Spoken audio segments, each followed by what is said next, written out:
Okay, I hope you can hear me. This is my big wish.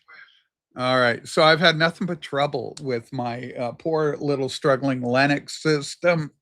I'm on Linux Nobara because I like to game, like I do flight sims, and then I stream. This is what I do. This is my raison d'être, my reason of existence, my reason of being. Did the time change throw you off Monday? No, I wish that was all it was. Mike, I'm having a hell of a time with the sound drivers, if that's even what it you can even use that term in Linux. A while back, I switched off and I got rid of Windows. Windows is pretty, I don't know, dictatorial. It kind of controls you. My philosophy about computers has always been that they're tools to serve us, and they should do what I want them to do when I want them to do it. Hop to it like an obedient little soldier. And well, I think you do know. You don't want the computer controlling you and telling you what you've got to do, et cetera, et cetera. So I'm so nervous about this even working that I'm out early on the next day. Yesterday, I said I wasn't in the mood. I was in such a bad mood. I closed the stream down and I said, well, this isn't going to work for me at all. And and when you got, it's entertainment, right? I like to build up and create some entertaining energy for you folks because I want to entertain you and make it a fun time and interesting and engaging. Sue says I'm actually reversed. Wow. Okay, let's get in there and revert. That's how bad it is. Mirror camera. Let's not. All right, we fixed that. Thanks for. Thank God I have Sue here. Plastic is Eric. Eric. No, I'm. Oh, did I? I don't know. Anyway, it's Eric. Yeah. Amanda's here. Everybody, and Steven's here. Thank you. Well, thanks everybody. Whoever shows up. We don't know who will show up or what. Matthew, we like Matthew. I can't see Matthew. I think he's blocked or something. But anyway, anyway, I got rid of Windows completely. I bought a new PC a while back, and then I got rid of Windows, and because it tracks and does everything that you do basically. And the Canadian government doesn't like me anyway. If you're new around here, I'm in Nanaimo, British Columbia, Canada, and anyway, so it's a hassle, and it just threw me off. Eric goes, "You got it right, Sue." No, she knew it was you. She was thrown off because she thinks I called you Eric. I may have called you Michael or something. Mike, I don't know. I think I was talking about the mic here is what I'm referencing because I've had nothing but mic problems. I'm back also in my regular browser, and I know nothing about OBS. There's this thing called OBS, and I've never used it. And I'm 68. God, I think 58 is old, and I got 10 years on that. Holy crap, man. Do you know, I watched something, by the way. I watched Boogie Nights last night. I hadn't seen it in a long time. Good movie. Paul Thomas Anderson. Marty loves Paul Thomas. So in a little bit, I want to, we'll start talking about our friends over in the Vcuk because there's a lot of activity there. Canadian government only likes the Canadian government. Yeah, accurate comment. or anybody that toes the line, and even then they're expendable. It's horrible. It's horrible. Anyway, we try and avoid the political on this program, especially in American politics. But we can do a little Canadian bitch fest because nobody really cares. Chari's here. Who's here? Chari. Oh, Chari, there she is. There she is. Hi, Chari. Me, I'm love. Me, I'm love you. So anyway, ladies and gentlemen, native art on the cup. Speaking of artwork, Sue's been really busy with her art. She's got 3 projects on the go. Can you do me a favor and run and grab a prop? There's a new book in our collection. Oh, yeah. That I want to show the children. because we got something. It's a big deal to order from the US on eBay, but this thing I want to show you, you know, I had to order it, and but generally with the tax and the custom. Oh, okay. Here's Scoozy's artwork. Is this one a complete now? Doesn't that look like one of those old timey? I don't know, what do you call them? Like a postcard or an advertisement. So this represents the Similkameen Valley, maybe, or Penticton or something. Penticton, British Columbia. This is my mom's hometown, Penticton. But Sue did this. It's got a paint scent to it. But anyway, that's Sue artwork. Isn't that great? I love it. And I love the colors and everything. So all different styles. That's a stylized. This is a stylized thing. She's new to, you know, she's painted all her life, and art is her thing. But yeah, afternoon, Rach. You're up early. What have those Brit ragbags been up to now? Well, speaking of being up early, we're in daylight savings time here, and we're not going back. For the first time ever, Canada is locked in. At least my province in British Columbia, we're not going back to, you know, turning the clocks. I don't know, man. This is another thing. Talk about lack of control. One thing I don't like about democracy is democracy. People go, well, that's no surprise. You're a fascist or whatever, but I don't like how it flushes out. So we get these politicians, none of which I ever vote for. I mean, I vote, but my guys never win. So they never win, ever. So, you know, it's like being a Toronto Maple Leaf fan or being a, you know, well, I can't say Team Canada because they win a lot, but they didn't win this year at the Olympics. But anyway, you know, you never get what you want. And don't always seem to go that you don't know what you got till it's gone. You know, please, please, please let me get what I want this time. And so daylight savings is one of those things. And even though I don't want it, the government says you're going to have it. And then what can I do about it? Vote. You know, so they just, oh, here's what's going to happen to you. Oh, your meat is going to cost more. Huh? Why? Your gas costs more now. Why? So all sorts of stuff happens, right? What's on the agenda for today then? Well, we're going to talk about the Vcuk. We're going to get to Vcuk a little later. I'm just warming up and trying to explain my frustration with my computer and the government. Yeah, and I got a book to show. Yeah.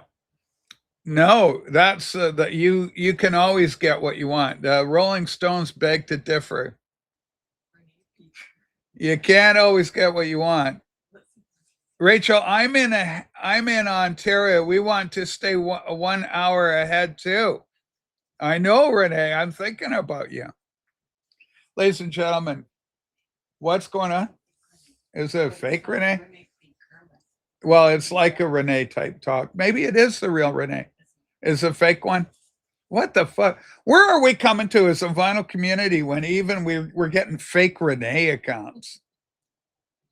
What the hell's the world coming to? Anyway, so a whole bunch of things are going on. Like for one, I'm in a total romance with movies. I'm loving movies. I want to talk about movies on today's program. And like I say, I watched Boogie Nights. Two great movies of the 1990s: Pulp Fiction, Tarantino, and Paul Thomas Anderson's Boogie Nights. Those are the two greatest films of the 1990s. Prove me wrong. Prove me wrong. This book came in the collection. This is, we purchased this from a previous owner in the United States. Painting Sculpture, 2004-2010 by Joe Soren. The artist is Joe Soren. I am honored to call this guy a friend of Sue and myself. He has been an incredible support to Sue in her own painting, helping her with techniques, you know, online. Like he's in Arizona. He's over in Flagstaff, if any of you know where Flagstaff, Arizona is. But he's got such a unique style. This book came out a few years ago, but his use of form and color and texture is next level. And it's so unique. I mean, he's got such a unique style. He's also one of us. He comes to my attention because he's a music guy. He loves music, and he's got a great record collection. He actually gifted me my Horzu, my Horzu Die Beatles came from Joe. Joe gifted that to me, which is an unbelievable gift. This is a close-up of a larger artwork, but I just wanted to demonstrate. Whoops, sorry, hit the mic. I just wanted to show you his use of color. Isn't that astounding? These are little humanoid figures here. And he's done, like he did a portrait of Woody Guthrie and a little bear, just astounding. Here is a picture of the, yeah, it's always hard to do there. Get it over far enough. And then to show it, but it's a little female figure with a camera. And little, I just love his style. So I had no idea. And he's done art shows. He's been in Rolling Stone magazine and I think the Atlantic, some others. Here's one. This is fascinating. This looks like almost like a Japanese inspired style. But again, his use of color. So it's surreal imagery, right? He's done album covers.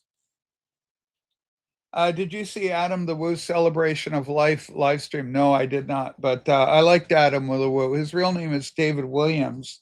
He passed away, I believe, last year, December. And he's a really, he was a really interesting guy. But anyway, so this is Joe's artwork, and it also includes his sculpture. Look at this. This is just, I don't know. I'm an absolute fan of this man's artwork. So he's got a great gift, and he's a hell of a nice guy. So when you get a nice guy that's got a gift. By the way, Sue, speaking of our celebrity friends, we got like the incredible Angelo Kelly pop in, David Donnelly, Joey Callio, our friend Joey. Send message to Joey on Instagram that we're live. He's probably sleeping. He was saying, but yesterday he did notice that we weren't around at the normal time. Oh my God, that's a good cup of coffee. Anyway, a lot. See, you miss one day. There's a whole lot to go through. I've been through Flagstaff on my way to Albuquerque. Yeah, don't take a left turn at Albuquerque like Bugs Bunny did. He passed away right before Christmas. Yeah, I like that. He was friends with Jordan the Lion and all that crowd. A little bleed over to Dearly Departed tours. Who's that guy? I want to say Michael for him, but the guy who does Dearly Departed tour, I like him a lot. He's a good guy. He's funny. He's got my sensibility when it comes to celebrity death. Speaking of celebrity death, the very pretty girl at the beginning of Ghostbusters, remember the kids doing the electroshock? Bill Murray's testing your ESP abilities at the beginning of the show in Ghostbusters, the original 1985. And this kid's in there, and there's a pretty girl next to him. And every time the guy would guess, he had a cross or wavy lines or a box.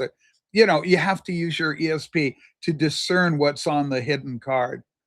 And extrasensory perception. And the kid's kind of nailing it, this curly-headed kid. He's getting a couple right. And Bill Murray's shocking the hell out of this kid anyway. At the end, the punchline is, that's it, I've had enough, because Bill's shocking him so much, right? The gum's flying out. And he goes, that's it, I've had it, I'm getting out of here. He takes the electrodes off him, all this shit that they got, negative reinforcement. And he goes out the door, and you can keep the $5. He's getting shock therapy for $5. So very funny bit. But anyway, the folks on the pretty girl, and I don't even know her name, but she just passed away recently, like within the last week or so. Yeah, you can do it. Rothschild or something. I'm not sure. Anyway, bring up the or yeah, I don't know. Bring up the wax. Well, we'll see if Rob shows up later today. I don't even know. I sent him a message. James Farley, I tried to watch Massey's live stream on Saturday. I just couldn't. Well, whatever. Jennifer Runyon. Jennifer Runyon was the young lady's name. She did a couple of horror movies and stuff, largely retired. Kind of quit the biz for a while to raise her kids. Always admirable. Anyway. Inglorious Bastards is great. And as is The Hateful Eight. All that stuff is good movies. Who's the actress in there? Leigh Parker, Jennifer Lee Parker, whatever, whoever the chick is in The Hateful Eight. She is brilliant. She did she get nominated? Yeah, no, but The Hateful Eight. She's the one that shot the fuck up, and she's just incredible. I'm trying not to talk politics on Facebook. So agree, people are going, but over 47 wearing a hat. The soldiers were being carried out of the plane. Well, yeah, I mean, that's incredible. The president of the United States, the highest sacrifice that anybody can give is in defense of their country. America is the one country on this planet worth fighting for. You couldn't pay me to fight for Canada. What am I fighting for? A land that's owned by Indians. You heard about Vancouver? They gave it to the Indians. They own it, and not the Eastern Indians, but the Native American variety. So they own it there. So why would anybody from Vancouver want to fight for something they don't even own or have any investment in? And we're a post-nationalist state with no core identity or shared values. So why would anyone want to fight to defend that? No need to. Okay, Rachel, I had trouble with YouTube on my TV. I feel your pain. I had to add my middle initial. It's really me. It's really me. Can I have a blue shield inside my name? Yeah, come on up on camera, and then I'll know it's you, Renee. So Sue will drop a link for you. Come up and we'll verify you that way, Renee. And then I'll happily give you a link. His comment sounded like a Renee. Good God. That's right, gents. Good God. That's funny as hell. Anyway, it's good to hear, be back. I'm really glad that you were able to hear the sound. Everything's working. The mic's being read by the system. I think my workaround. I was so mad yesterday. I was going to delete Linux, get rid of it, and go back to Windows with all the problems that entails. Because everything moves faster on Linux. Like I have a GIMP. I use GIMP. I got a GIMP. Sounds horrible. I use a graphics program called GIMP because Photoshop, in their infinite wisdom, decided to say to the world, you don't own Photoshop. In the old days, you buy the program, you have it on your disk CD or 3.5-inch, whatever, 5.25 floppy disk, and you throw that in your computer with the program on it, install it in the computer. The game is yours, or the application, as we say, the app becomes yours. Photoshop you own. Those days are gone. Now you just rent Photoshop with a never-ending payment to use their, great product. So fuck them. There's an open source, which means basically you can put it on your computer. It's on your computer. You run it from your computer. You don't need to be online. You don't have to verify. You don't need anything. It's there. It's yours, and you can use it. I'm ready to come up, Rachel. Okay, Renee, hit that. Hit this. Click on this, Renee. You see that? Hit it, and we'll get you. How did you resolve the issue? Well, I don't know if I've really resolved it. What I did was I reinstalled the thing. Spring Hill Jim. Okay, we're going to talk Vcuk. Jim, no such thing as a bad boy. I love you. You're feisty. You're creative. You're a young rebel. Be good in the chat. Don't get too involved fighting one another. But the question is, Rach, do you think cowardly Tokyo Brian would agree to a one-on-one with the brilliant 4D man? Well, 4D is brilliant. I don't think Brian's cowardly. Yeah, You know, like let's not call Brian cowardly. I mean, it's kind of funny for fodder, but I like Brian. I'm a Brian fan. Yeah, DJ Trish she speaks for all of us. Brian is not a coward. He's not the coward of the county. Gemma Barnes, I couldn't even figure out what the argument was, even a boot. Well, we're going to work on that. We're going to talk about it later. Just be patient. There's a lot going on. It's Turtle Island, you revisionist. Yeah, I actually got cousins on the reservation out in Belcourt, North Dakota, called Turtle Island. True story. I've got a lot of Indian cousins, Native American cousins. They're all over the joint. But anyway, so but it's no surprise to anybody that knows me and knows this channel that I am a big fan of the president and support him in what he's doing. So anyway, I'd die for America. Absolutely, I would. And that's not to say that America is not without its problems. Sue wants the mic over a little bit. How's that, producer? What would I do without you? I'd be lost. I'd be adrift. I'd be adrift. Anyway, Jim is stirring it a bit. Vinyl free for all. Jim, has he got a ranch free for all? They changed everybody's names, so some people just turn into channel names now. Like I'm whatever the hell that I am when I show up Rachel's Ghost something or other. Ghost to zap. What's going on? Okay, what are those pesky Brits gone and done now? Well, we want to talk a little bit about the Vcuk. I know you're chomping at the bit, all you Brits. I love England. I watched the what do you call it? The mayor chief of Sheffield, and it was like some lovely Muslim chick in her hijab, but she's got the mayor regalia. What a fucking look! And then I saw the one from Birmingham, the one somebody over in Bristol, maybe I don't know. It was someplace. I think it was Birmingham. And she didn't even bother with English. She was just giving you people in Birmingham. The word came out in like Farsi or whatever the hell language she was speaking. I don't know, some East Middle Eastern thing. Oh, I pity you fools in England. What a mess it is over there. Okay, I do not see the thing to click on in chat.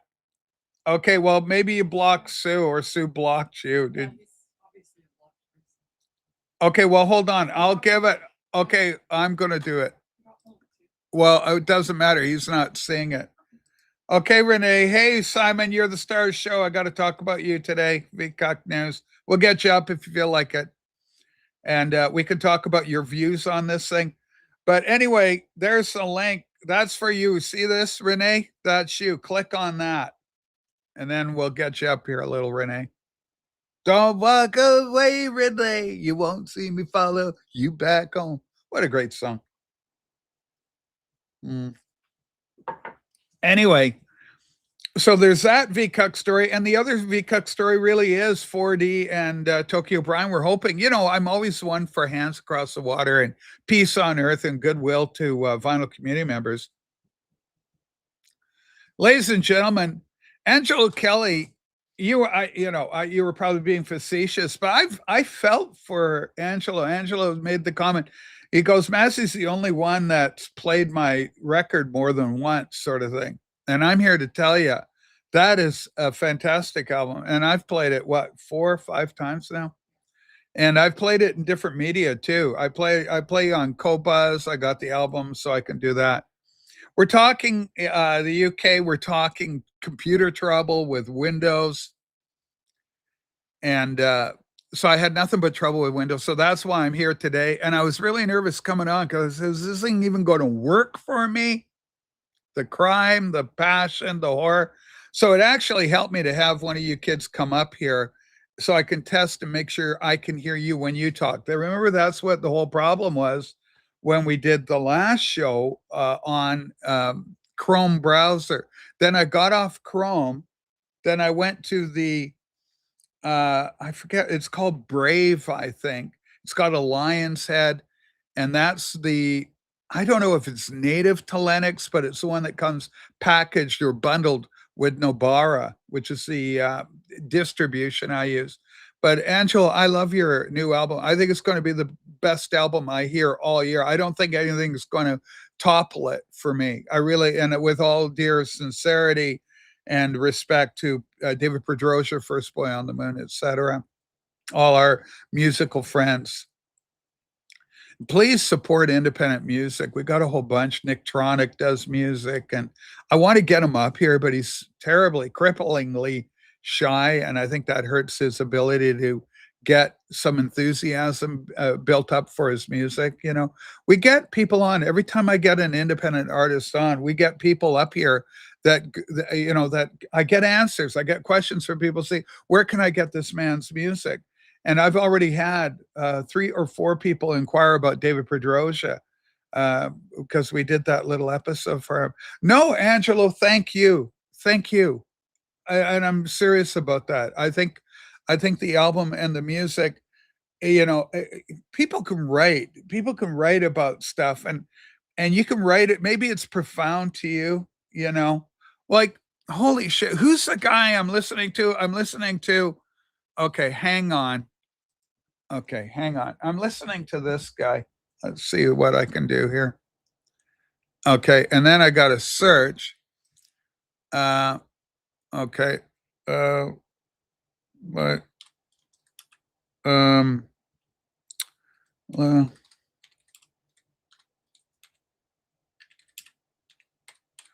okay, I'm doing a search here. Who's the guy on Instagram? Has anybody seen this guy? Now I'm upset that I can't find him. He's the guy who his little kid does lyrics like a little baby girl song. He's got an like a 3-year-old toddler daughter, and then this guy puts this music together. I saw a fairy. She was a blue fairy, and then he does the background blue fairy, and it's just nonsense. So the lyrics are nonsensical, but the guy's talented, so he's got the keyboard going and drums and guitar, and he's a good singer. And so the lyrics are obviously from a 3-year-old's person.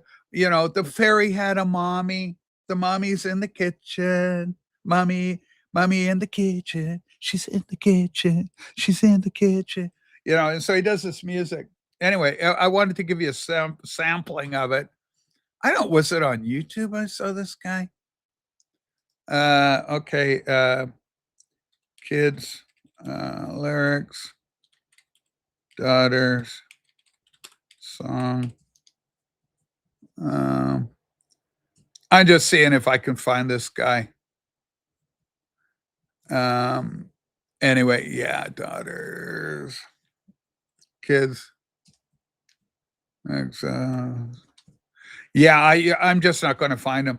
But anyway, so he takes his daughter, and his daughter will say something or whatever, and he just puts music to it. Simply put, and it's funny as hell. I just stumbled on him. I think I followed him. I think it was whether I was on Instagram or something. Derek Higgins. Derek Higgins is from part of the internet, part of the vinyl community I have no contact with whatsoever. There's a whole world out there. We're very fragmented in the vinyl community, and we don't all connect. So Higgins is a guy. I don't follow him. He's been around for a long time. He has a big following. I don't know how many followers he's got, but he's big. Spring Hill Jim going over the dialogue with 4D. Well, we'll see. I don't know if we, no promises if we're going to get 4D up or anything. Look up Thunderstruck Baby for more of the same. Joel, is this the guy? Is that the name of the account? Maybe. It's just a guy who does his kids stuff. Thunderstruck Baby. Because Thunderstruck, I mean, we're not talking a riff on AC/DC. Thunderstruck Baby. Oh, Baby sings Thunderstruck. No, this is different. This is a guy with actually a great vocal. And he's talented, and he creates catchy little songs.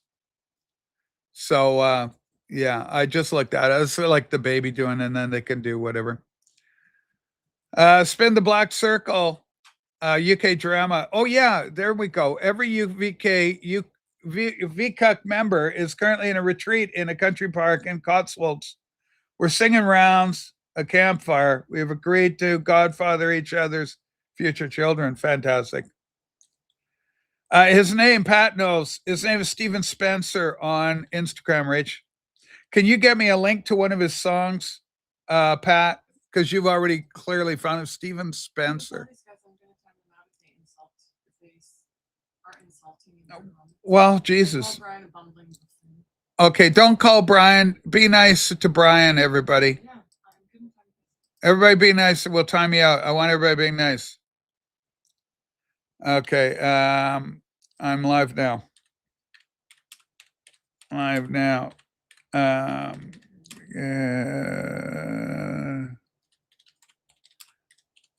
Checking in.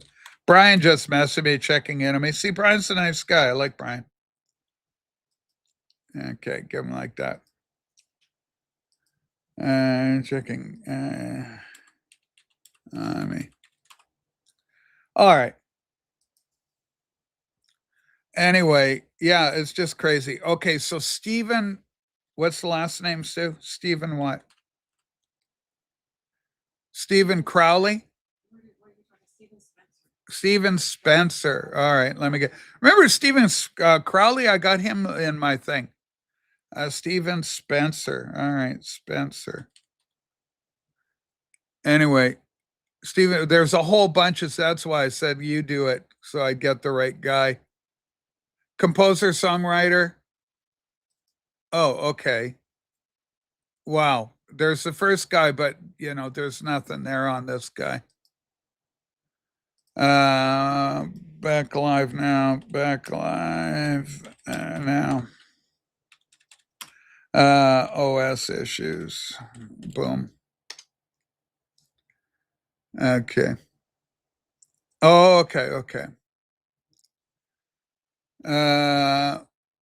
All right. Sorry, I got a lot of messages. Drama is a fuel that keeps the VC moving. Yeah, I mean, it's always kind of interesting people on chat, but we always try and reconcile things if we can. Pat, get me a link on this guy. That's what I want. Our good friend Harvey is here. Harvey says, everything's going smoothly. There is no issue. They're out having a retreat. I think it's a wonderful idea. I love it when the kids get together. But we're talking about Tokyo Brian's flare up with 4D. So who are you looking for? The guy with the kid? Yeah, he sings his kid. The kid does the lyrics, and Dad puts the music to it, and he's good. I mean, it's a one trick pony kind of thing. After you've heard a couple, you get it. He's not reinventing the wheel. Rachel knows that's how to attract views. She's just being coy. No. We get views anyway on this channel. This channel just hums along. We do good. We have fun. And, no matter what we're doing, I will say this. So in your defense, Jim, whenever I do a focus on just a musician, say it's going to be the focus on Last One's First Boy on the Moon. Yeah, we don't get the views on those. I don't know why. I think independent artists need to be supported. And the banter is always the same. So I don't see them being that much different from anything else. And we do it for an hour or so generally with an entertainer. And then, we break off and we'll end up talking about different things. So Wyman Dave is very curious about this guy. Yeah, he's like I say, it's kind of good. You'll be underwhelmed now because we've had to wait for it if it shows up at all. But anyway, the guy's pretty good. VC meetups are cool. They're one of the most enjoyable things you can do. And, I think I'd get along with pretty much everybody, including Invisible Ray. If there was a face-to-face, be hard to do with Ray. He'd be in a bag. But, just meeting people when you're there, there's no reason to shit on anybody, and even if you disagree with them politically or musically, oh, I like jazz, I like country music, whatever. Anyway, David, good morning to you too. Sounds like May Fool's Spin. Maybe. I don't know this guy. I just stumbled across. It's just one of those things that came in the feed, and I thought it was funny and creative. But anyway, going back, that's a long drawn out way of saying Angelo Kelly's album, the lyrical content and the musicianship. The guy does this, has been doing it since he was a kid, so he's a pro. We don't get along. I get along with you, Loki, and Loki, I love you. Loki, we're also working very hard to facilitate your desire for a Loki centric. I want to do this is what I'm doing, Loki. A Loki centric Patreon where each and every Patreon is going to be an extension, a tier. We're thinking of adding it as a tier to the current thing we have. And I'm so excited about the prospect. It'll be all Loki centric. So we'll be doing a lot of Loki centric music. Blur will be on a lot. And what else does Loki like? Some sort of classical expression. Anyways, it should be just the cat's meow. A lot of cat talk in it and stuff. And a very tightly monitored presence. So I figured there'll probably be maybe 1 or 2 people involved to keep Loki happy. So anyway, we're excited about that. That new feature will be added sooner than later. Yeah, because we don't even know what form it'll take. We just know that it's going to make Loki so happy. It'll be like a little kitten getting his little tongue rubbed. All right, here we go. Let's hopefully I can hear my guest. Good morning. Yeah, I don't hear him. I guess I got to talk out loud. Okay, I hear you now. Yeah, you do have to talk. I have to talk out loud. Yeah, I have to hear you. How you doing? How's the live stream going? James Farley, what's going on with you and James Farley? In fact, the topic who's James Farley? He's just one of our guys. He watches you. He's controversial. He says, I tried to watch your live stream. He couldn't get through it. He just couldn't do it. What do you mean? Why couldn't he get through it? I think it's because whatever your orientation, whatever was happening in your world. 1,800 people have gotten through it so far. Yeah, so take that. Yeah, we had about 120, 150 people watching, so it wasn't huge. Holy but smokes. We had guests. I'm down here because I have house guests. I have Vinyl Crush. They're guests. They're sleeping Mark still. and the lovely Bridget. Elise.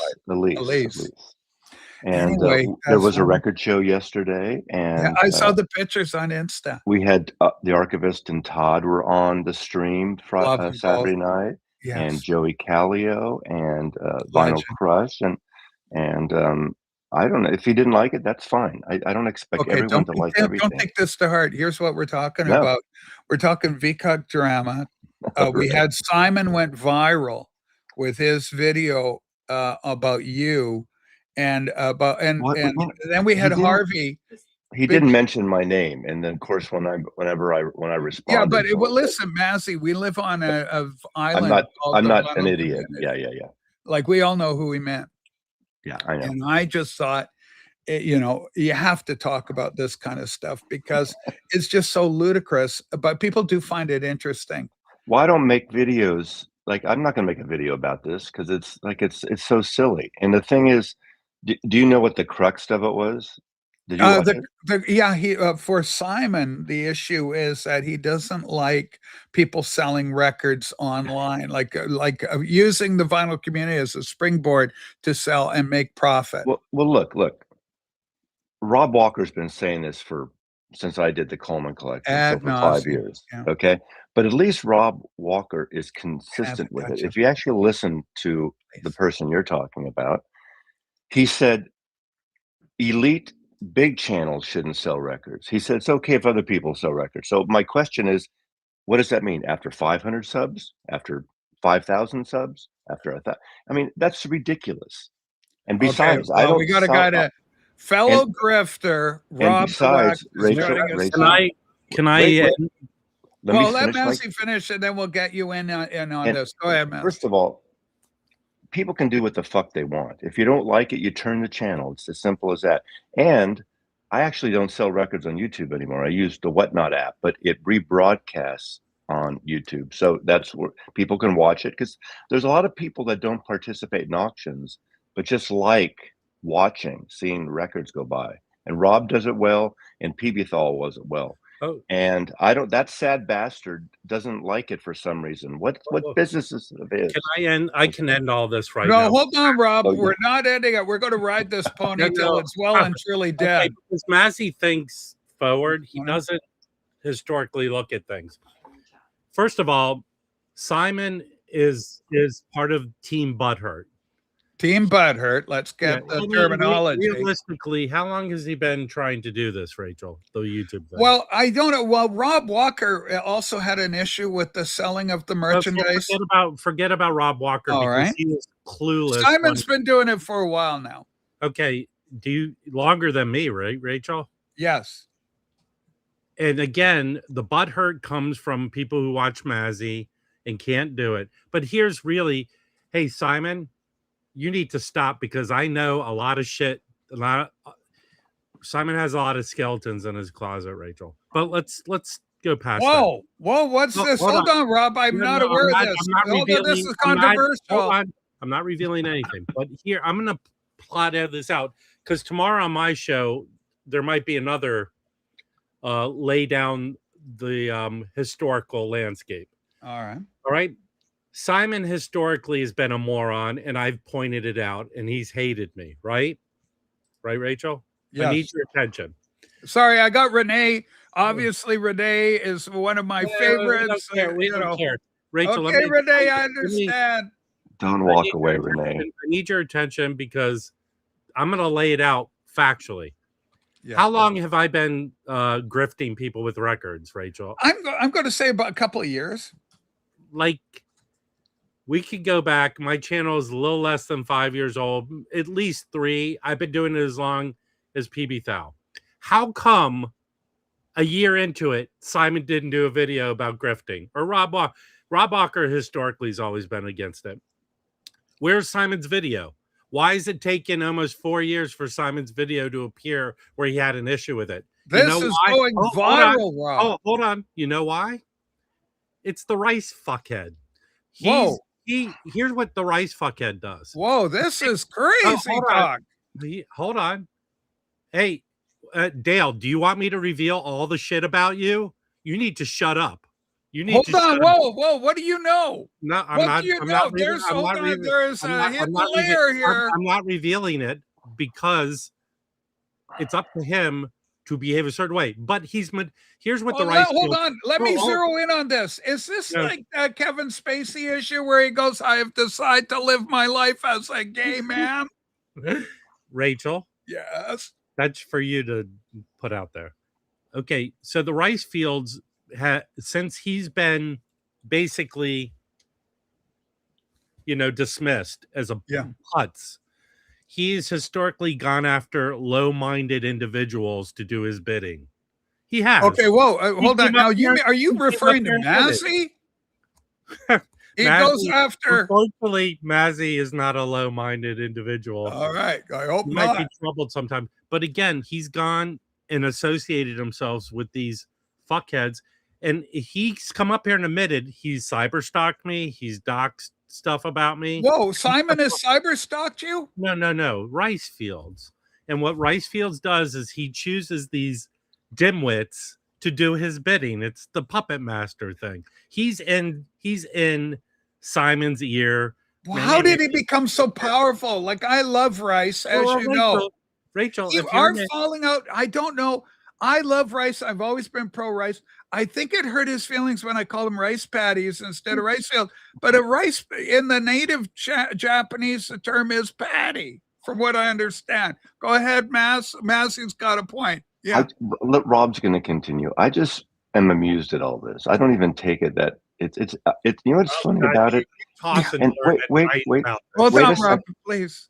Let me listen. It's ridiculous, and Simon can come up here if he wants to, and I don't care, but he's up. Wait, he's up. You're right. Rob is right. That all of a sudden, like last week, he got pissy at this. I did what 2 weeks ago. 2 weeks ago. Wait a second. Simon, you little. I'm so sorry, Massey. Rob, hold on. I know you want to get going, Rob, but Massey has got a really he's bringing what I call Massey wants me to do this. Massey wants me to do this. Okay. Hey, Dale, are you just stupid? like mentally have an acorn in your brain? How come it's taking you 3 years to come to this conclusion? It's taking you three years to you know what, guys? I really hate it when people they're really just not part of the VC. Hey, Simon, I'm gonna give you this. Rachel, I'm making an announcement. All right. No longer part of the VC. So anyone who chooses to use that against me, I'm not part of the VC anymore. You know, Simon, you're such a dumb little easily maneuvered putz. Okay, let's try. And it's taken you 3 years to go, well, I really don't like it when, when I go dropping the envelopes in people's mailboxes and I see the grifting going on. And okay. Simon, make more videos so we can see the total stupidness. I think he's wrapping up, Maz. Okay, here we go. Massey, take it away. We just had the letter reference. No, I mean, everything Rob said, I don't disagree with or anything is fine. But the thing I don't understand with this concept, we've gone through the selling records. Yeah. The three of us aren't the only ones that do it. Stores do it. Other people do it. People sell their records all the time. They sell them to a store, which they get 10 cents of the dollar, if that, or they go to, we know a lot of people. Jason Rojas just did a show in Atlanta. He paid for a table, did a show in Atlanta. Because you're an idiot, Dale. Well, you're a moron. It's taken you 3 years to go, you know what? The problem in the VC is people selling records. No, wait, but Rob, wait, here's the point. I'm so sorry, Massey. I can't look you people in the eye. I have to stare okay, hold on, Rob. Now, Massey, this is building up. Go ahead. We're getting to at the end of this, we're going to be all friends. We're going to and DJ Trish is going to help me support the puzzling part, even though my name was mentioned. You could tell when he's saying the elite big channels shouldn't sell records. Okay, big channels. Forget the elite bullshit. I have no idea what that means. Hold on. We can talk about that. Maybe we will. Okay, but with the big channels, I am a big channel in the vinyl community. Okay, fine. Yes. I've earned it. I've worked it. In terms of me, I do an auction a month, and they're not even on YouTube anymore. They rebroadcast and then they're taken down immediately. So people on YouTube can't even buy. You have to register through whatnot. The other thing is, he says the big channels should not be selling. It's okay for small channels, that's what he's saying. So what does that mean? Channel. What is the number? What is the number, Simon, that it's okay to sell records when you hit? It takes a while for Ricefields to type out the answer to send it to Dale. For the love of God, there is no chain of command here, Rob. There's and also when I do this. Like this he's reading from his phone, but he keeps looking away from it. When I do my whatnot auction, 60% of the buyers each time have never bought from me. So they're not anything to do with my YouTube channel, actually. Maybe 40% are. But I do get a lot of people from YouTube. That's why I broadcast it there. But why not have people we know? Can I... Why do we sell records to people I know? People like buying records. Yeah, doesn't matter whether here's the better point to make. When I watch these auctions, about 20 to 30 people participate. A lot more than double that amount just watches. Yeah, people watch it for enjoyment. Yeah, or not enjoy, or they hate watch it. Whatever. You're right. There are hundreds of people watching that don't buy, and there's but it doesn't even matter. Who cares? And Simon has every right to do his opinion. But as I said, I'm sorry, Simon. You look like a fucking you look like a Rob. You look like a fucking sad bastard sitting there bitching about it. Make videos on music. Make videos on music. Do what we all do. He doesn't have a. I don't make sad bastard videos.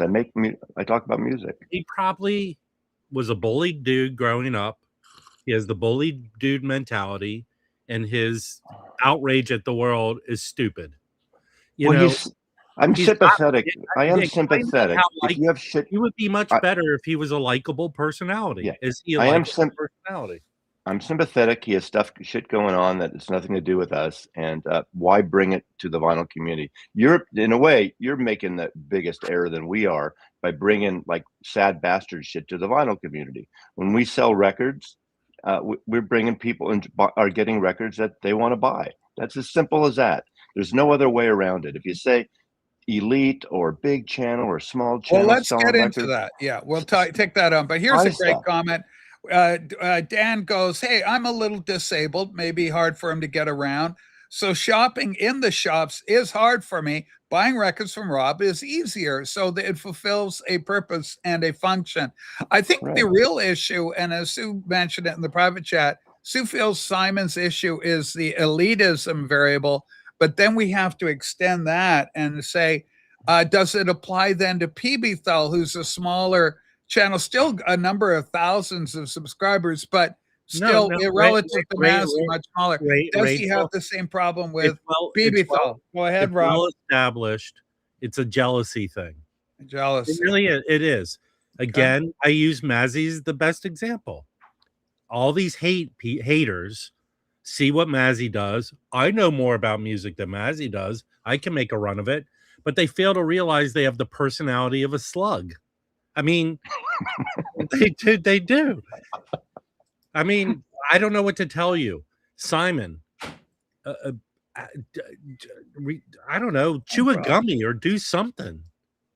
Do something other than what you're doing now. Because obviously mentally, it's not working. And also with the content you put out, it's not working. We could sit up here and I ask Rachel to bring up your channel and historically go through it. And it's just a stumbling through the YouTube. It's not hard to do this. Okay, breaking news. Breaking news. Yeah. Renee P. Kerman is our beloved Renee. It's been verified. We'll get you a wrench, Renee, right away. How I don't understand email, through his recognized email. I don't understand the elites. I don't understand in a million years how it's the same. It's identical. It's our beloved Renee. Hang on, sweetie. We're getting you a wrench. Hey, Rachel. Shield. I think I know what the P stands for. Okay, Rob, go ahead. It stands for P. P is abso-freaking-lutely. What can you do that? Let me ask you. Am I? He's having trouble. He can't get up right now. Rachel, go ahead, Mass. Am I expected just my own collection? I'm selling my own collection now, and Kimbo's coming in and selling some of his stuff too. Okay, whoa! What's going on here? This is a big news development. What? You're selling some of your collection or all of it? The point is, these auctions. I'm not selling Dizzy anymore. I'm not selling Coleman anymore. I'm selling duplicates of things that I'm 71. I understand it. In fact, there's always tons of videos. What do you do with your collection after? I'm not selling everything in my collection now. Can I only say one positive thing about Rob Walker? Okay, one positive thing. I mean, we're only allowed one positive for Rob a day. Historically, Rob Walker's been against this. So yeah, but Rob Walker has been consistent. No, he's wrong. Rob Walker's definitely 100% I disagree. wrong, he knows I disagree with him, but he's consistent. But he's always had this point of view. Simon, you don't have a point of view. Your brain, I don't even know how your body exists with a brain that small. Vcuk, we love you. Can you two guys please affirm to our many beloved friends in the Vcuk? Remember, they are us, really, and us, John, US. Think about it. In that same video, John is 6 inches right. He like it's been a year and a half now. Okay, here it is. Here's what John says. Yeah, he not says, quite a year. Dave. No, not that one. Not quite a year and a half, but he's still like butthurt about the vinyl tag being done early a year and a half ago. Like, get over it. Move on. He's not wrong. He's not wrong that it was done early. Who cares? But I do. My whole thing right now hurt is by that. Remember, I want to know. I want to know. Did John move? John looks. I could smell the paint in John's room on his latest video. It looks like he's in some new room. 6-inch pianist. Where are you now, John? Apparently, there are cameras installed where you live that you don't know about. Can we talk about Leamington Spa? No. Okay. Yeah. Okay. What's Herc saying, Sue? Is Herc doing anything? Oh, are you seeing his comments? No, I don't see it. Oh, I see. Okay. I blocked him. I love you, Herc. Who did you block? Herkmer. He's wondering if he's still blocked. He is. I blocked you. I don't see anything you do. I understand Mazzy's selling records. He hasn't long left. Okay, that's hurtful. Mazzy is a But you know, strike. okay, Yeah. I see Rob's humor in that. You know, it's fine. That doesn't offend me. Yes, You know? humor. Yeah. Believe me, I have less time than a lot of other people here, probably. But you know, who Okay, I knows? love We never, this. we don't Renee know. is here, Rob. This is for you to take on. Look at I, this. I got the same middle name as Paul McCartney's middle name is P. Oh, Paul McCartney's no, Paul McCartney's middle name is Paul. Paul. Now, what's his It's first name? it's James Paul McCartney. James Paul McCartney. That's right. So Holy is you, smokes. so, yeah. Yeah, and in fact, he Wait, used it. Rachel, Didn't Paul use that on one thing or the other? James Paul McCartney. Rachel, Probably, I think Vinyl Dale's stupidity is a little contagious. My middle name's Paul. Holy Exactly. smokes. It's Dave just everyone's Pounds. going on. Okay, Mind Simon your own is fucking business. repudiating. He's gone simply 2-word response to you, Rob. I don't. Can I I don't finish what? this sentence? Can I finish Yes. it? Have a brain.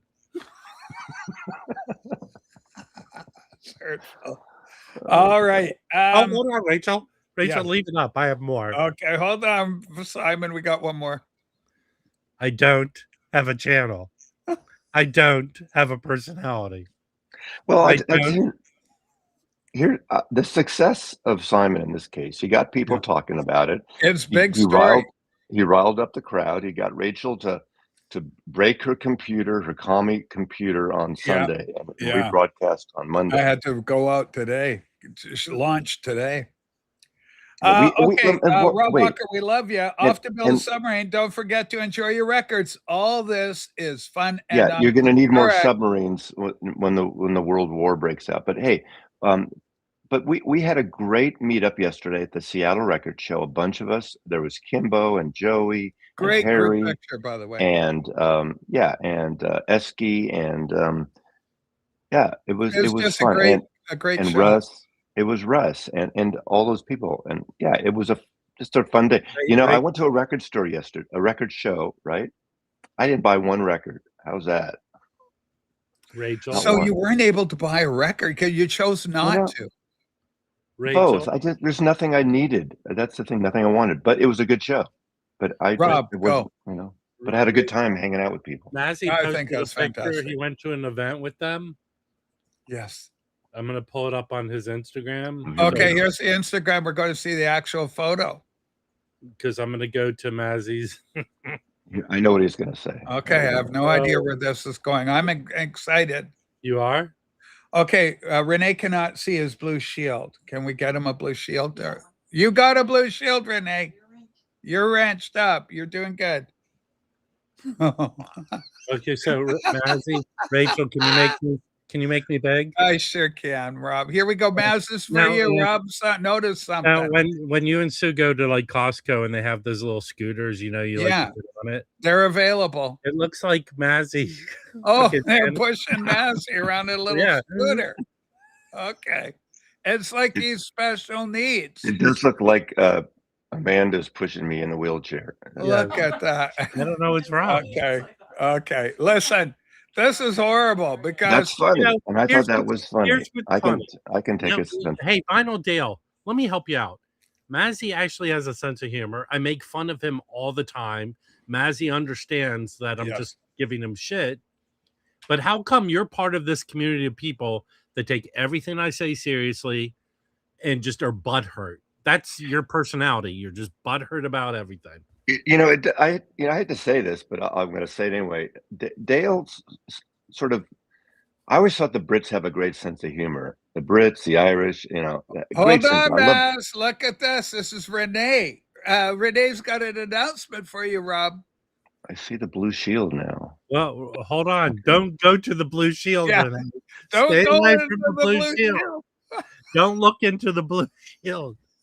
Oh my God. It's just like Poltergeist. I know. Hey, this house. Jeff, how you doing? Wherever Jeff is. Which one is Jeff? Hi, Jeff Davidson. Okay. Oh, there he is. Hi, Hi, Rach. Hi, Jeff. Welcome to TV show. Who got timed out? Zeb, don't time out Sharon. She's one of ours. Matthew, so how come she doesn't have wrench? Let's wrench her. Did she get weird? Oh, yeah, don't wrench her. But don't time her out either. Sharon's one of ours. She's just a girl. Okay. Okay, Bill, what do you think about this? This is a counterpoint to this. Maybe you're the one that, okay.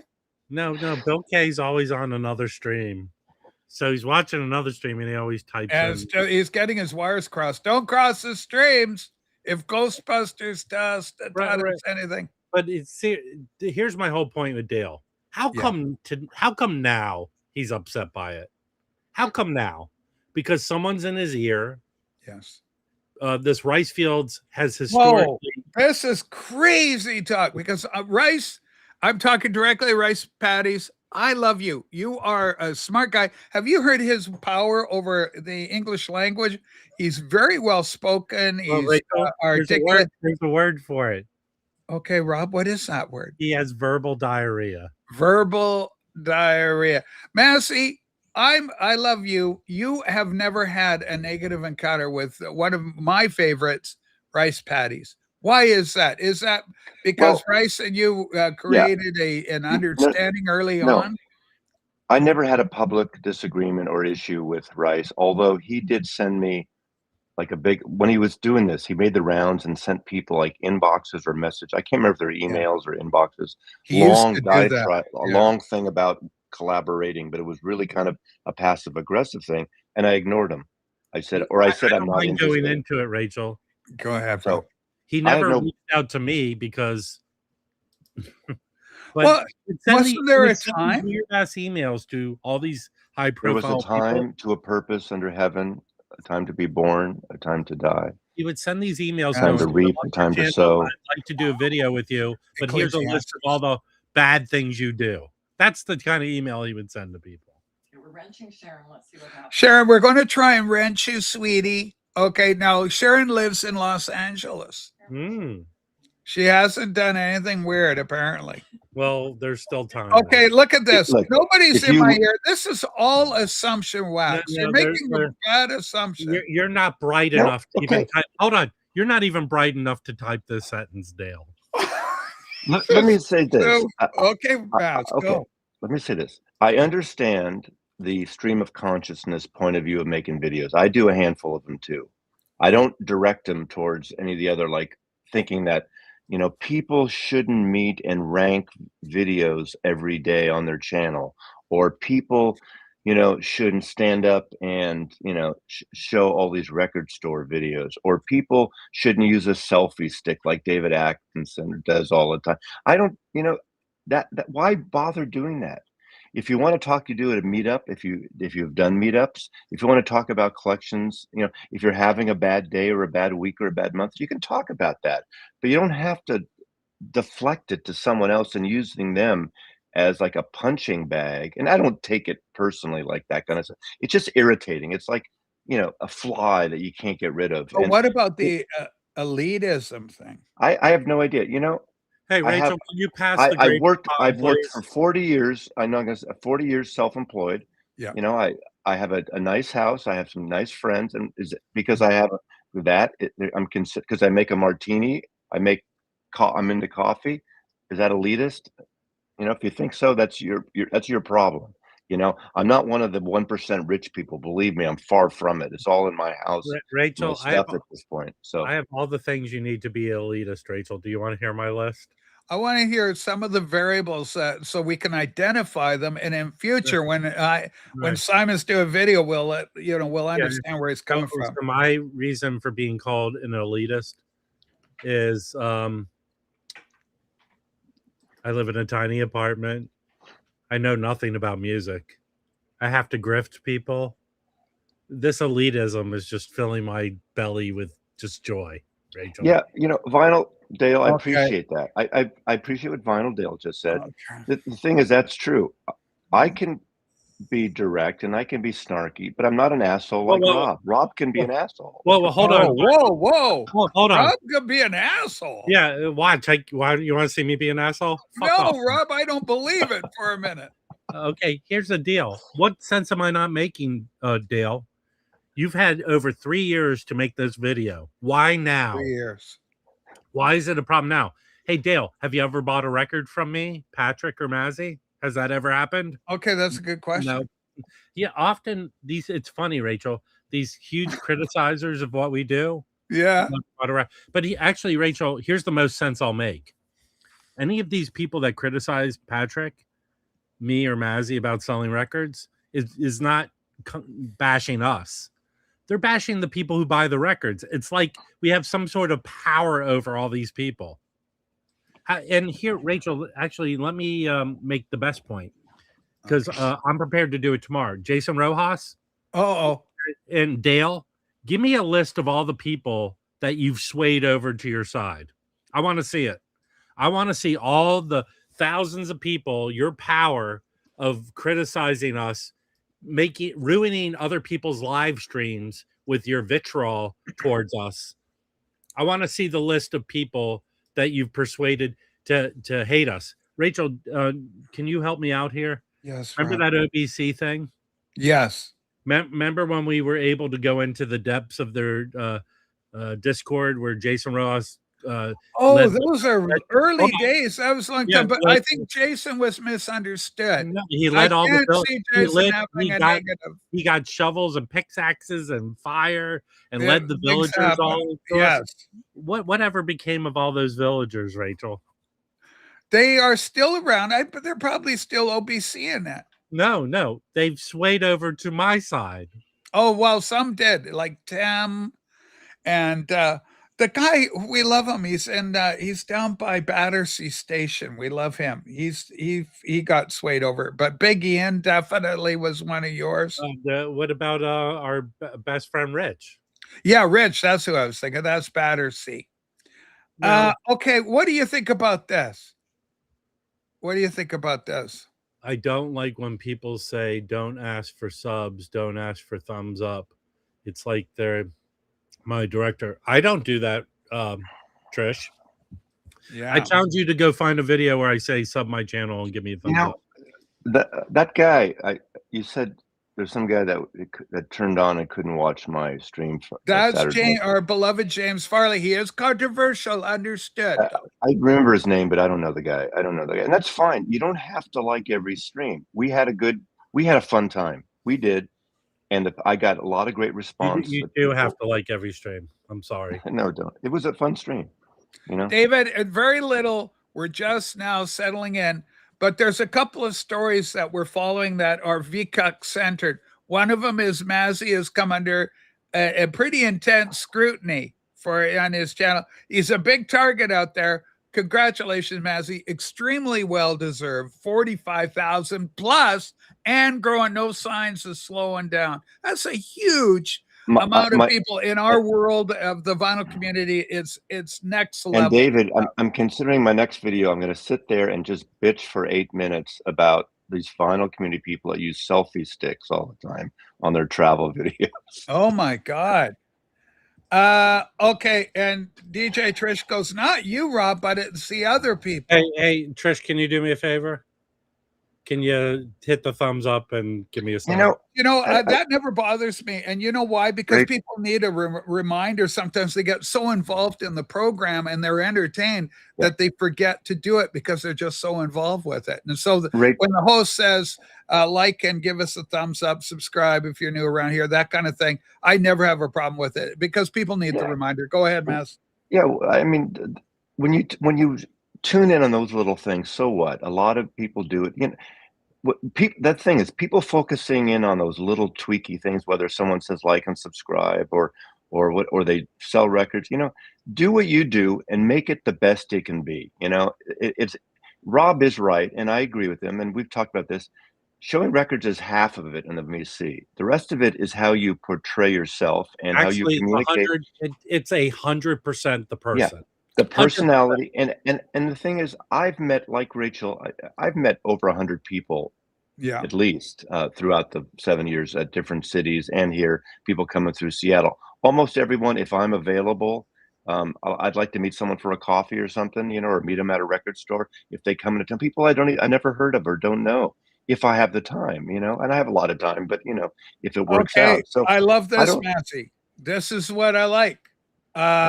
This is our friend Martin McGrath, now controversial in Yeah, some well, circles, oh, but he comes out. well, He's you're one of very the misunderstood, Rob. yeah, He's that very guy's one of straightforward, and Martin he's McGrath not is one of the underhanded. king morons that we've come across here. Well, okay, Rachel. Yes, Maybe he is, and maybe he's misunderstood. I misunderstand him all the time. He's not But misunderstood. let He's me not misunderstood. He's let me fully stood. finish. I'm gonna smash a fucking sock of manure in your face, Rob. good So, Lord. Hold on. Why do you on- have a lot of manure laying around? They're so resodding the lawn. I don't. Look at if I don't think if people look up Okay, to me, you're that going is. big on this. This is the crux. We're at the crux. It's finally Wait a happened. second. First of all, reverting to a record salesman, vinyl Dale. In this 19, that if you watch my videos, maybe you don't know. In the 70s, I sold records. That was my job. That was my job, to sell records. For 40 years, I sold photography services. I'm a sales guy. I mean, in a way, I'm an agent. I'm a manager. That's what I do. I didn't make this channel to sell records. I promote records. Sometimes I do a lot of those records, whether it's the whack-a-moles or I do I profile records I've had for 30, 40 years. And if I talk about it, I have people commenting, they go and buy it. They go to Discogs or they find it in their record stores. And so in that, if God, I use the term influence, people are going to explode. But if I do something and people say, oh, that might be cool, let me check that out. That happens with all of us. I've bought records that Rob Walker has showcased. I bought records that John Sixon. Records that Vinyl Dale has showcased. No, Massey, we got Simon a great comment here. How do you respond to this kind of comment? Can I respond to it, Rachel? No, because there's nothing. Okay, I will respond. There's nothing wrong for selling records, and the amount of okay, I do maybe one auction a month. They're not even on YouTube anymore, as you know, but they are, as I said, they're spilled over. They are rebroadcast or on whatnot. But so what? I do 20, 25 videos a month that aren't auctions. So I have no problem with selling records. What if I worked in a record store and I did this as a side gig? I'd be selling records there. I'd be tell people, hey, when you're in Seattle, come to the store I work in, say hi, buy records. I mean, so what? So fucking what? Every time someone goes out and Rob Walker buys the new Morrissey record I haven't even picked that up yet. All these people bought the new Morrissey record Friday. They're showing it on Instagram. They're showing it on Instagram. They're fucking selling records, showing on Instagram. The label loves that everyone bought a Morrissey record and shows it. Every time all these people are showing it, they're selling records on behalf of the man. Yeah, Michael Fremer actually had he was taking a little bit of shot at you a couple of years ago with your showing out the right. It was something he didn't understand. He didn't understand. He didn't understand all these people all of a sudden in his world, not just me, but I was like a poster. The record holder upper, where anybody, which is it's a democracy. Everyone can show it. Hey, Rachel, sales pitch, Rachel, I does use a sales pitch. Can I talk about how cool the music is? Rob he's got a burden. We must release him. Let's unleash the Kraken. Hey, can you put back Vinyl Dale's comment? Yes, he's got a good comment here. And this was and it was a good comment because it showed love for Massey. Hey, Vinyl Dale, I don't know the education system in England. Do they teach you grammar? Do they teach grammar? And do you remember? Okay. Hey, Rob, you have to take a written exam to deliver the mail. That is hurtful. It is prejudicial. Rachel, yes, ma'am. There are at least two, maybe three. 2 or 3 examples. These elite channels with balloons. There are balloons, Massey. You unleash balloons. There are 2 or 3 examples of vinyl community people that started making videos and eventually opened their own record store. There's River Place. That guy? What is it? Riverside Records. That he started out making VCs. We know Michael 45 has a record store in Dusseldorf. Some people have started doing it, opening a store. Now that's a lot of investment and time and too many records. Our good friend, Too Many Records. Too Many Records. Exactly. There's another one. So what? This collecting thing, You know, in fact, Dr. Robert years ago, when he was thinking of retiring, he said, "Why don't we open a record store?" I said, "Not in a million years. I wouldn't want the headache." Rachel, there's a fucking idiot who I'm thinking it's Rice Fields or Arnie Zanzibar. Okay, well, let's take a look at it, Rob. Rob is a pathetic or bully boy. this could be apparently Simon might have the ability to start a second account. Okay, evil and toxic for Clive Strickland seems very English oriented. I'm going to guess it's Spring Hill Jim or Martin McGrath. Hold on, Mazzy, you kind of know the prices of records. Have you ever watched my auction? Typically, of course, my records. I bought records from you. Do they go anywhere near the price that records? You know, Riverbend.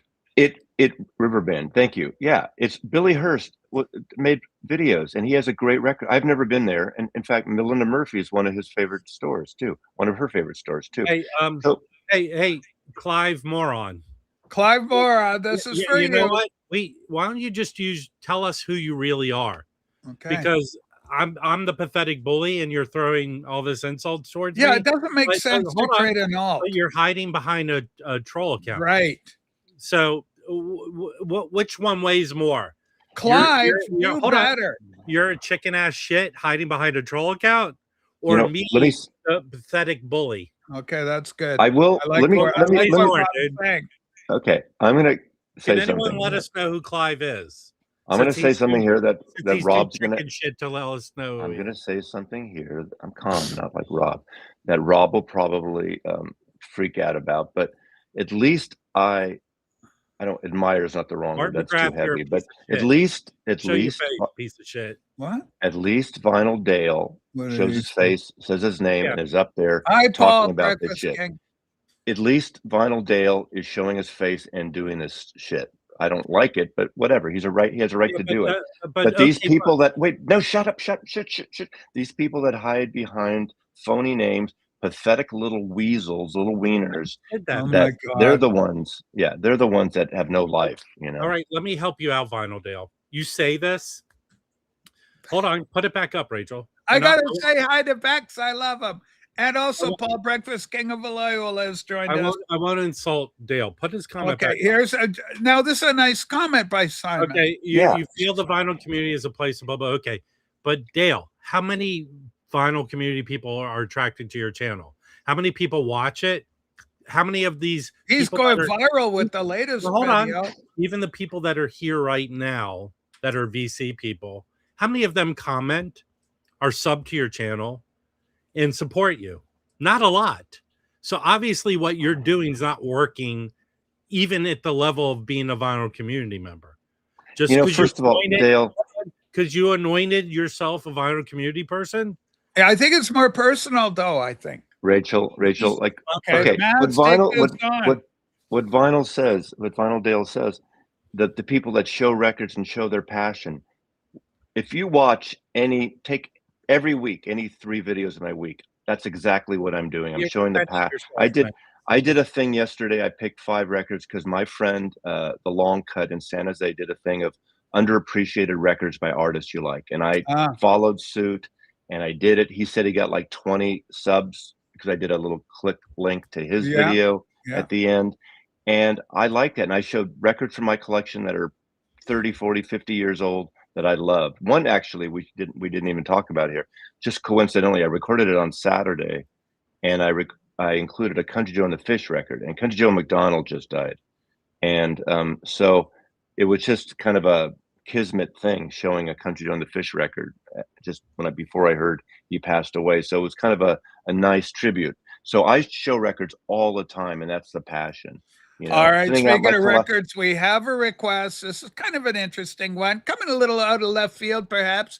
But Rob, our good friend Charity, she's a real girl, former Playboy bunny. Now this is making me feel like this is a real person, Rachel. Hey, here's what you do, Sharon. Take a bottle that might be handy, whack yourself out of the head in a dazed, confused state, stumble out of your living dwelling, roll around on the ground, just crawl up to the sidewalk, and you should find a Barry Manilow's greatest hits. What? Okay, right. Rob. What? Rob's out of line with that comment. All right, go ahead, Mass. No, that's it. Anyway, We're having You a know. lot of controversy also with our beloved Tokyo Brian and 4D. Now, neither boy is here, but that's another thing I want to talk about. Their comments, that particularly from 4D, exploded in the peanut gallery after. They are on the outs right now, and I'm hoping we as a community, if you see them, either boy, out and about in their travels, in your travels, please tell them to get along. Okay, these are both good boys. And it's sad to see them at loggerheads. Let's call it. I have to share another loggerhead. tragic death in the music business. People who know him. People who don't won't. Augie Myers died.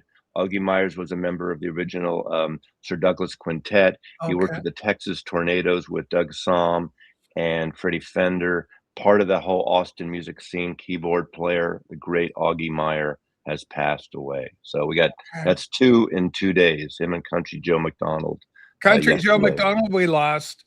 Yeah, it's sad, you know. I mean, I grew up with Country Joe and the Fish's music and Sir Douglas Quintet and Sir Doug. So hey Rachel. Now we know one of the trolls is a chicken ass shit because he never shows his face. Yes. Troll accounts. It's Arnie Zanzibar. Arnie! You're one of the original pieces of shit. Artie's from Australia. He's the first responder. Wait, how do we know he's from Australia, Rachel?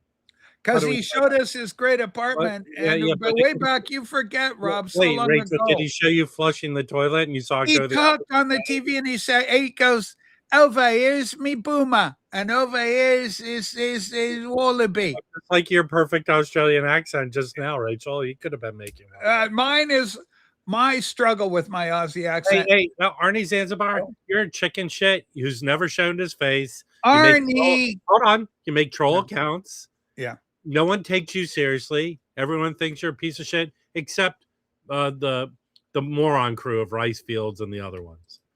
Okay, we got problems right here. Massey, take this on. This is something unexpected. David Atkins says, I'm afraid to say this. Simon is not only abusive, but he also lies about me in yet another pathetic rant about the vinyl tag. So David has started to develop issues. Now we're getting our beloved David. Rachel, this is essentially like girl on girl action. We get the Brits fighting the Brits. Hold on. Wow. I don't know him well, but is David Atkinson like? I thought he was more like an upstanding person. He is, but he's had it with Simon. So does it mean anything that he chose to make a comment calling out Simon for what he really is? David Atkinson is the selfie stick king of the vinyl UK vinyl. But I thought he was like a respectable dude who. You know, you take something and magnify it. You kind of make some Vcuckers up here. Come on, you Vcucks. We need you desperately. Here's something.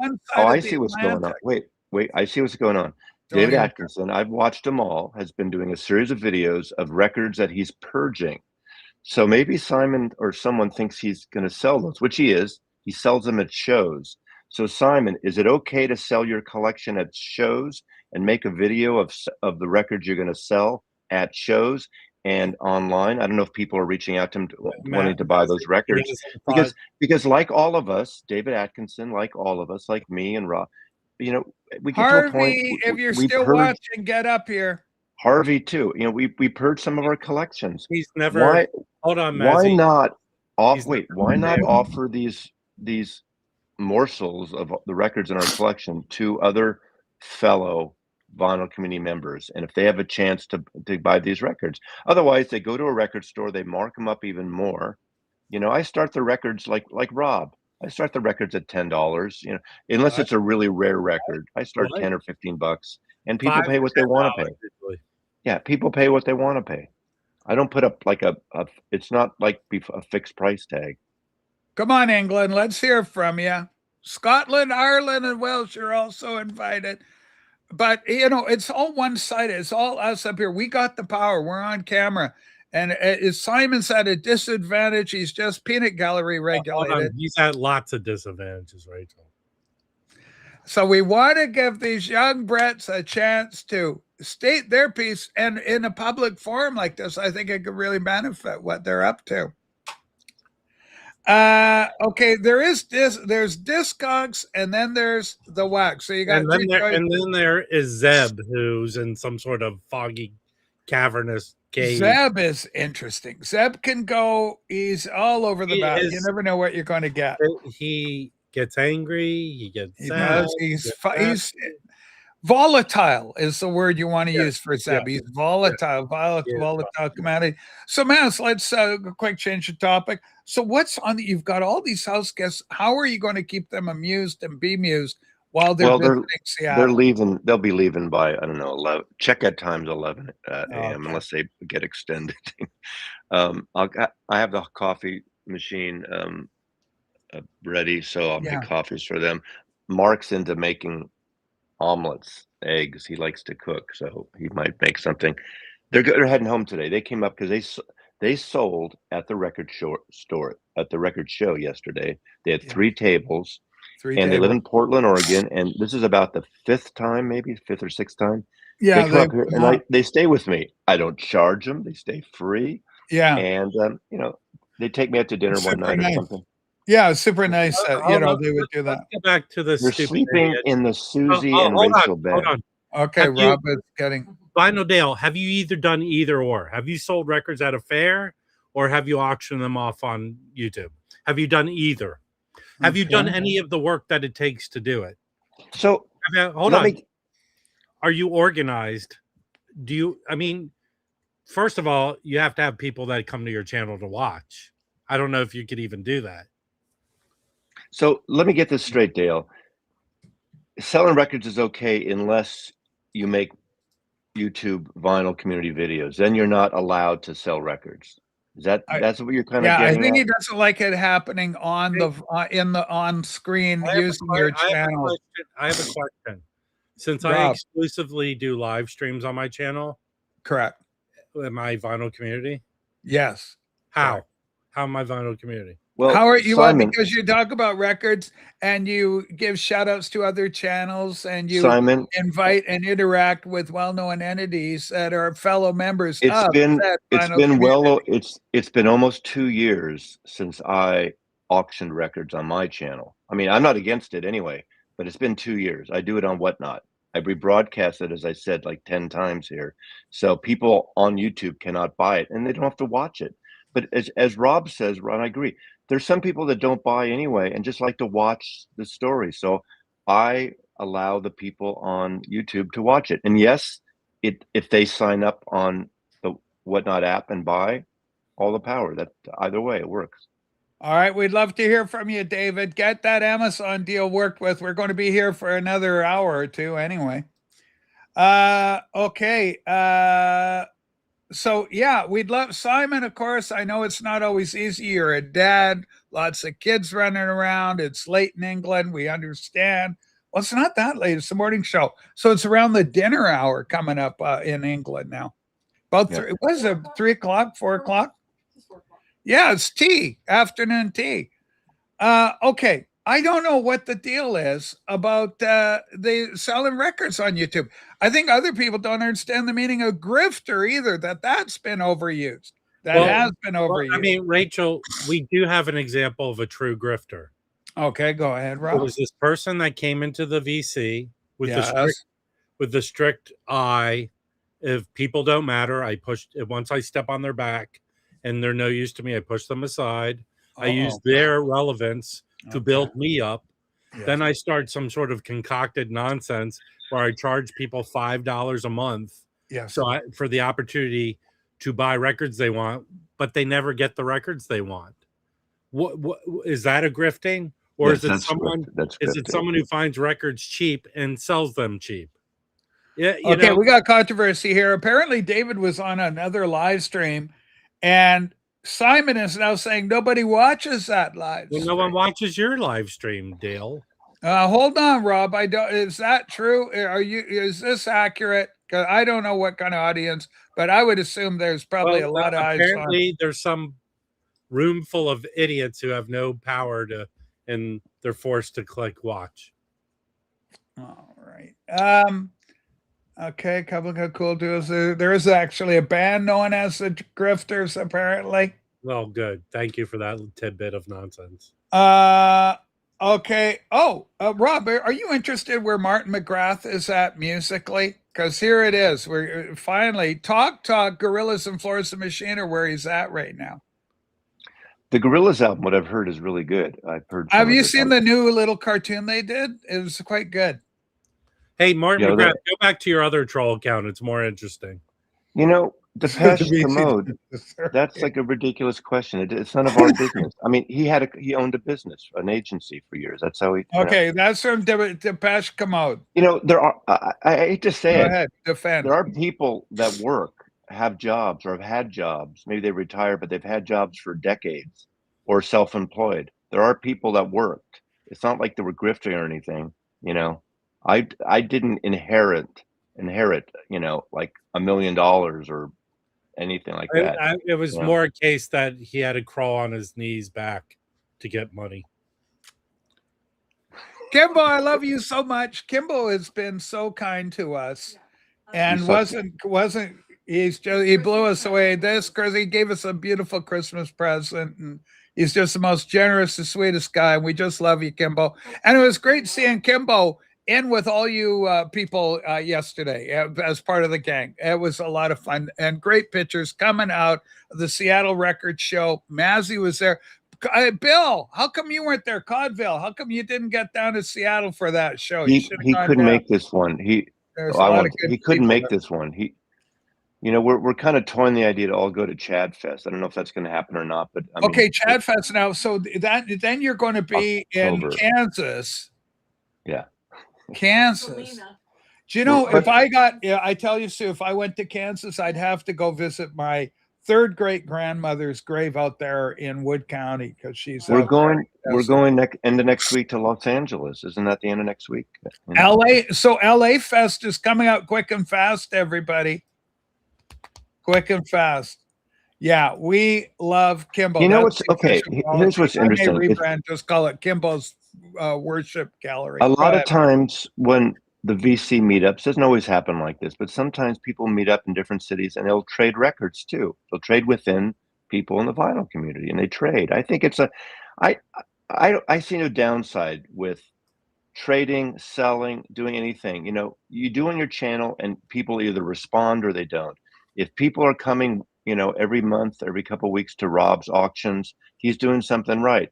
The other night on Chance's stream, you know, Chance has a successful live stream, and he has one member up there. We know who that is. That like a couple of weeks ago was really attacking PB Thal, Wax, and I about being shills, right? Whoa, on the Chance TV show? He goes to a record fair and a big record fair and sells records. So I don't understand why people get into that. Can I give another? He's a better example of the Vinyl Dale example. Okay, go ahead, Rob. Jason, here's what I did to Jason. I yelled at him on the internet, Rachel. That's what I can't think of any extra. No, you know what you did? You did the thing where you go, like, here, I got Joe Soren's book. This is incredible. This artist, look at this mask quickly. Just Joe Soren. I know his. Yeah, I know. It's so beautiful. But anyway, so you did this. Oh, hi, I got a record. I made fun of. And then he got so hurt, and I was warning you off. I told everybody. I said, "Look out! He's getting really mad." I could see his little face. It was adorable, but it got sad. I can make a a calendar step by step of Jason's butthurtness. But let's use the same approach. Okay. I've been selling records, auctioning for around 3 years on my channel, right? Yes. Okay. How come this wasn't a problem 3 years ago with Jason? How come within the last year he started making this one of his issues? I think hold on. But originally, here's what Jason did. When I upset Jason, I'm not going to say it was legit. I legitimately upset him. Yeah, and you didn't mean to, though. That's the important part to know. You weren't trying to antagonize the dear boy. Then Jason, we love you. You're as sweet as everyone. I honestly believe this was one. Jason asked me to meet up with him when he was in LA once, and I couldn't. I think he was upset by that. But let's go through the calendar of him being angry. So around that time, you know what Jason did? What did he do? he contacted you, Mazzy, and maybe some other person saying, you need to tell Rob to stop or I'm going to call the police. Yeah. That's what Jason did. Jason's choice. Well, he was afraid. You're very tall. He's very tiny, Rob. He's a small. But Rachel, Rachel, what did I do? You were so tall, and you're tall to spite him. Rachel, I sent You're him a purposely being tall to just I sent him a private message apologizing to him, and I apologized to him privately. You know what he did? He chose to not accept it or respond. He ghosted my response. So, then he formed an allegiance. He found a haven. Let me go through the step by step. All right. So after that, Jason decided, based on 45's fake outrage over me and my behavior, to try and get me canceled with you. And then setting up this OBC nonsense. Jason sided with the #1 grifter, who there's legit griftingness going on, taking money from people and not delivering on services. What? Not delivering on services. Also, I never heard anything like that. Also asking people to do questionable tax things, send private information to him. But Jason was right there supporting 45, actively involved in the OBC, doing all that stuff. Even at that point, there was no complaints about me grifting or PB Thal auctioning off records. At that time, Mazzy was not doing it. So there was no complaints then. Then, as he would go to private places and complain about me and Mazzy and others with other people, and then other people would come in and say, hey, this is right, or whatever, supply me. After that fell apart, the OBC fell apart, he moved on to palling up with William. When William would do these troll things, Jason was right there to find another person that he could use in his hatred towards me. Yes. And make complaint. And he did it numerous times. And then I believe there was a falling out between both of them. But then they came back together to do more troll complaining things. In the meantime, Jason is single-handedly ruining Chance's lives. Chance's puts a lot of hard work in there, but Jason's up there taking bait from people in the chat when it comes to anytime he can complain about shit that hurts Jason's feelings, he will do it. And Jason, if you want to change all this and say it's not true, I'm sorry. It's all up on the internet for people to see. It's still there. Doesn't forget. But then Jason moved on to other ways of hating my guts and complaining about me. If you go to his social media, he's taking pictures of me and made a clown appear from my photo. Oh yeah, they turned you into a clown figure. Right. You know, Rob, that's the easy part. It's easy making a picture of you into a clown. No, but they put makeup on him and everything. I'm laying out everything that exists on the internet. Okay, Rachel. Then Mazzy was there. I met Jason in person at the Austin record show. And I met him. Mazzy was there. We sat in a room together for at least an hour, maybe more. Jason sat there silent, didn't say anything to me. He could have opened his mouth and complained and say, "Is there a chance, Rob? Is there? Let me finish. Keep going. Let me finish this. He could have said anything to me to make this end or express how he feels. He did nothing in person. You know what he did do? After I left Austin and went home, he went on the internet and started trashing me.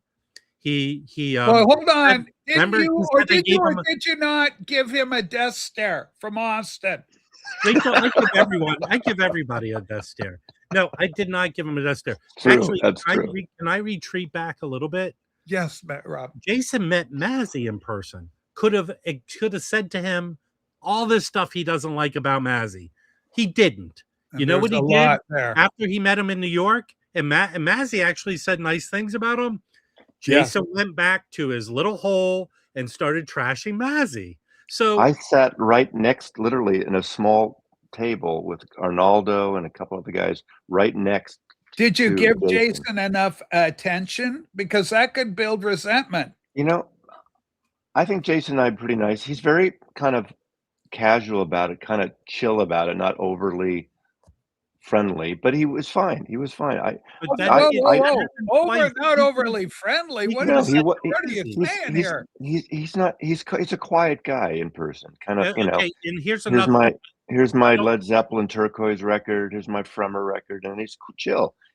And that's fine. There's nothing wrong with that. Hold on. I had no problem with him. Hold on. Rob has still got a lot on his heart about this. There's still more till we get to the point where Jason decided to take this whole. I haven't had coffee yet, kids. Hold on. Jason decided to take the whole grifting thing as his issue, but he had like 2 years before this to bring it up as an issue and never did. Secondly, someone who is always nice to him and friendly. There's a person. Yes. Vinyl Piper was always friendly. That's Chris. We love Chris. And Chris is a nice guy. Yeah. And then he turned on him. Jason turned on Chris? Yes. He turned on that dude. I had not. I don't know about that one. Here's my recommendation. Gosh, Jason, we love you. If you're here, Jason, please come on the show. Let's talk about it. And here's one thing I will say this. I know the Karma police have been out there. Karma has been set. What do you mean? What do you mean by that? Is that threatening? You better not be threatening. If hold on, if I am so negative and hurtful and harmful on others, Karma is ready to visit me, and it has not. It has not. It's these people that go on these campaigns of anger and butthurtness, and they just seem to decide to make up new issues to attack us. This is hysterical. All right, now I didn't make one of the anything most about outspoken controversial figures from across the pond, as we like to say over here. Hey, can we see the selfie stick? Massey, get your mind Can off. we of see the stick. selfie stick? So, David, you're an Englishman in good standing. Oh, it was my great privilege. Are you hang on drinking a second. tea right hang on now? a second. I've still got your video running. Are you drinking tea? Are you drinking tea right now, David? Is that what they do? I've just had a bust up with Amazon. They're supposed to be delivering me a £450 camera today, so I can do even more elite videos for the UK VC. There you go. But they just sent me some wood filler instead, worth about $5. So I've been raging at them for the last half hour. So I've missed everything. Holy smoke. David, we're so glad to have you here. But hold on. We've got a comment coming in. This does affect our beloved Rob the Wax. It makes me so sad you haven't gotten the clue that we've laid out all day today. All right. There it is. An emotional outburst. Hey, here's a counterpoint. If selling records is so bad, why did Jason sell at VinylCon Atlanta? So apparently I have the answer. Okay, Rob, go ahead. Because he's a hypocrite. Okay, that's not actually fair to say. that literally has the word con in it. All right, very observant. David, it's nothing wrong with selling at record shows. Try and help us explain. It has been the opinion has been forwarded on this very program before that a lot of where our discombobulation occurs one towards another is through the cultural misunderstanding. Do you think that at the very crux of this, that Rob, being an American, is simply unable to understand Sweet Simon's English sensibility, and that you, as a fellow Brit, are there going, I understand the lad completely. He makes perfect sense. I love him. It's the King's English. We are in sync here. Go ahead, David. Well, I understand him, I think, pretty well. And I can absolutely confirm to Rob that Simon is behaving like a cretin. Uh-oh. A cretin? Yeah. It's a cretin. This is part of the misunderstanding. Hold on. I like the way he says it better. What is it? Cretin? It's a cretin. Cretin. In America, we say cretin. That's okay. Cretin, we say it wrong. Ladies and gentlemen, this bastardized young your boy language. is going to get a lot of fans coming directly from this here. Here it is, David Atkinson, music and more. Head over to the channel. Make sure you're subbed and support David's ever. David, we're so happy to have you on. And there are like board 5 videos in a row of records David is going to sell. So there you go. All right, we're hoping for good things. Should I say something? You can say whatever please, you want. David, you've got to. So I was on this live stream last night and with Chris, the Vinyl Man, and Chris asked me about what all the feedback has been regarding this my record fair experience and the purge, the great big purge, and he said, "Has it been good or bad?" I said, "It's been 99% good, but one person has for some reason has come up with a rule that says you're not allowed to talk about selling records on YouTube, which is pitiful." And so I kind of laid it out, and I just thought, well, it doesn't really bother me, other than the fact that on Friday I was sent this video where it was implicit that it was about me because I mentioned the vinyl tag, and I looked at it and I thought, well, and I obviously had to go to the channel, and there was another video about the vinyl tag. 2.5 months later, he's whinging about me by name, and the first video was he's using the C word to describe me, and of course he'll probably say and others of my type. But I just thought you seem elite. You seem elite to me. You seem elite to me, David. David, can I ask you? Well, you know, the elite accessory is the selfie stick. It is. You should know by now. I have a question for you. Go on, Rob. Is it similar in the UK, like in the US, where postal workers are easily provoked into nonsense? Well, I have had a bust up with my delivery man today from Amazon. I'm not sure if that qualifies. All right. So one of the points that has come up often, and this is from Rob's perspective more. I don't believe it myself.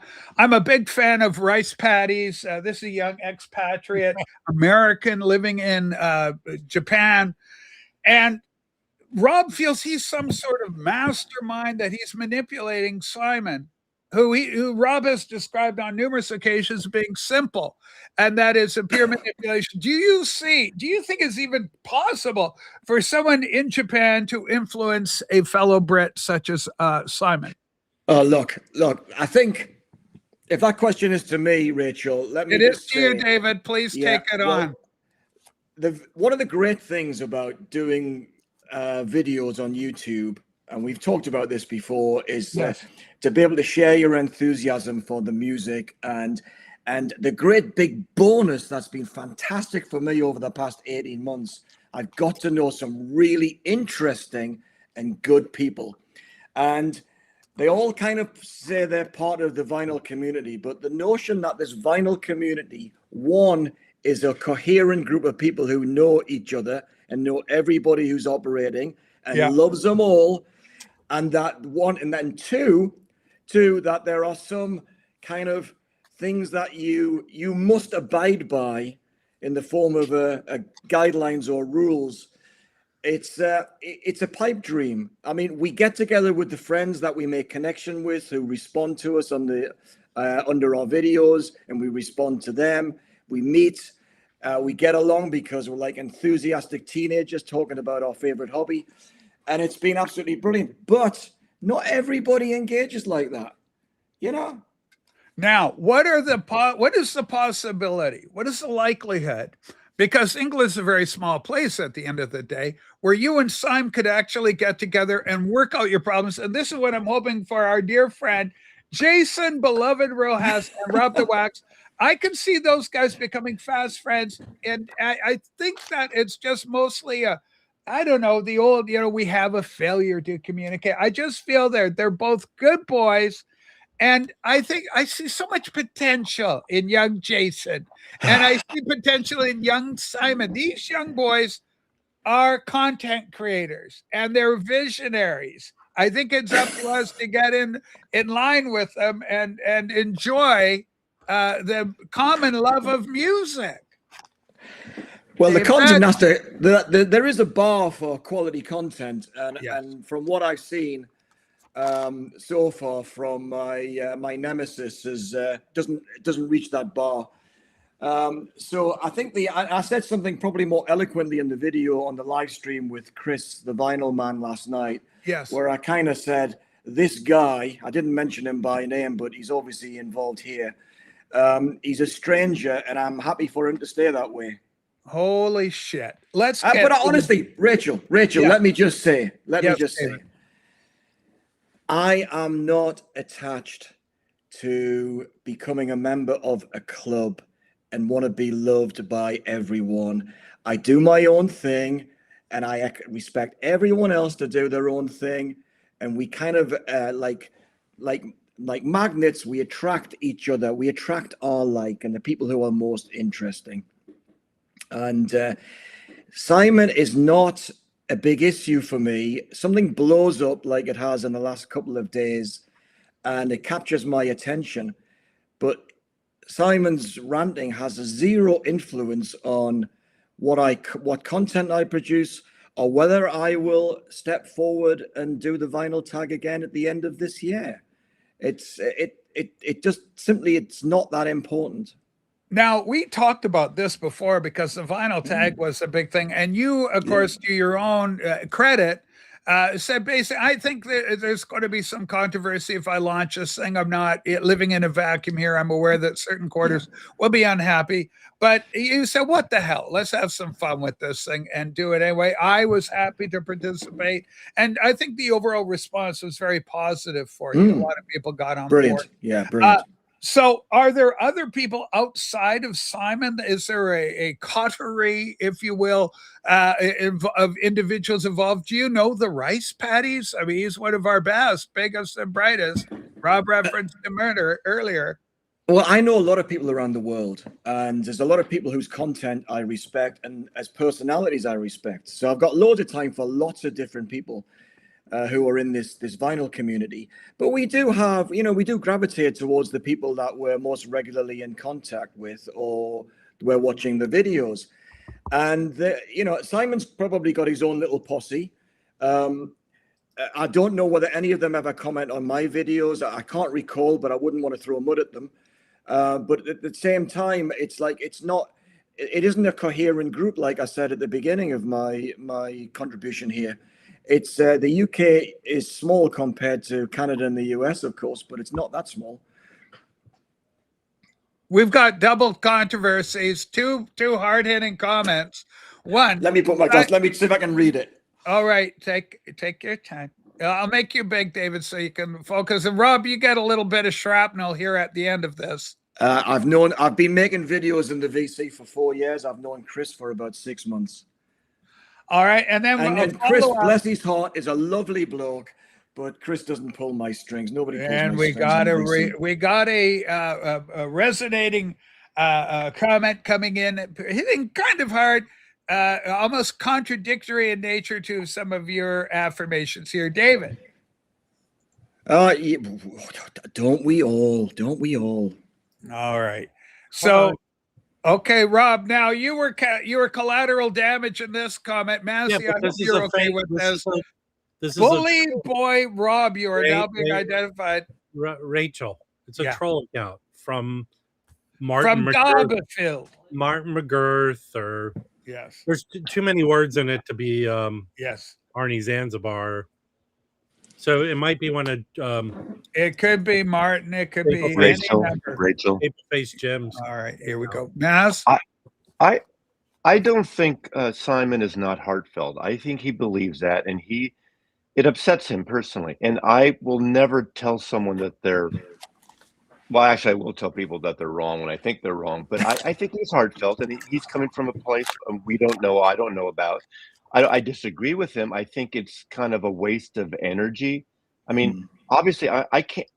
I'm not going to speak for Rob or David or PB. Okay, my guy's here. Oh, sorry, Matt. Keep going. But the thing is, the thing that tweaks me. I know Rob will say, "Don't explain yourself. Don't be Mazzy, stop explaining yourself." Yes, but the thing is, I make so many fucking videos. Right. I make an average of 4 or 5 a week. And, if I sell records once a month, which I don't even do on YouTube anymore, but I present a lot of new and old music.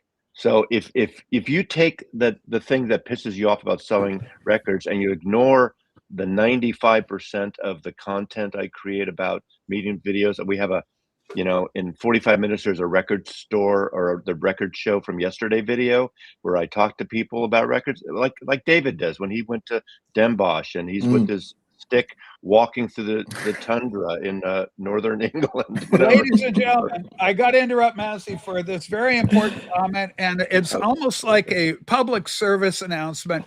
One of the great joys I have about being online and encountering people and talking music and what we do here. This individual right here, Scott Wheeler, 2679. He doesn't need to 2679 behind him. This individual is acclaimed. He's an award-winning. He's been nominated more times than you can ever imagine. He's a Hollywood special effects makeup design artist, and he's worked extensively on the Star Trek series. I've got a literal shrine to Star Trek. Can you have him beam up Rob to somewhere else? No, we're not doing that. But we can probably make Rob look like a Klingon.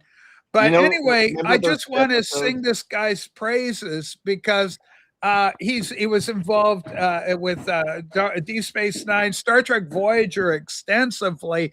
Next Generation, he did First Contact. He did the makeup on the Klingons and some of the other species there. The 300. He also worked on the 300, which is Frank Miller's the 300. Incredible. I mean, the makeup there, everybody was beefed up. All the guys working for that. This is Sparta. He did the makeup. I auditioned to be one of the 300s, and I wasn't buff enough, so I didn't get. Well, everybody buffed up for that thing. Hey, anyway, Scott, I just wanted to sing your praises for a bit and tell you how I just love it when guys like Scott and Angelo Kelly and Joey Kelly, all these guys, right? All these you're a star fucker, Rachel. Just admit you're a star fucker. Anyway, yeah. I sure the hell would be. Can you bring up that amazing comment from Vinyl Dale finally? All right, let's take a look. Here we go. Anyway, Scott, I love you. Yeah, I created the abs on the three. If you like those abs, man, he could have abbed you up. That's unbelievable. Great abs. Put back up the ridiculous Vinyl Dale's comment. Okay, Simon, we've got a comment. I don't think it's very ridiculous. Here we go. I'm not approachable. No, you're not. Rob's very approachable. Wait, let me defend Rob here. Unless you're Jason Ross with Austin Derek and also Fear. Rachel, when you meet Robin, as you know, when you meet Rob in person, it's very different. He does this kind of quirky thing, but he's not on the attack. He is very hospitable. He's a very good host in Los Angeles. He'll drive you around. He drives. Hold on, Vinyl Dale. You've never met me in person. You've never reached out to me, and I doubt you've done it with Mazzy. So fuck off with your nonsense. Hold on. Now, David is in a better position because he's right over there on the Sacred Isle, Old Avalon. David, is there any chance that you and Simon could iron out difficulties and meet one another over a pint of beer with, say, in the safety of a collection of other Vinyl community members? And do you think it could possibly go well? Rachel, I don't want you to fuel any sort of conflict, but you know, I want to spend time with interesting people, and it's kind of like, you know, there are some really interesting and successful in their own lives people that I rub shoulders with within the vinyl community, and I just like to keep it that way. And there's you know, if I was to kind of force rank the sort of people who I'd want to spend time with, you know, I think Vinyl Dale or Simon would be in the relegation zone. So that sounds kind of an elitist response, David. I appreciate the acknowledgement of that, Mazzy. We got from one elitist to another, mate. Okay, guys, I'm worried about this comment. Rob, do you agree with this, that it may be more about your own flawed psychology so that Jason becomes so powerful he becomes your kryptonite? He is the one thing capable of taking you down. Is Bill right? Mazzy, you were in a room that Jason and I were in. Was he my kryptonite? Okay. No, you were sitting you were across the table. I was sitting. Rob was to my right. You don't want to get too close to kryptonite. If it's your kryptonite, it will kill you. Okay, Rob was. Wait, Rob. Yeah. You asked me a question. Rob was to my right. Jason was across the long table to the right slightly. And who was else there? It wasn't Kimbo. Who was Kimbo and his girlfriend? Was it Kimbo? Yeah. Yeah. You know, I'm gonna go back to this whole vinyl. I don't Did know if Wes I'm ever to answer blame. my question? Yeah, I might be to blame for all this selling on YouTube. This started 5 years ago this year, towards the end of this year, when my friend of 40 years, Coleman Burke, passed away. Sort of, you know, he had a brain tumor that just happened like that, cancerous, inoperable, and within 3 to 4 months he passed. We met Horrible, working yeah. in a record store together in 1973, and his sister reached out to me about his collection, and I gave her places to sell it. And she said, well, "Are you interested?" And Coffee Dave and I ended up buying it. And part of the deal was, you know, it wasn't cheap, it wasn't crazy, it was the right price. I asked around and I made an offer, and she goes, I said, "Look, we're going to sell some of these. You know, we can't do it all ourselves. We're going to sell some." And she goes, "That's fine." And we had that idea. We made that. I don't have it right here. The Coleman card, a picture of Coleman with a little bio Yeah, it was about great. Coleman.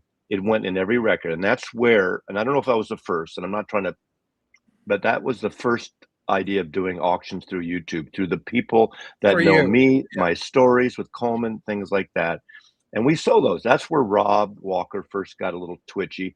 He did say one thing that really offended me. He probably won't remember this. He said, you know, selling your dead friends records, you know, it shouldn't happen on the, you know, and I got pissed off at that. And I still don't forgive him for that. Well, But I it's met dark. Rob. It's very dark. Yeah. Yeah, but you know, in a British humor way, okay, you know, I understand there's a certain British humor that is sort of dark and black that I appreciate. So, and I met Rob twice now, and I had a great time with Rob in person. But that's how these things started, and All we right. sold all those records, and we kept a lot ourselves. We had like 5 auctions of the Coleman collection, and people had a great time getting a part of the collection, music they loved, obviously, and with that card, knowing that who owned it before. And All that's right. how this I all think started. David needs to get a piece of Simon. Unfortunately, we have another comment. David is upset with me over what I said regarding the final tag. I didn't toe the line like he wanted me to. David, did you want Simon to toe the line? And why did he not toe the line? There is no line to toe. You know, Simon has never been in my thoughts except when he pops up like a bad penny about once every couple of months, ever since I did the vinyl tag. So it's an irrelevancy. And of course, I did make a comment on Chris's live stream last night. I said I remembered the Napoleon quote: "Is never interrupt an enemy when they're making a mistake." Yes. And I just thought that's why I don't engage with Simon, because, you know, he digs his own holes as far as I'm concerned. Powerful. Okay. One of our most beloved is PB Tall. We're going to get PB Tall up here. No one has been in the auctioning game, the selling of records, more than PB Tall. We're going to find out. Whoa, Rob, go ahead. Yeah. What am I, chopped liver? When it comes to PB Tall, Rob, maybe you are chopped liver, because this kid was out of the gate before you were a sparkle in your dad's eye. He's been at this a long time, Rob, and you know that. Right. And here's my point. All right. Angry Jason Rojas had plenty of opportunity 3-4 years ago to make this campaign that grifting in the VC is no longer permitted. Right. It's just within the last year, this has been his go-to thing. But the underlying thing is he's just angry. He hates me. Okay, this is interesting. Sad Bums is struggling with domesticity. He needs a house, an apartment. Massey, you got next room. Sad Bums, if you're in the Seattle area, you can go to Massey. Massey is always helping out people. All right. Anyway, we're going to get PB Tell up. Dawson, what's this about? Russ, this is a great episode where we're airing some grievances. Rob, go. I know why Russ is upset. What's going on with Russ? What's happened? Well, we share some sort of adversarial thing. Okay, what happened? He's a fan of the University of Dayton basketball, the Flyers. Yes. and I'm a fan of Virginia Commonwealth University Rams. Yeah. And we beat them twice this season. He's upset. All right. We're joined now by legendary Vital community member in good standing, the one, the only, PB Tall. PB Tall, I love you, but you were selling records and offending people long before Rob. Rob tried to insert himself into the comment by going, hey, I'm Sharp Liver. What is this? I'd like to sell records, but nobody did it like you, PB Tall. And you have incurred the wrath of the Vcuk long before Rob was ever involved in any of this. Your thoughts? So as usual, you get the information wrong, but that's okay.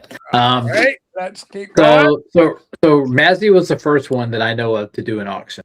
Other than I believe Captain Spaulding. Hold on. I said other than the Christmas auction, that was the infamous Christmas auction, the one that started it all.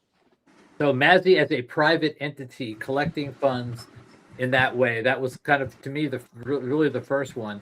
Then Rob and I started doing it occasionally, and then Rob and I split, not because we were upset, but because we didn't like sharing time. I don't believe that's true. There was well-regarded. Rob got you on his show.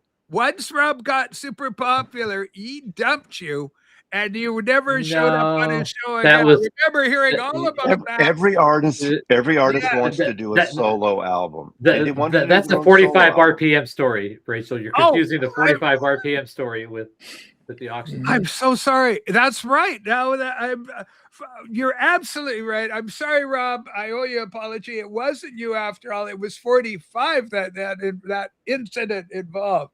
So that's where I got kicked to the curb. Oh. Okay, we got a comment from Vinyl Dale coming in. It doesn't bother me David done a video making his records a record fair. I figured he would do.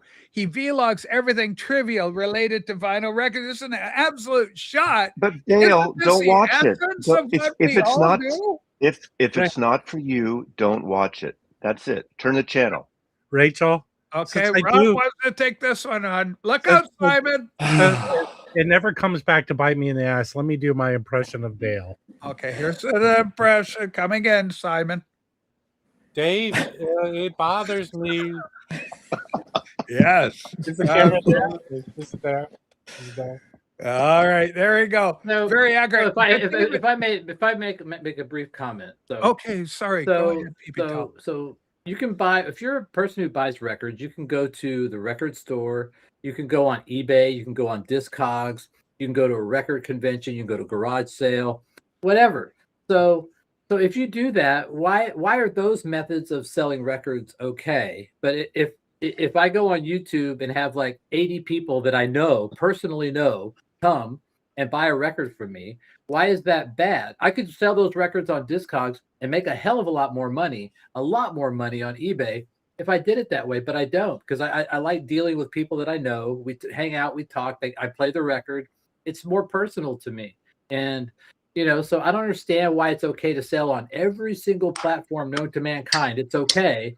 But because I sit there and sell to people that I know, I don't force them to come. I say, hey, if you want to come, you come. Here's the starting bid. Here's the record. If you want it, you can have it.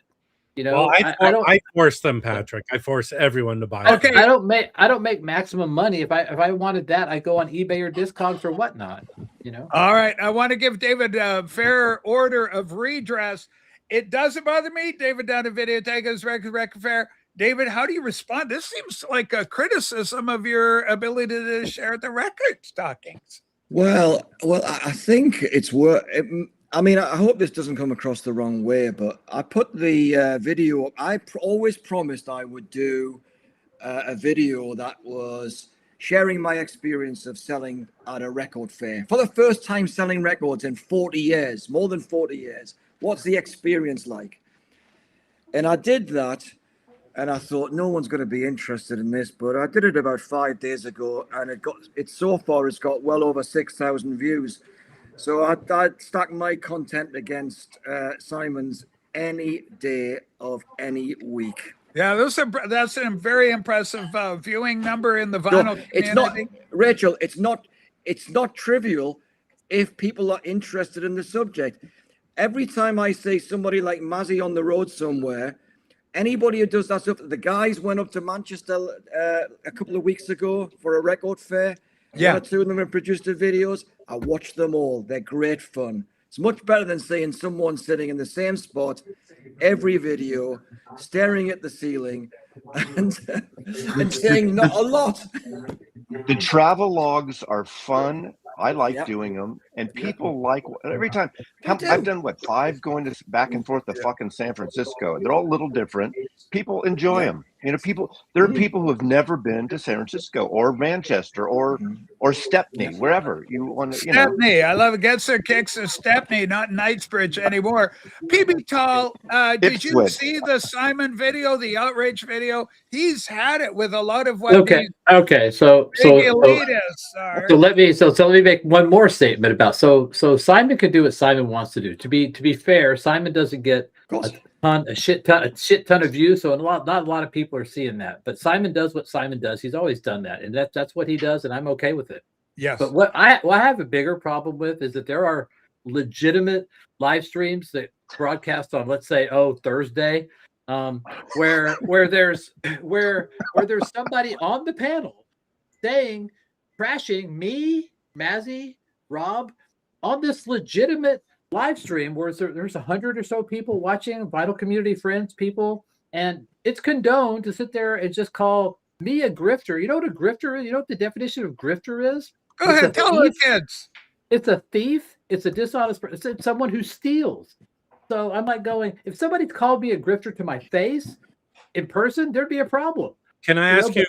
I want to. What about shill? I'm a shill. Yeah, Shut up, exactly. Mazzy, shut up. I'm Oh talking. yeah. Hey, Patrick, do you remember with the anger in Jason's belly, he started making content bashing people, and he called it a parody, and he died on a hill where he goes, parody doesn't have to be funny. Like, remember that? Yes. I remember that line. I felt parody should be funny. That should be the intent.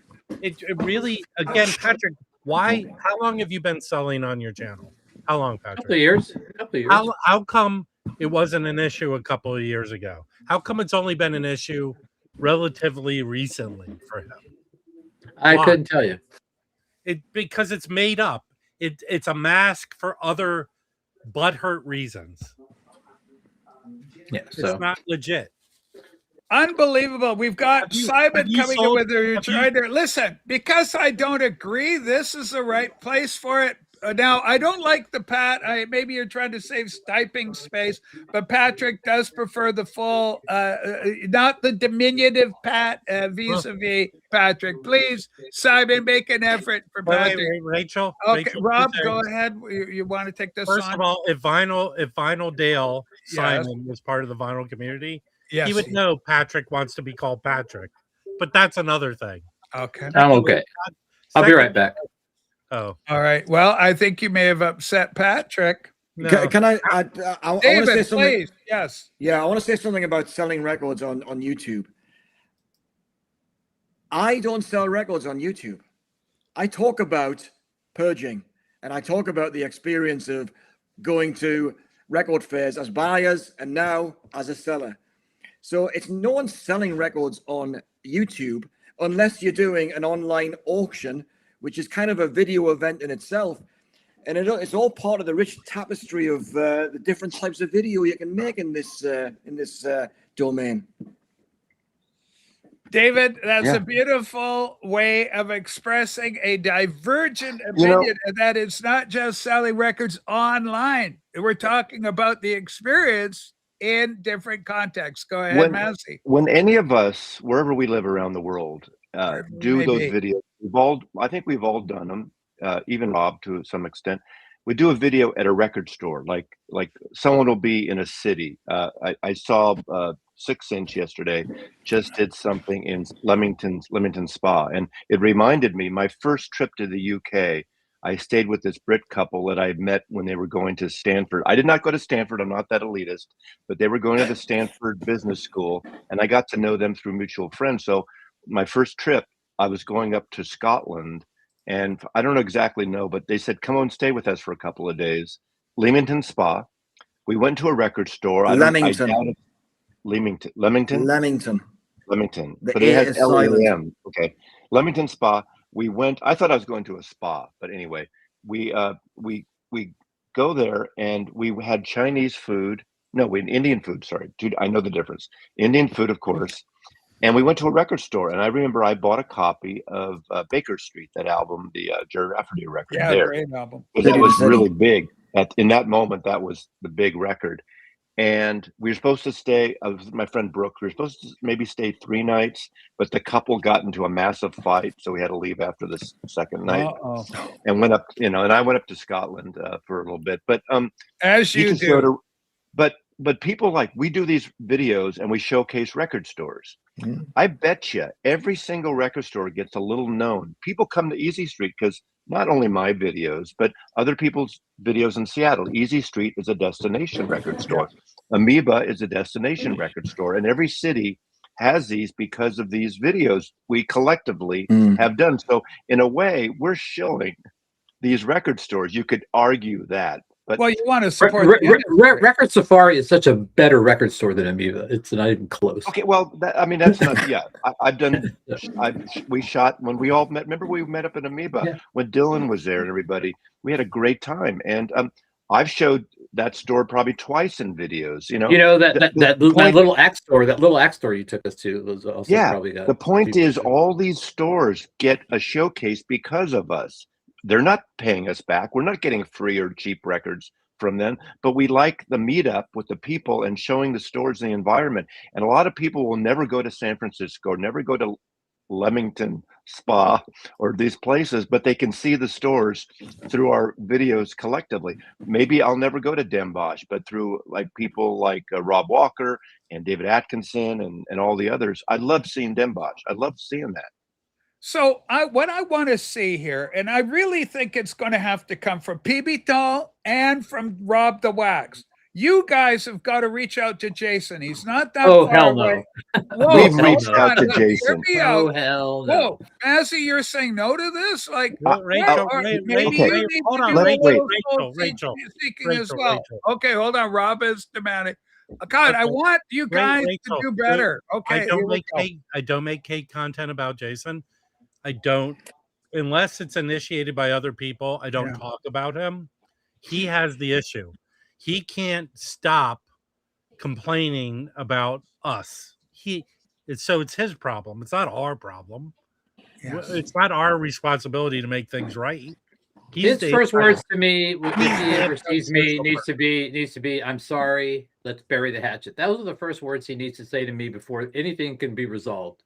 Ever. Okay, I think that could I want to say happen. Officially, even though she veers slightly right, I love you too, Rachel. Excuse me, Sarah. Well, I know you love me, Mazzy. That's the way to say, but we're family. But what I wanted to say, Patrick and Rob are absolutely right. I tried. In fact, Rob was digging back at me because I was not really defending, but I was saying, look, I met Jason. Jason's fine. I gave Jason the benefit of the doubt for a long time. And then what Patrick says has happened even a couple of weeks ago, and that's not the only time it's happened on that Thursday night stream that we won't mention who hosts it. And the host and the other people are great on it, is he started, we're not even talking about anything like this. And he'll say, oh, the shill people are here, or all that kind of stuff. I wasn't even there. I wasn't even there when it happened. I was like going, what? Right. Someone told me, and I'm like going, what are you talking about? I wasn't even in the peanut gallery.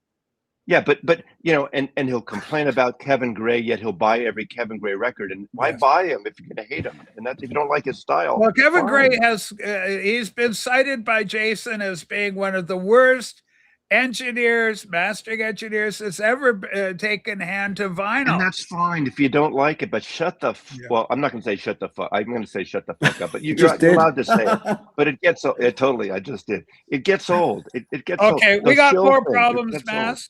We got more problems. So this is for Rob. Rob, how do you handle this kind of criticism? At least with Mazzy, you can have a civil conversation, but with Waxed, it's like listening to a barking dog. Well, barking dogs. They attack you every day delivering mail. He's a mailman. Okay. I will say, All right. You know me. I can have a civil. I like mailmen. They bring me records, so mailmen are Look cool. at Rachel and I. Actually, we get along fabulously in We person. do. And We love each we other. have an issue on certain political aspects, which I don't. think she's a crackpot, but I she think knows that. Mazzy's wonderful, and we don't exactly. disagree on anything. You know, and people have told me, don't go on. Why are you supporting that? People have never said that. Right-wing They love bastard. Rachel. Yeah. I never know Jason, I never know who's boycotting Rachel or not, because the people that boycott always seem to come back. So. Jason sounds insecure and jealous for whatever reason. Yeah, it is.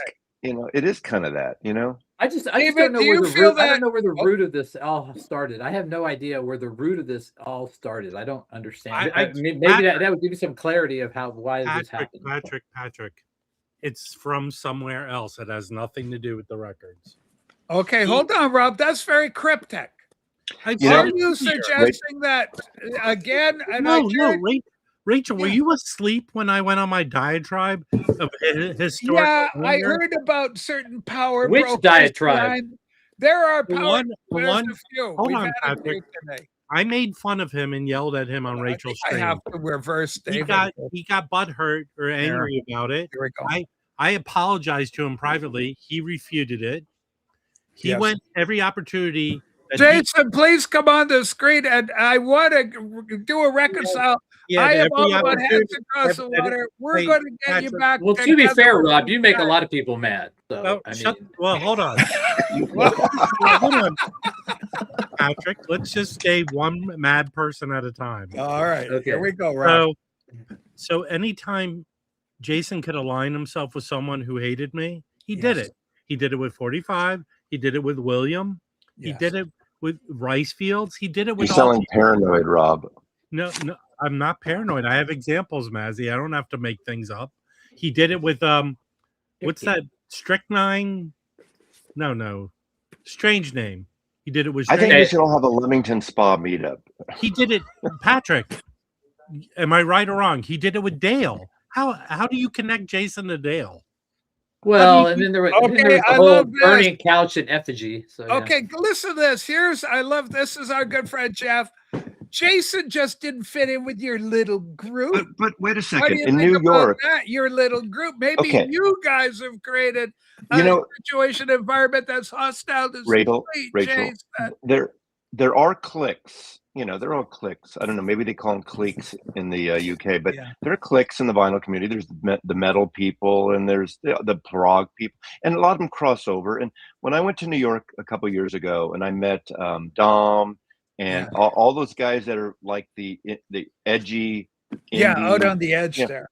I love those. I love those guys. I like some of the music. I don't like it, and even Moderick Alex. I met him in LA, and I just loved hanging out with this different group of people. And that's where I met Jason there. We were all at the show, and we did a whole walking through Manhattan to a bunch of record shows with Jason. We went to a pub, and I had no issues. I had no issues with him. And even the guy that dumped on us later, I forgot his name, that he never had a channel, but he would show up here. That was our little guy in New York, Mad Vinyl. The guy in New York, he gifted me a CD. And PB, I know Mad Vinyl well. You caused that problem. But he gifted me a CD while we were there. It was really nice. There was no issues. Yeah. And he seemed to kind of get butthurt because I didn't make a whole video on that one gift. That hurt you, and he was mad at that. He was mad at PB Tull for being a better ripper, and he never could handle the fact that he was not as world famous a ripper as PB Tull. He went unheralded. David, have you ever tried ripping? Because if you do and it doesn't go, I hope you don't go insane. I've seen it happen. It's not pretty when it does. But this is just crazy. We're trying to get everything going together. David, do you think if PB You're Tull... not trying to get anything together. You're trying to sow dissension because that's what your show I do not do that. PB Tull is horrible. Now, David, what's the title of your stream today? What's the title of your stream today?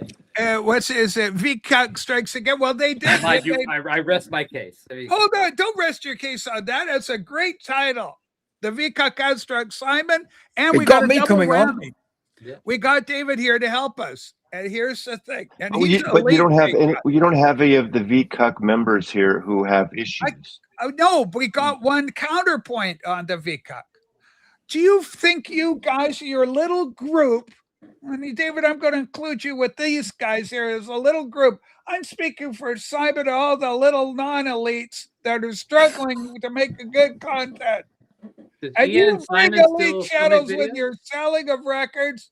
Maybe you've gone too far. Maybe Jason could feel loved if you guys could be a little nicer to Jason. And a spot about our beloved rice patties out there in Does ranking Japan, Ian far and away. Dale still make videos? Does Hey, Ian can and I- Dale still make Simon's videos? there. Can I suggest something, Rachel? Maybe you can barter this. All right, Rob, here we go. I put out there that we should trade Jason for someone in the Vcuk. Yeah. Can Who? Simon make the helmet sell records? If the helmet sold records, that would make it even funnier. If he could make a video with the helmet selling. Holy records, shit. Here we record got sales. another Brett. The This helmet? good friend Who's the helmet? Anthony. He Vinyl just Dale took a is the quick helmet. look at the video in Oh. question. The accent, the vocabulary, the cognition. I turned it off after the 10th kunt. So I guess Simon got very kunty. Simon, what's with the kunts? Massey Well, loves it's the kunt. I love, you know, You have always been one of the most outspoken no, in it's favor of kunts. I give kudos for the Brits to bring that to television because I'm a big fan of hello, I'm VC Mazzy, you know, whatever. Yeah. VCDT, what is it? Whatever it is, the detective and whatever. All the British spy shows, detective shows, I'm all in on those. And Yes, 90% of them say cunt. The He said every other Anglo episode. love you and Rachel show is like evident every day. Rachel, can you? All right. I highlight- love that, PB Tell. Can Go you ahead, highlight Rob. What do Vinyl- we got? Can you highlight Vinyl Dale's comment again, please? Simon, we're going to highlight your comment. This is for Rob. Listen, nobody does the bastard, any kind of bastard like The you. bastard. And no more bastardization. Every But time we guys, get a step closer to building the bridge, Rob like puts us 2 steps back. It's Yeah, like, but hey, we're this is- working hard. PB Tell, I see you've always been very reasonable and you're very sweet and loving and you're shy. A lot of people don't know that about you. But here's the deal. I want you and Simon and Jason and Rice Patties. Like you've never had any falling out with Rice Patties, have you, PB Tell? I'm pretty. I mean, I've had a falling out with Dale. But I think we buried the hatchet thing a while ago. Long I haven't said time anything ago. negative about Simon for a while. Right. I've never had any negative interactions with Ricefield. He doesn't email me anymore, but and Okay. I thought I was met Jason sorry. I and thought it was Austin. the first one that Simon had to go at. Oh no, David, Oh, you're a sorry. relative newcomer. Okay, Simon's sorry, been- Patrick. Go on. Simon's a bit of a legend. But but this new video, I'm so proud of him. He's got this thing. It's Okay. on vinyl and viral. You got to bring up Gay Joel's comment. I'm only doing that All right. because I met him. He's a good guy. He's a good guy. Okay, this I was disagree one on of your darker moments, Messi, and even David Okay. Atkinson would have been You know- offended. This was a Oh, misstep. This pissed off This was a Rob. misstep Maybe in hindsight. I'm okay. I've told the story before. The day after John died, my friend, we drove down the coast of California from San Francisco, Half Moon Bay, towards Carmel, and he said to me, you know, this is the day after Lennon was killed. He said, "What would it take to get the Beatles together again?" And I thought he was all serious. We were broken up, obviously, and he Yeah. says, "3 more bullets," and we started cracking up. And this is this day after John That's was killed. horrible. I mean, that is it horrible. is horrible, Horrible but it's timing. you know, black humor, quick. Probably I'm too all soon. into. Mazzy what likes I to say, did- "Is that too soon, Mazzy? If you have to say too soon, it's too soon." It's too soon. Yeah. Absolutely. Okay, we cracked up, and it kind of let the tension go. Okay, So hold what I on. did Yeah. when when Queen Elizabeth died, Yes. I God bless her. God bless posted just simply without comment. Maybe I did R.I.P. Queen, whatever. The cover of "The Queen is Dead" by Horribly by dark. the Smiths. Horribly dark. That's too. it. It was too soon. It says what it is. Okay, I maybe think we in need- hindsight, we all recognize it was a bit of a misstep.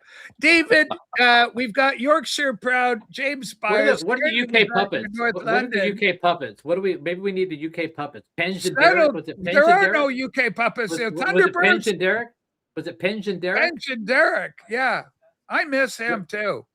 Astral Traveler was that Astro the guy? Traveler. He was so good. I loved him. He was Vcuk. Alan, but he went away. Like he got mad at Rob or something. He had enough. Where are you from, David? Most of my family north. He's from Yorkshire. His people are Yorkshire proud. Let me just say first, I didn't see it, but I think the Queen is Dead album cover is not a bad choice because she didn't die suddenly. We knew she was very ancient, and she had a great innings. So I don't think it would have upset anybody. I'm from Newcastle upon Rob Tyne. Walker, and I heard about it for like a few months. So yeah, Newcastle is. So I'm Newcastle, but I've been. I lived in Yorkshire for three years. I was there for a year. It took me another 2 to escape, and I've been in the Midlands for the last just over 30 years. He's in the Midlands now, if you consider Birmingham the Midlands. Don't mention Birmingham. Bleeding Birmingham. Bleeding Birmingham. PB Tall, I'm so glad to see you. Now, you got upset with me because I got cast members on that you said this is not a good casting decision to have on the Ghost Show. Are you brave enough to admit some of the friends and stars that we've had on the panel that you've gone, this isn't going to work for me, Rage? Obviously, there's people that you have on that doesn't work for me, and I avoid coming up here because I don't want to be seen with them and someone say, "Oh, I can't believe you're like that." Though that just sounds so on PB Tall like. I have my reasons why I don't want to be up on a live stream with somebody who's a convicted sex offender. Okay, so. let's call it brass tack a brass tack. You're referring to. What's our friend's name with the guitar? Donald Trump. I'm not saying anybody's name. I'm just saying. But I will, Donald Trump. Okay. We're bold and gutsy here. Reverend Rock and Roll. Oh, by the way, David, you've had a strong performance on today's program. Oh, thank you, Rev Rock and Roller. That's high praise coming from the Rev. He knows talent. Wow. So I might come back. So we had. Oh, go ahead. Newcastle. A lot of my folk are in County Durham and Northumberland. So I mean, but irrespective of that, so it's kind of like if you all start talking movies, like I check out and it's not for me. It doesn't mean I dislike it. Okay, well, hold on, PB Tall. What about artwork? Do you like art? No, not at all. So, you don't like art? Not really. You like Sue's art? Okay. Yes. Modern art. Massey, do you have the same trouble I have when you're trying to broaden the horizons of a vinyl community that doesn't fully understand? Sometimes when I try out one of these other topics, we don't get the same views. Have you found that to be your case if you try something bold and visionary? Well, there is truth to that. Like sometimes when I do country, bluesy, or folk stuff, I love folk music, and the roots music doesn't get as many, but whatever, I still do it. When I actually interview people, those get fewer views because they're not. I'm not interviewing Paul McCartney or Morrissey or whatever. But if you do that, you'd get views. But some of these things, whether it's the record cutting people, mastering, which I don't do a lot of those, but I've done a few here and there. They don't get as many views, but you still got to do them because you want to do them. It's part of. What about a guy like Claypool? Yeah. Like they got their new album out. Do you think you could get Claypool on? To be honest, when they announced that, I wrote to not my guy, but the guy that sends me the Lennon Estate stuff in the UK, and I said, hey, if Sean and Les if they're doing interviews when it comes out. I know this music. I've seen them live several times, and I've seen Sean's solo stuff and stuff he did with Vincent Gallo, and he did with Charlotte, his girlfriend. I'm cheering for you. I hope you get him. Yeah. He hasn't responded, and maybe they will, maybe they won't. And Sean doesn't do a lot of that. I mean, he might do it with the big, like with Apple Music and the big, names like that. But I think it would be smart because it's a direct conduit to some of the fans. But we'll see. If they don't do it, I don't take offensive because that's not a big part of my thing. Okay, David, we got a question for you here. Do you know Charles White? Charles White seems to be one of your fans. Oh, I don't. I can't say I do. Okay, what's the comment from Charles? I probably need to see a picture. Oh, Newcastle versus Barcelona coming up tomorrow. Yeah, sorry, say that again, Rachel. Newcastle versus Barca. It's happening tomorrow. Okay. I'm going to get into something that Rob's going to say. Don't do this separate, but fuck it. I'm here. I'm going to do it because Rob and Patrick are going to be in LA next week. The guy I'm staying with suggested, you know, what would be a good place for all you to meet Thursday night, because to get reservations, to find a place for a bunch of people we don't know is going to. He says the place, what's it called? It's the where they have like a lot of food courts or food trucks and things. He texted me. He says it's great because you can get beer and wine, all these different things there. Do you know the place I'm talking about, Rob? Was I it? thought we were going to Piper's. Was it 15 years ago? Well, that's Saturday. This is Thursday. Thing? Okay, it's the Fairfax Farmers Market, the original farmers market. Oh no! Does Piper know it's Saturday and not Thursday? That's a cluster. No. Whatever happens Saturday is separate. This Thursday is a bunch of us meeting up and eating. That's the parking's hard. It's expensive. It's a clusterfuck. It's not, but the farmers market. It is. It is. Hey, Maz, what do you think about if the occasion came? Could you interview Morrissey in a way that wouldn't alienate the guy? Do you think you could handle it? You know, I could handle talking to him. I have no idea that, but I would be as what's the word, as snarky as he may not be now, because I might turn it into something. I don't know enough of I like the Smiths. I follow the Smiths and Morrissey since they first started in this career. Morrissey's one of those guys. He has made my wankers list over the years, but I love every record he's done still. Even the new ones. Good. I've heard some of the tracks. Would you rather have Mazzy interview Morrissey or Rachel redoing her interview with Mason? Which do you think would be more popular? Holy smoke! I don't think I'm the right win on that. The bottom line, Rachel, I don't think I'm the right person to interview Morrissey, but it'd be fun. Of course, Johnny Marr would be more your guy. Oh yeah, Johnny Marr is a reasonable man. Morrissey would be more my speed. Like me and Morrissey would get. I have a Johnny Marr Jaguar Fender. He's gay. I'm trans. We both love Trump. I mean, it would be just fantastic. Rob, have you ever tried to use your Hollywood tendrons, let's call them, where you have so much experience with Hollywood? What did you just say? Tendrons? Tendrons is the word. What the hell is tendrons? Those tendrils. Please work with me there, tendrons. What is a tendron? What the hell is a tendron? Look it up in your fucking wagno. Come on. Do I have to explain it all? I'm tendrons. Anyway, let's focus here. Rob, what is the proper spelling of tendrons? Have you thought of trying to get a Hollywood celebrity on your show? It's a cut of veal. What? Hold on. It's tendron. Look it up. Rachel. It's a cut of veal. Tendron. Mazzy's not a Hollywood celebrity? Mazzy's a Seattle and San Franciscan-based celebrity. See, people let you get away with this shit where you just spout out words that don't exist. PB Tall, this is King's English. We're doing it properly.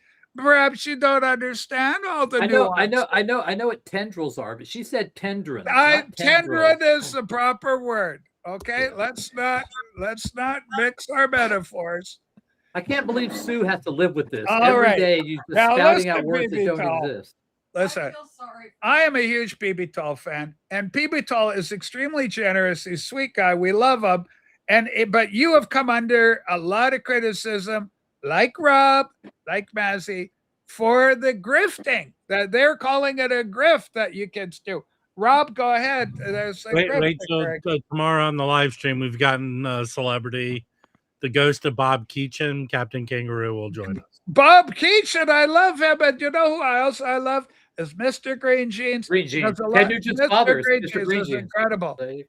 He's one of the great secondary, the second bananas of all time, Mr. Green Jeans.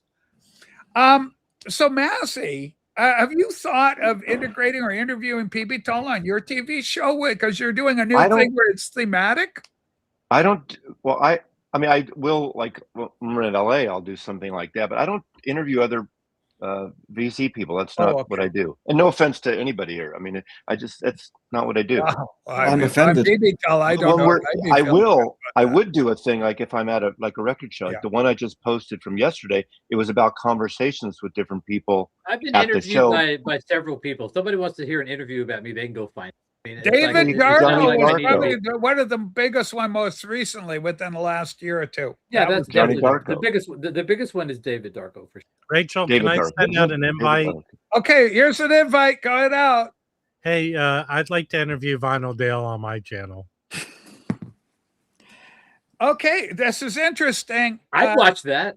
Okay, you got. I you got think I permission might to watch do- that too. Okay, Mark Anthony K is here to say that you've suffered some issues. Thank you, Mark. Holy smoke. Okay, I got a private chat message. What does it say? It says, shut up, Rachel. That's what it says. From Okay, Sue. please Shut go. up, Rachel. I'm just putting in comments. Oh, okay. Oh, Breakfast King of Loyola goes, can we talk about the biggest shill involved with the stream? And that is Wyoming Dave. Wyoming Dave. Holy smokes. That is just nuts. Wyo is a shill? I didn't know that. Yeah. Hey, come on, man. Holy smokes. So anyway, David, are you having fun with the channel? Are you still enjoying the magic of content creation? I know PB Though's a little fed up with the whole thing, hardly does anything anymore. But Yeah. I still flows. love it. And my secret is I do about 2 videos on average every 3 weeks. So I'm not oversaturating my schedule with stressing about what I'm going to talk about. It's just something when it takes my inspiration. yeah. So it is kind of interesting that there has been a lot of controversy. One of the other controversies we're working with is 4D versus Tokyo Brian. Now, this is another one that's come up. Vcuk Is this a new? What is this about? Yeah, Okay, such a I'm glad you stirrer, asked. Rachel. No, we're covering all the trouble. Go ahead. Somebody message 4D. No, seriously, this has come up. If you've seen any of the commentary, 4D, let's be clear. You know, 4D one of got these into- days, 4D is going to evaporize in a puff of smoke. with Okay, that smoke that's coming just out. the incense. That's what everybody's got a thing. It's like a shtick, if you will, something that okay. sets you apart. And so he lights incense. But there was a falling out between these two guys, Tokyo Brian and 4D. And How many falling outs has Tokyo Brian had in the last year? So how many falling outs has he had? For someone who's Okay, well, that's where I'm going with this. Do you think that there could be possibly an element of some sort of problem? Have you had a falling out with Tokyo Brian at all, Pipito?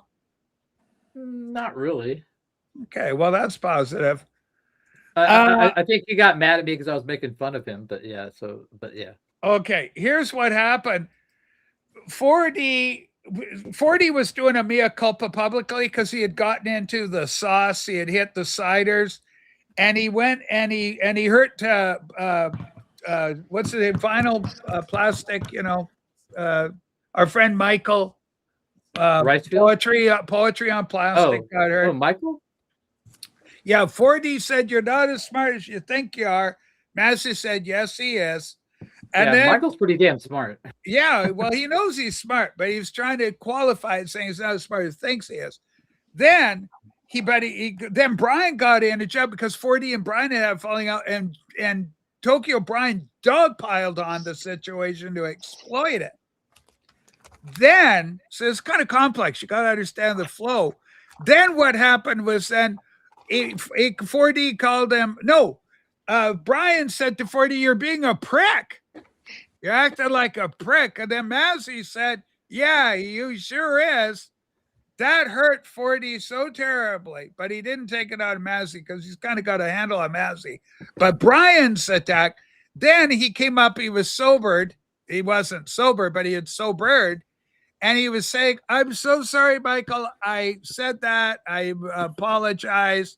Then Tokyo Brian came up and said, "It's not an apology. Let's just say I'm sorry," and doubled down on him, which ignited 4D and telling him basically to fuck off.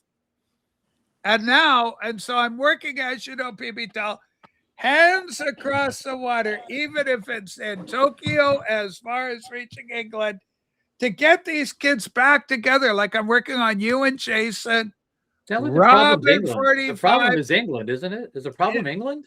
Hey, Rachel. Yeah. Hey, Rachel, can I bring up 2 points right now? All right, 2 points. And Brian, I need you up here in a little bit to help defend your position. Somebody please wake up 4D. Hey, Oh, hold on. Sue, you got to go away now. And then we'll create room. I'll get You know, Should I go away? At least the Brits Okay, are. come on up. It's room now. can I One bring room, 2 room points? for one. Hey, everyone out there! I am not the go-to person for Rachel News. Okay. She couldn't come up yesterday. Stop messaging me. What happened? Okay, not like I have a bat phone to Rachel. I find out all the information. Right, chum. On it right away. Rachel, the people need to know what happened. Okay. He's got a little cake stand with the phone underneath it, like he lifts it up. Yeah, we got a little Shakespeare head. We just move it back and push a button. And this is going to destroy everyone on screen right now. All right. Now, This Brian, point- if you're able to come up on screen, we have room for you now and or 4D, but we're going to cover this story. David, do you have a pot boiler in this one? Do you have a rod in the fire? Do you support 4D or Brian on this, or are you unaware of any cataclysmic disagreement between these two fine content creators? I'm on Team Brian. Team Brian, Tokyo Brian, you are not a fan of 4D. Who, me? Yeah. 4D doesn't produce any content, does he? Well, hold on now.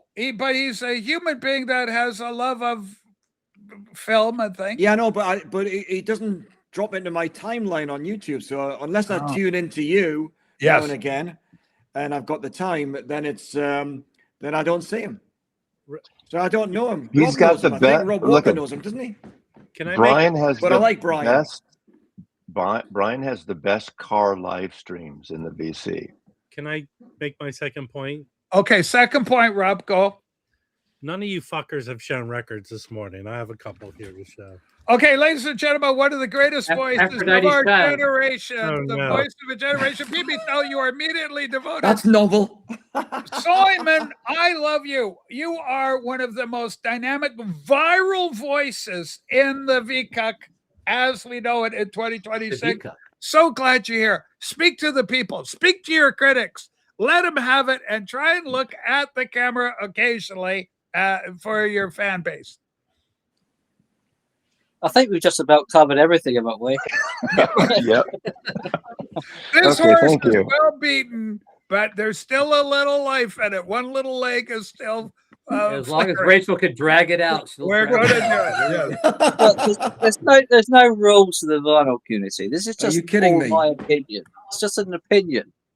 So I didn't have a problem. I didn't have a problem with what Simon said. PB, you have been famously attacked. Oh, don't be such a kiss ass, Patrick. Come on. I wasn't. I mean, if it had come like maliciously or something like that, or targeted directly at me, then maybe I might have said something. But I mean, this is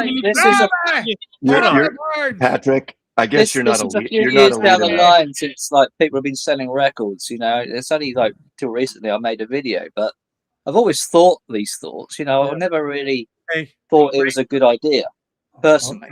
Please, what level is it not good? Where's the cutoff point? As the barking dog here, can I make a point? Okay, bark it away, Rob. Bark away. Simon proves the old adage: never trust a redhead. Oh, Rob, that is hurtful. Redheads are beautiful, Scottish, usually. They're genetic mistake, Rachel. They're genetic mistake. In terms of women, redheads can be on fire. I will say that.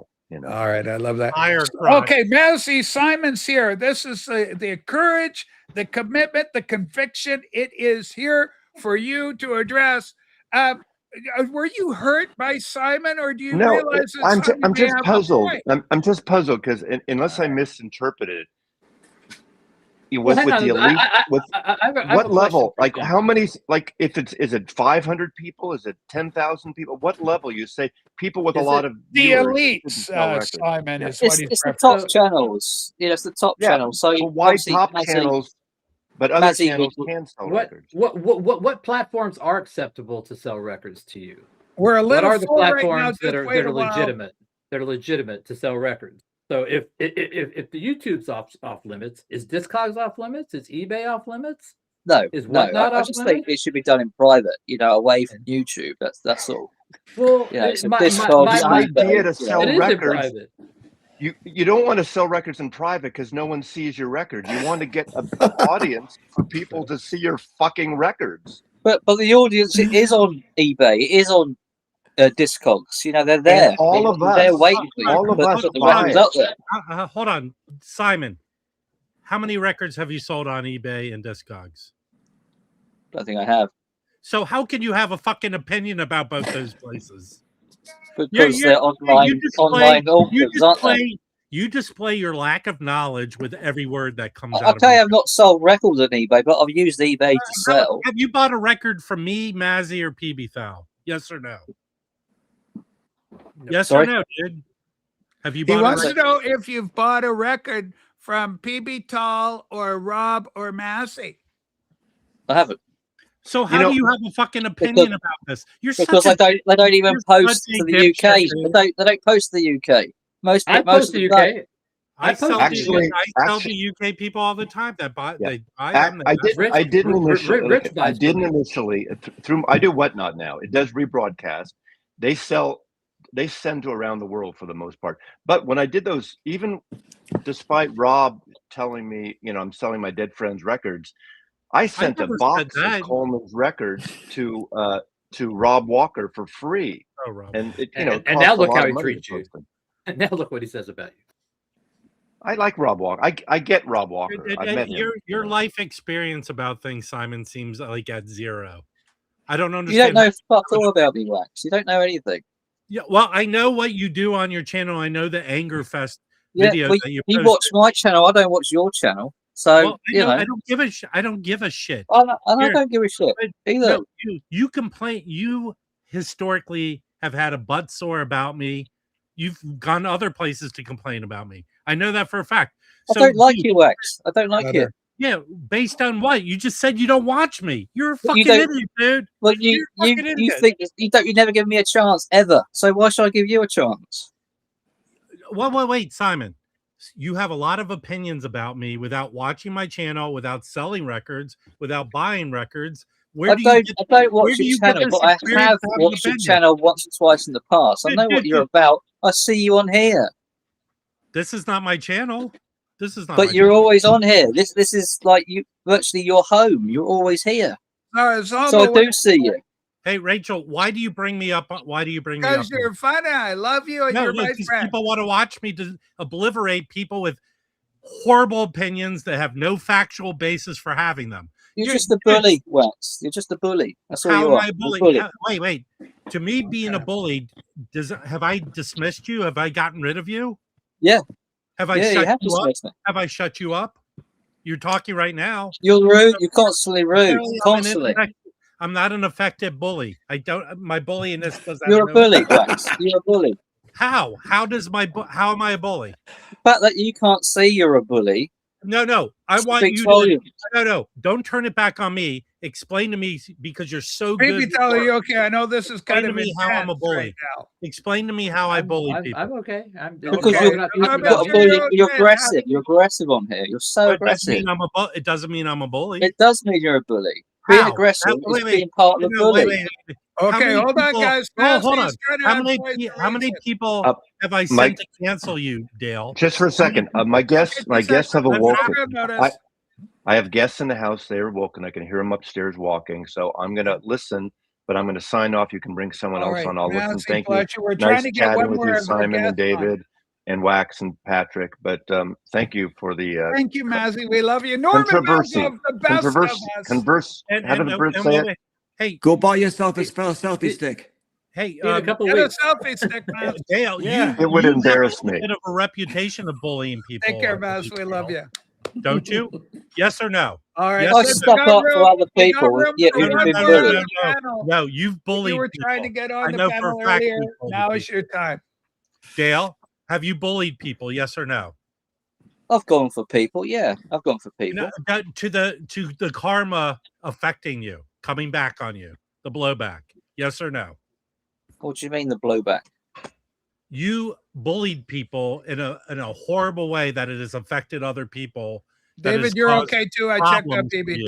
You're okay. That has caused problems. It's kind of intense here. It's a welfare check. No, I'm good. I'm fine. This is bullshit. the accusations that I'm a bully, where there's documented proof. I'm not of on a live stream like you have been every day for the last past 5 years.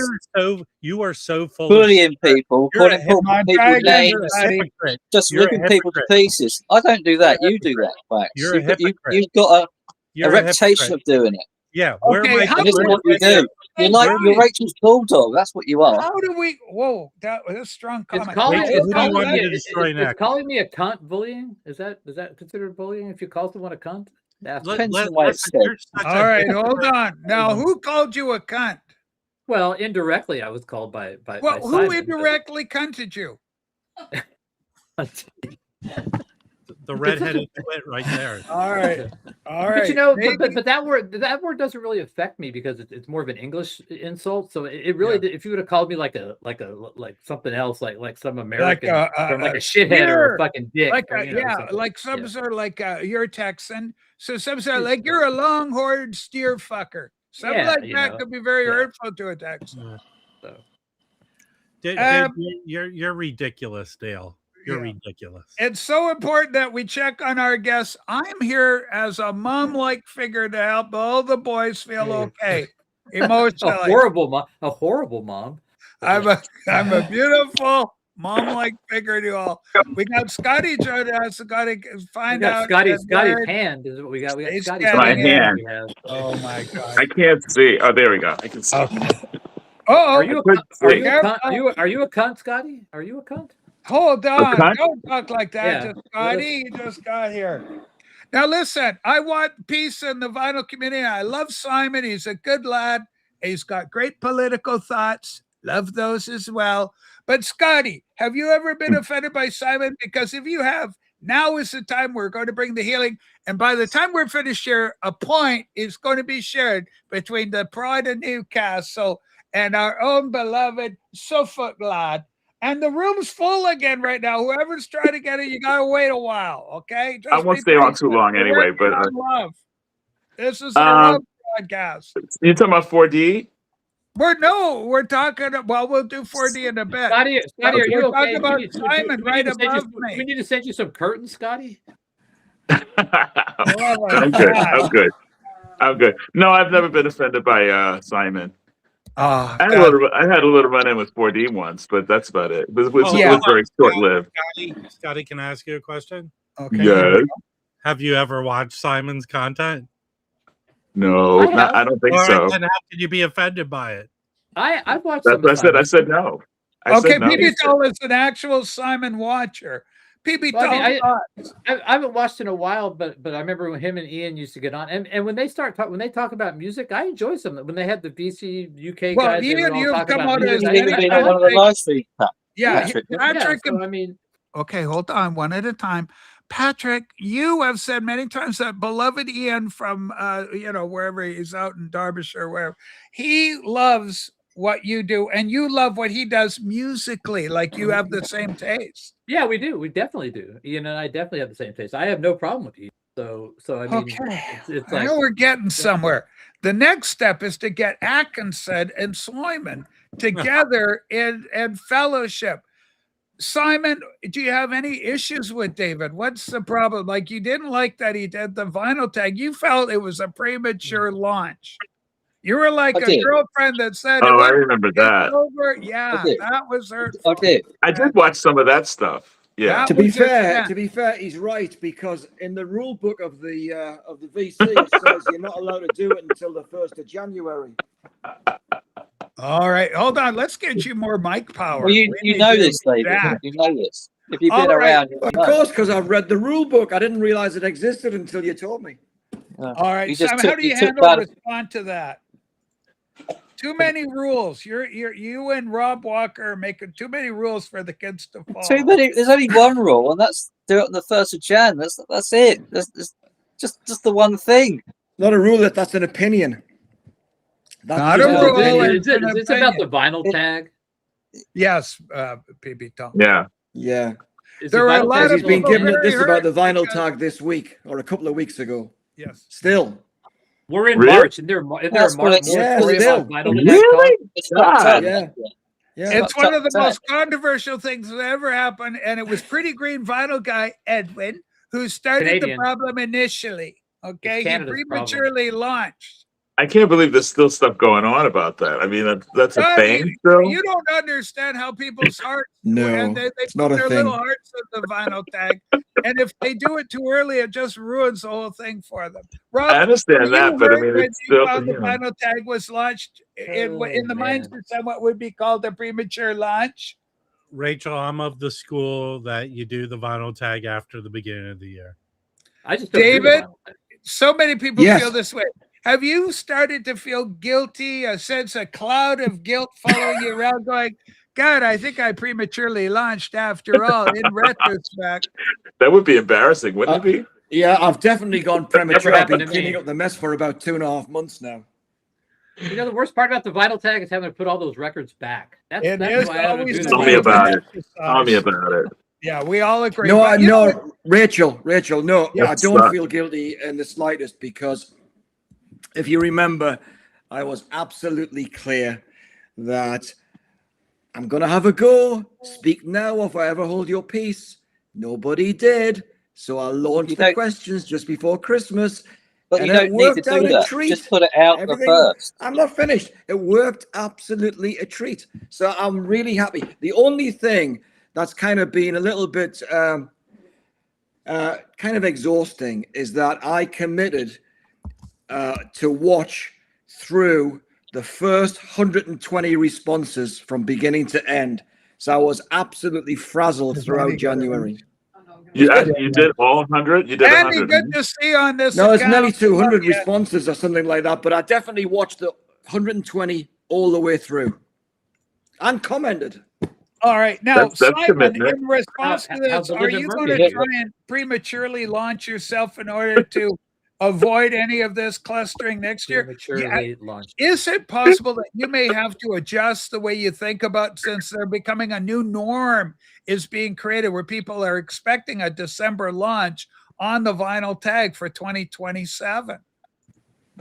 No, you wait till the first. That's it. Yeah, but if you wait till the first next year, you may be, if you have any vision of trying to launch it yourself, it could be preemptively struck by having another. If I do that, then I go against my word, don't I? If someone wants to do that, if someone says wait to the first, and then they decide to do the tag and announce it on December, then it doesn't sit right, does it? You're going against what you said. How about we get a group of people who want to do the vinyl tag? They submit it as videos. We vote on it, and they get to win. Whoever wins gets to do the vinyl tag. Submit it to who? Essentially, that's what happens. Just do a poll. Okay, Rob, go ahead.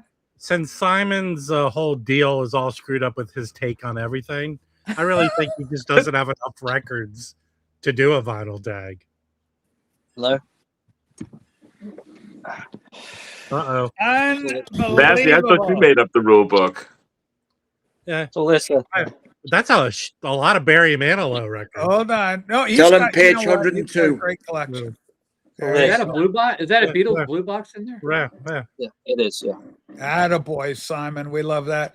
Simon, you now have you done in the can videos, like the prepared video, like PB Tall does, or some of the other vinyl community members? No, I mean I schedule some of my videos like like fortnightly or whatever. I do it, but nothing in the can. No. So you're still doing those prepared type videos from time to time, though. Yeah. Like the live stream, like this thing. Were you surprised that you got vinyl community casting recognition? I mean, this is kind of a bit of a bouquet. Do you see that as an honor of such in the context within the context of vinyl community? I would. In some way, yeah. I mean, I'm not like it's not like I'm a big channel and have a big live stream. It's just but I think like, you're on the verge of becoming seen by some as an elitist, Rachel, because of your growing fame. Rachel, his opinion matters to fives of people. See, I'm seeing Simon becoming a star, and this is going to be a lot of pressure on you. This guy's got some vicious dogs. There's going to be a lot of pressure coming on. I don't want to be a star. I just want to do me. Okay, what about the horrible at chances? doing you. We've done a lot. Now, David, you're being able to see Simon here amongst us as a friend, as an ally. Can't you guys see yourselves together as British Englishmen, for the love of God and king and country, to come together over a pint and just talk about the Beatles? Fucking hell. Talk about the Beatles. I like how you threw that in there, Rachel. That was very good. Thank you, Pipito. Simon, from your part, can you see it happening with David? You and David warmly welcoming the embrace of a We could fellow probably, friend. you could probably meet on some discussion of somewhere in the middle, I suppose. But you know, if it's regarding music, we're going to have some taste there. But me and David, we're very different. You know. Well, hold on. Is this 100%? Hang on. Is this because you're from the South and it's that old Southern Northern divide that England's famous for? Could be a bit of that. Yeah, could be. And it's going to be coming from David, because David, you people in the North are so angry. I don't know what happened, because whether it's Windsor Castle, I don't know what set all you Northerners off. I think Windsor. But there's a massive divide, and it always seems to involve Windsor Castle on one level or the other. But now that you've seen Simon in action, he's got a beautiful flag of the Union behind him. Doesn't that warm your cockles and make you go, bloody hell, I'm up for a pint of bitter with the lad? Doesn't that warm your tent? Oh, you know, I don't want to be negative, but you know, I did used to subscribe to Simon and watch some of the live streams, and it taught me a lot about what it takes to actually run a live stream successfully. And then I soon unsubscribed, so I'm quite happy with that. So all right, you made a decision there. Here, Simon, this is for you. The role of rice paddies in your life as some sort of Svengulian entity that has sway over you, because the thinking from some quarters, not mentioning names, Rob, is that you're too feeble-minded, simple, Simon, in order to even comprehend a proper way to run a conducted channel and get notoriety. And therefore, you have turned to this mastermind in Japan, known as rice paddies, to control you and your ilk. That's what Rock would like to think, yes. But it's 100% not How often do you communicate with that dude? Okay, question. The communications, where are the communications at? Didn't you have him on your stream? He has appeared on there, yeah, in the past, yeah. He's not a regular. Yeah, okay. Yeah. Because I don't good luck the viewers. I don't think you're bright enough to come up with the take that people are grifting people. Okay. Right. Okay, so he feels that Especially idea is beyond 3 your years after the fact. Scotty, do you feel Simon is intelligent enough to come up with the thought that there could be grifting at work in the vinyl community, or does he require a Svengulian mastermind to control his feeble mind in order to get those thoughts advanced into the vinyl community? I don't have that wherewithal. I don't really have the knowledge to talk about that, so I don't. Either way. I think. Well, I would think there would be some kind of intelligence there. Okay, right? now hold on. Right? Now you're laying yourself open for manipulation by such a mastermind yourself. That kind of disavowal. It leaves you in a Rob, is Scotty vulnerable or not to Svengali? He emailed him after the show. I think that dog makes more sense than Simon. Right. You guys are very hurtful. I'm from the South Bronx. I'm not swayed at all from anyone. Listen, I want all you kids, if you recognize what happened with PB Hull's thought, like his little heart grew, and he started to learn to love Simon. If PB Tull can do it, you guys can do it too. Are you Rob. saying I'm the Grinch? Is that what you're saying? No, well, I mean, I use that example because everyone knows the Grinch story and they love the little character.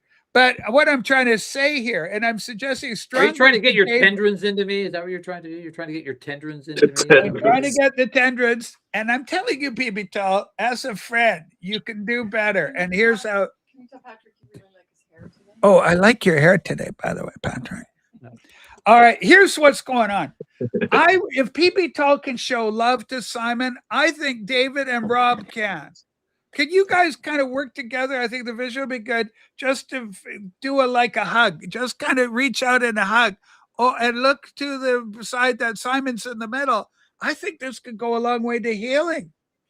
Rob's hugging himself. Rob's hugging himself right now. Rachel, I think you're just trying a bit too hard. David, I can do the heavy lifting here. So yeah, I think you should. Wait, Rachel? Yeah. I can't lower myself physically to hug him. It's too far down. Or digitally, right? Is that another dig, is it? Okay. Yeah, because you're short. How tall are you? How tall are you? Oh, your business. It's none of your business. So Ooh. 5 foot, right? None of your He business. doesn't speak in feet. He speaks in meters. Why is it none of my business how tall you Because are? it's personal information. Well, hold on, Simon. I don't know if that falls under the Hey, metric. That's kind of interesting. That's kind of interesting, but okay. Well, if you're hold on, let's just use. Can you make Simon big, Rachel? Well, okay, Simon. I hope you're okay with this. We're going to make you big. Here we go. He's standing right now, and he's about 2 feet from the Rob, that is a horrible comment. It's not true at all. That Rob, wasn't very he's clearly nice. having a Sit nice down, seat. chair. He's So sitting I will down. say that what you see on the camera is not what you see. 'Cause like I think Eddie Perez was like really short, and I met him in person. He's not short at all. But I mean, on the camera, he looked very short. But I yeah, think so it's You, not always PB Tall, good. you always look so petite to me, but I know you're not. But petite is the word that comes when I think. Well, I I'm 6 foot. didn't really imagine that Rob was as tall as he is. So Rob's tall. Rob's the funny very thing- very tall. The funny thing is watching Rob and Jim Record Collector News walk into a place together The long because and Jim short is of short it. and Rob is Father tall. and son. they And you know together, what? yeah, so- And I say this with the most due respect. It's a bit like Lenny and Squeaky. If you recall, Squeaky was shorter and Lenny was taller. Do you True. recall that? I got to get out of here and start my All day. right. So I All bet right. it's been fun, and it's always Okay, a PB Tall, blast let's to do come a up and plug. just- I want to do a I plug. hope you This find is not another just- Will Powers PB Thaw because I wanted that record so bad. Oh, I was that's surprised people auction. wanted that record. I'm surprised. PB It's a Tall, great have you record. got an It's auction awesome. coming, PB Tall, or anything like that for the children? Every Sunday. Ladies and gentlemen, a week from yesterday, PB Tall is going to be auctioning off anything worth that the children need to know about PB Tall. Like this, a great record. You got to get this. The first 2 Doors albums, Original Monarchs, UFOs, Strangers in the Night. This is what I found yesterday at the antique. Oh, fair. Strangers So- Night, a big one. Look at this. We got Aphrodite's Child. This is a big album. A lot of people want this. Yeah. Overrated record. It's about That's right. overrated, Rob. What do you think about that? 66. There you Hey, I go. like that Norman Rockwell riff. Is That's that the quite Grinch nice. over there? Huh? Anyway, That's Norman Anyway, Rockwell, the original. I will- I got a 999. we'll be at the Look Stranglers. at this, Final Committee. We've shown records on TV show. PB Tall, thank you so much for coming up and being part of our family. You know, when it comes to grifting, I always have an opinion. So Well, like I said, it's important to get the truth out.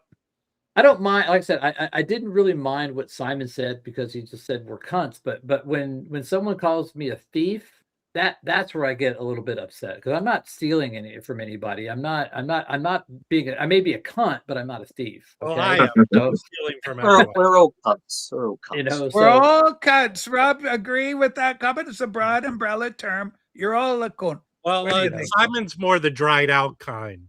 All you right. can Well, talk that's very cool. Ooh. on that note, I'm leaving. Is that better or worse? Okay. I don't know. Okay, Tokyo, we'll need you. We're going to replace PB Tall, and nobody can replace PB Tall, but we're going to try.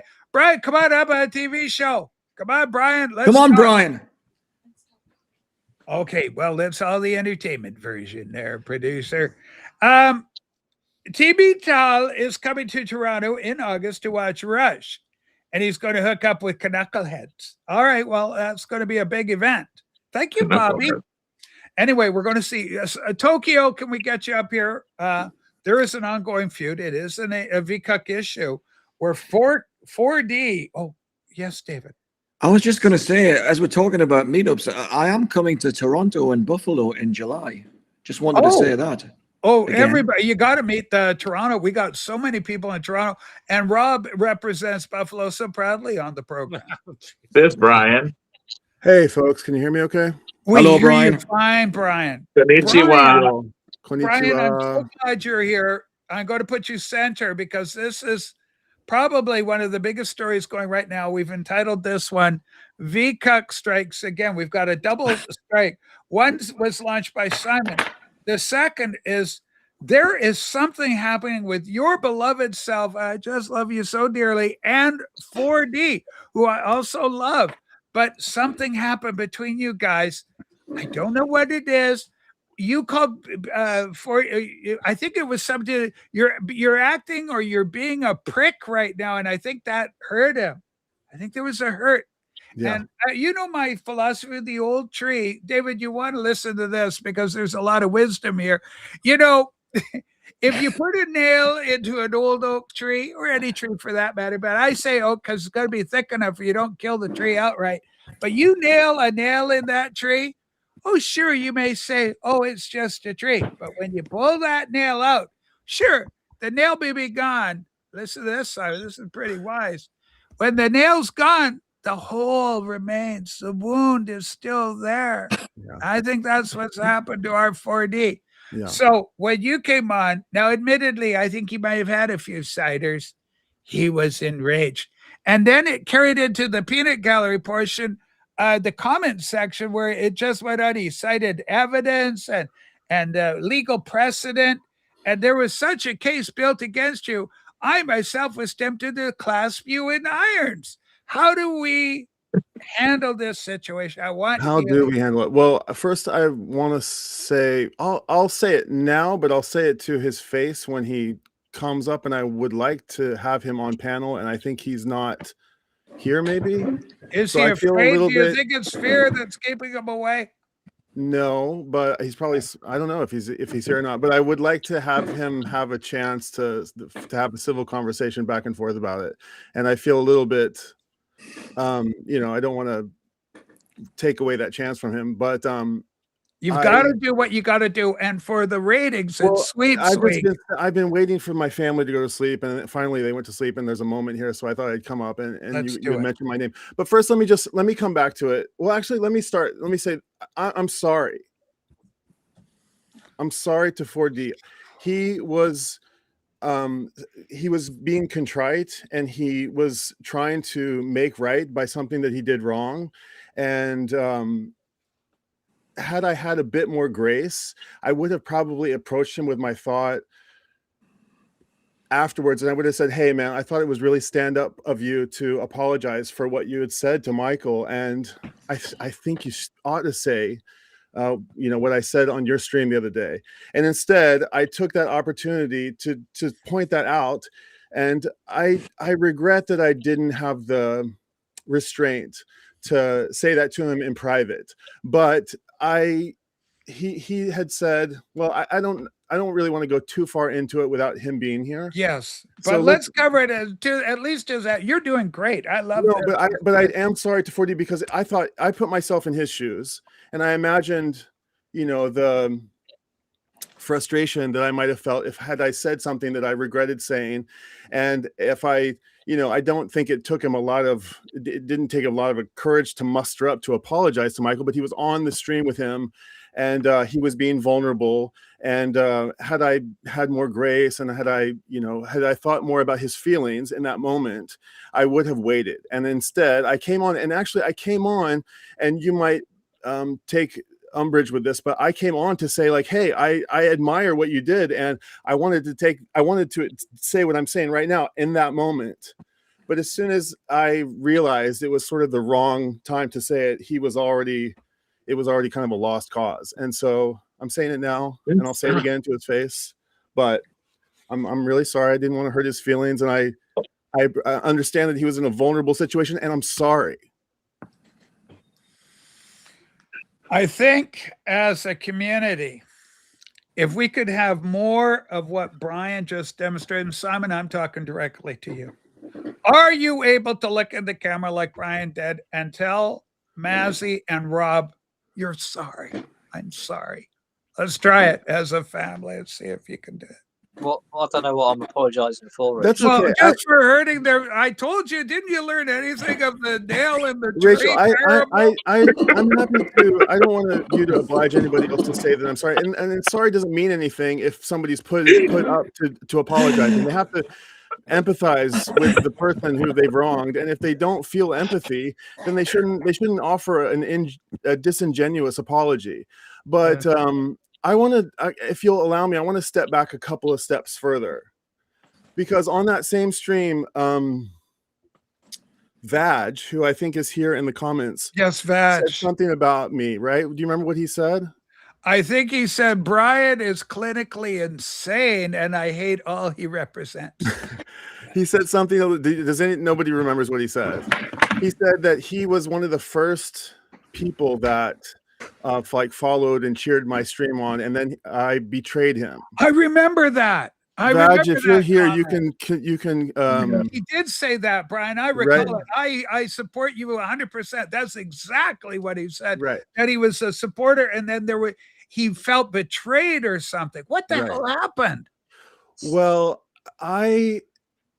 let me back up a little bit further. I'm sorry, and I want to apologize to the panel, and I want to apologize to everybody who's watching. And I can come back and we can dedicate another stream to this. Or I'm going to be watching. I got to start driving back to work, but I just want to say nice to be here. And just to let everybody know, the Shaka Files number 19 is out. You had asked about Shaka Files last time, so Shaka Files 19 is out. Go to Scotty's channel. So drop see you guys. See you, Brian. Yeah, see you, Scott. Good to see you. Good to see you all. All of you. All of you. Cheers. Love. All right, Scotty. man. Bye-bye. Okay. Bye, Scotty. I love Scotty. This is an incredible healing episode. There's so much healing going on. Now, Brian, keep going. What happened with Dad? Yeah, hold on. Rob, hold on. We're getting. Sure, go ahead, Rob. Can I interrupt? Hey, Brian, how tall are you? It's private, Rob. Personal information. See, Rob, aren't you learning anything from this show? Go ahead, Tokyo. Well, the very first stream that I came on here. Oh, let me back up even further than that. When I very first came onto YouTube, I sort of like found all you guys, and I was like, oh, look at all these people, and I said, I wondered if there's anybody in Tokyo or from Japan who's YouTubing, and I found Michael Ricefields. I love him. That's Patty. Your life. Well, hold on. I wrote to Michael and I said, "Hey, you're in Tokyo. I'm in Tokyo. I'm just starting a YouTube channel. We should get connected." And I it was just like a goodwill message. And he wrote back to me, and it was. I'm not going to go into the details of the conversation, but it was. I walked away from it. He had a business proposal of some sorts that I got a full-time situation, and I didn't really have time to dedicate to it. You don't pay for sex, right, Brian? He's a married man. And I had to kind of table it a little bit, and I kind of had to be like, yeah, it's probably not for me, but it might be for somebody else. Did you feel okay? The accusations been made against Rice that he's a Svengulian type entity with mind control. Did you feel your mind weakening? No, but I will say it was an awkward. There were things that I walked away from the conversation that was like, oh, that was a weird question to get asked, and then he asked it again, and then in the second time I had with him, I was like, okay, all right, and. Brian, was it about Funko Pops or Beanie Babies? It was about my wife, and it was about like my income and about my personal stuff. It was just slightly weird. Well, hold on. If you're trying to mind control, that's where you get control over. Anyway, it's beside the point. But then what happened is I came on here, and you guys, and the very first time I came on, you guys were like, oh, Japan, do you know this other guy from Japan? You're the other guy from Japan. We only know one other guy in Japan. And I thought, oh, are they talking about this other guy are they talking about him? And then Rob said, I said something to the tune of like, just because you guys don't like him, does that mean that I have to hate him too? Because I haven't had any. And I told you brought that up. And what did I tell you? You said, no, beat your own drum. Right. We love the Rice Patties is our guy. So even though I'd had this slightly, in my opinion, maybe he won't agree with this, but even though we had this slightly, I didn't want to like come on and talk about him, So I just said, well, he hasn't done anything to give me a bad impression of him. So I don't. He's neutral in my book, and he seems like a nice enough guy. I had a conversation with him. I'm not gonna badmouth him. And anyway, that's where I left it. And then I mean, it's out there. I saw one of these guys who does the parody videos. I don't know which one it was, but somebody had taken a video of Melinda Murphy.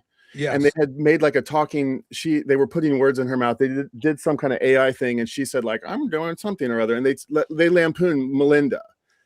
Does anybody remember this video? No, I missed that one. But okay, anyway. so I saw that, and unfortunately, I saw Michael, unless it was some other account that was faking him, laughing about it and saying that it was somebody's best work. It was a great lampoon of this person. That would be the rice patties for sure. Okay, so I said, "Oh no," and I left a comment. I said, "Oh no, I think either somebody has hacked your account or is speaking, or surely this isn't you. I hope this is not. You wouldn't say such a thing to sweet little Melinda Murphy." Yeah. And I got some blowback, and I got some.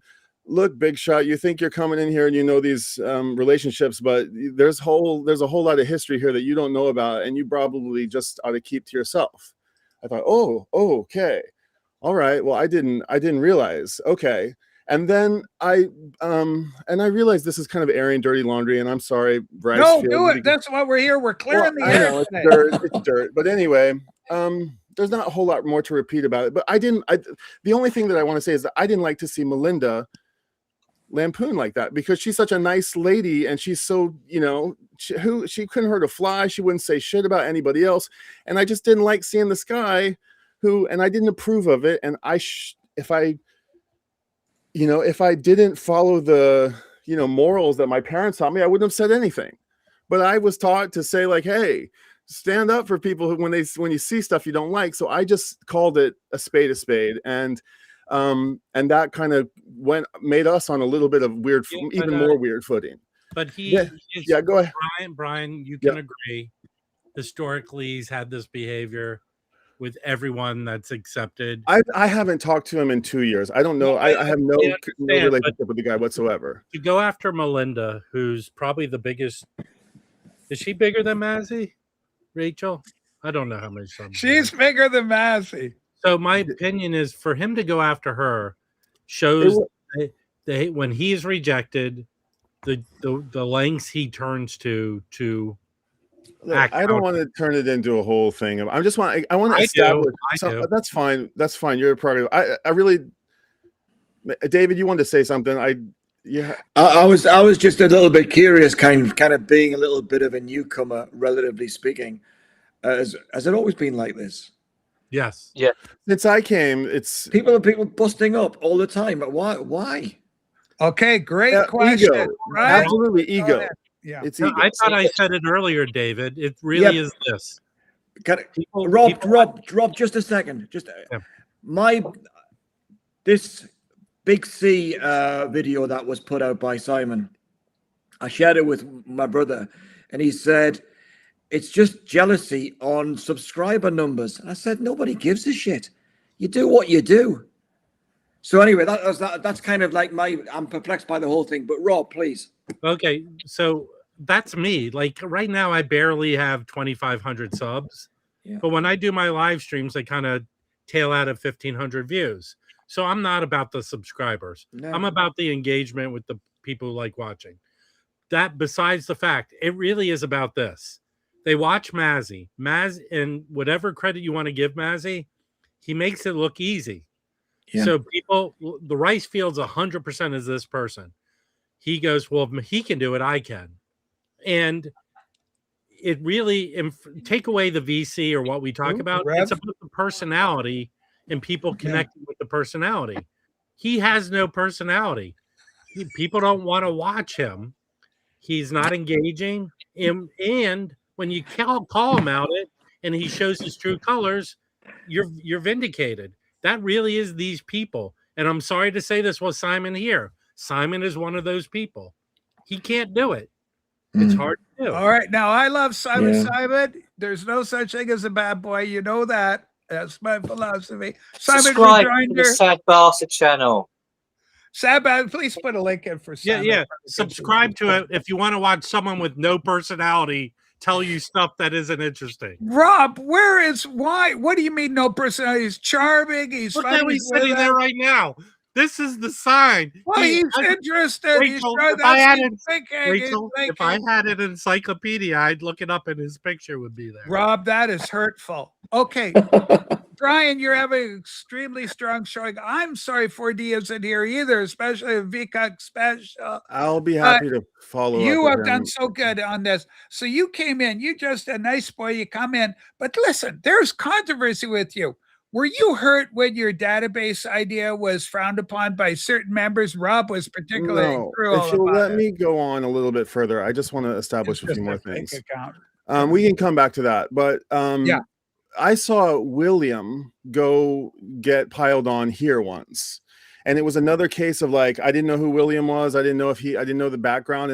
And I have personal history that makes me particularly empathetic to something that I saw in that stream. And I actually took the moment to make a private message to William and just say to him, and you can call me, I'm virtue signaling or something. I'm trying to, establish what a nice guy I am. But I empathized with him, and I sent him a message, and I said, dude, I just want to say, like, I didn't like what I just saw. I didn't like how you just got piled on, and I'm sorry that I didn't speak up. And I just want you to know that, like, my heart goes out to you. And if you ever want to rap about something, I'd be happy to. And I like talking like that with the young people too. I say rap and hey, let's groove, stuff like that. They seem to gravitate, respond well to it. But anyway, how was that received, Brian? Unfortunately, it came back as a,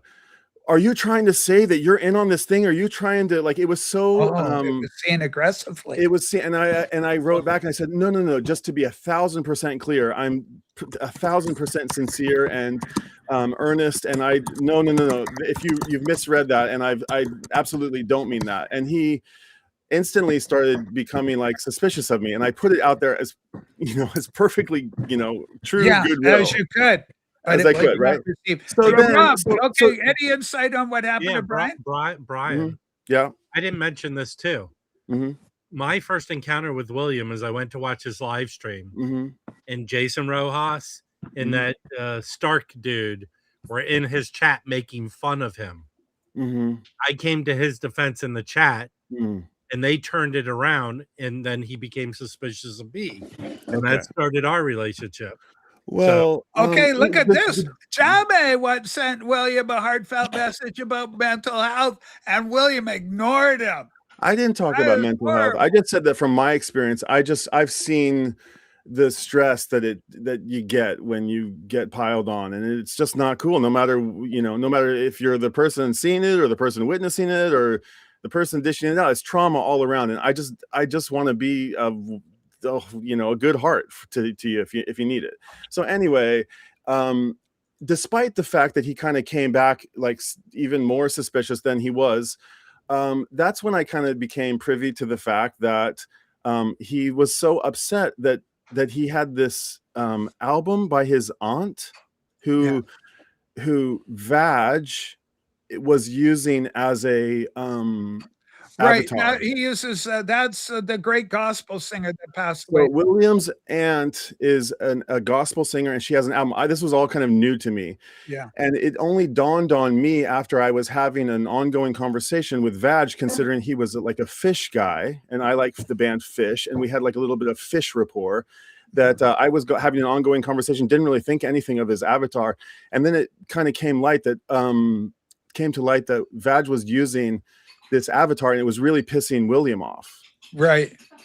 And so I said to Vag, I think privately, I said, "Hey man, are you trolling William? That's kind of very unfishy of you, Yeah. Maybe not, like if you really love this band that we sort of almost like pledge our total loyalty and allegiance to, it's very unfishy. And why don't you just let it go? Because it's kind of like it's spilling over into streams. And you spoke to the spirit of your joy, joy over the jam band known as Fish, PHISA. That's right. And Clever tactic. And he didn't like that. He said, I said, look, I get the idea. I get the notion. Vag is here. Vag is here, Brian. Yeah. It always comes back to the avatar. Yeah, it does. It does, because let me finish explaining. Yeah. So please. eventually I said to Marty and I were hosting a live stream, and Vag came around, and I said, yo, Vag, dude, either change the avatar or don't come here, because I don't want to be complicit in your trolling of William. I have empathy for William, and I don't like the way you're treating him. The same way I don't like Melinda getting piled on. I don't like it, and the same way I didn't like Michael getting piled on by 40. I don't want to be complicit. I don't want to have I don't want to be spineless to stand up for what I believe. So either please don't come around, or change your avatar and come around a lot. And he actually changed his avatar momentarily to me. And I said, okay, that's fine. I can deal with it. I can deal with that. And then he shortly thereafter changed it back to William saying, and so, not to throw Marty under the bus, but Marty said, I said, Vag, like, I don't want you to come around. I do not want to be complicit in your thing with William. And Marty said, maybe it's fine, and I said, no, it's not fine. It's not fine. And so I just want to, so Vag says, I betrayed him. Really, he betrayed, he betrayed me, kind of, not really, but. Well, hold on. I can't see where he'd betray you. Unless it's he didn't betray me. No, he definitely didn't betray me. I take it back. Fish. There you go. About is a fish ethos. Thank you, Rachel. Right? Yeah. Okay. Rub of fish ethos, so to speak, and he betrayed the kind of the hippie love communion of it all, and so it didn't create love. Yeah. Yeah. Okay, so I didn't like that, and he's still trolling William. Okay, so then he doubles down on this trolling thing, and finally I got so sort of worked up about it. I can't bring him up. Sorry, David's trying to get in, but David, I just need your friendly little face on camera, and then I can bring you in. Yeah, but don't put any other screen up or anything. I just need to see you. Right now, I'm seeing the full us four. I'm not seeing you. Okay, so let's kill that remove source. Sorry. Okay, we're trying to get it all worked out with him. This is so good, Brian. I'm so glad you're saying it. I love Vag, but he had problems. Rachel, I don't like to go here. I just would assume we're clearing the air. I'm giving it to you today, but I don't plan on ever. I don't really ever want to go here. Hold on now. You're lovely and you're doing a good job. I'm just trying to make sure everything's good. So so then we can wait until 4D comes around, where we can talk about 4D and Mai's we'll return to that part when again. I will say this, and 4D can speak to this, is that and this goes back to the vinyl tag again. Is that, and this goes back to you, and this goes back to, actually, we're really going deep here. We're opening up the wound here. Yeah. But let's see here. Take your time. Where do I start? Just 4D. You might remember a stream that you said to me, well, 4D definitely has some opinion about you, and I was like, 4D? Who's 4D? Right. You remember this? Yeah. 4D had written you a couple of paragraphs about me. And that's his style, though. You know that about. I didn't know that. That's how he goes. I didn't know who 4D was, and never heard of him, never saw him, but he had opinions about me that he was making. Yes, and they were pointed. And he said, "This guy, he's got a thing, and he's got his smile is not trustworthy, and he doesn't trust your smile. And he wants to build this database. By the way, for the database, the database real quick. Yeah, remember that was controversial. The record. Okay. First of all, the claim is that I'm going to sell the data. It's worth some money, and I'm going to sell it. Who am I going to sell it to? Welcome back. We got you back. Keep going. Sorry about that. You're not going to sell the database you were using. That was stupid. What have I done with this directory? Can I ask you, who on this stream has benefited from this little directory that I made for myself? Who's gotten something in the mail from me? Well, me, because I have 4 of the 5 of you on screen right now. I've grifted all those That's people. my big crime, is that I send handwritten, I tried to write thoughtful letters and stickers. I thought it was great. I just felt that it wouldn't go over. And I think I was proven right about that. Yeah. Yeah. Like But all you I'm have- saying, all yeah. my position was, I just don't think it's going to go. Rachel, I have one from Brian right now. You know, okay, well hold on, Rob. Now here's the deal, Brian. There's a great story in the Bible about the apostle Peter wanting to make tabernacles because he's all excited. He goes, Moses is here and Elijah and Jesus is here. It's called the Transfiguration. It's a big moment in the New Testament. But anyway, he's all excited. He wants to build tabernacles. But Jesus says, whoa. He says, just calm down. It's not, you know, and the Lord, actually, the Father, God the Father said, Peter, shush, be quiet. This is my son in whom I'm well pleased. It's not a time for building tabernacles. But he gets so excited. That was you with your joyful, anyway, boyish enthusiasm, we get it. which we all love. It's really served me well because I can remember who everybody is, and I can remember we who love people are. That's and great. I love sending people letters, and I like to brighten people's day because that's my vibe. That's what I like to do. All right. So 40's writing some comments about me, and he won't deny this. They're out there. And then I'm like, who is this guy kind of coming down on me? And I even had the weirdest, I made this video called Toxic Positivity because I was like, why are these people piling on me? Why are I getting these haters? Yeah. And I looked up, like, there's this notion called toxic positivity. And I was like, oh, I think this applies to me. People fucking want to, my positivity invalidates their situation, and they're sanctimonious. I don't know. Tell me if I'm wrong. David is very anxious about going. David, go ahead and just speak your mind. Right. What I can't understand is what's so wrong about generosity in the whole VC. Why don't we just, if there's nothing in the rule book about it, but why don't we say as a guiding principle is be generous? Be generous. Yeah. I think generosity is fine, but in the context of what Brian was advocating, the idea is I've created a database, making it available for everybody, right? No, not exactly. Oh, okay. Well, you explain it again. I was saying make a very mindful situation for anybody who wants to send something and a volunteer. Anyway, let's not even go back into it. It's we all agree. It's okay, but it's just because we're discussing it. I now. know. And you were going just to be clear. Yeah. So 4D especially didn't like this idea. And so this, he was the most outspoken opponent about it. Yeah. I just knew that there would be kickback on you, and I wanted to protect you. Yes, you were like God, and I was like Peter, and I wanted to have a lot of tabernacles, and you were like, but I wasn't rebuking Ryan, you. That was different. This is ordained from God, and I said, okay. No, it's not like that. You're a little but I understand. Yeah. Oh, sensitivity is a wonderful gift. But no, I want to say that I wasn't being God. That was a reproval. I was just saying, look out, Brian. They're going to clobber you, kind of like when Rob was going on about. Well, and he was doing the thing with Jason. Jason, I said, look out, Rob, he's getting upset. But Rob was doing such a good impersonation at the time. He wasn't aware of what was happening as Jason's little smile turned into a frown. And I was trying to turn the frown upside down. Rachel, can I do my impression again? Yes, go ahead, Rob. Here we go. This is Jason Rojas. Hope you're watching, Jason. Oh, look. He's pointing at Jason. Jason's again. Thanks. Oh, I thought you'd talk about Vinyl Dale. Oh, it's not Simon, for the love of God. All right. Tokyo, please continue. Okay. So then on New Year's Eve, 2024 going into 2025, you and I think we're two peas in a pod on a stream. And I was live streaming with you from a hotel. Yeah. And the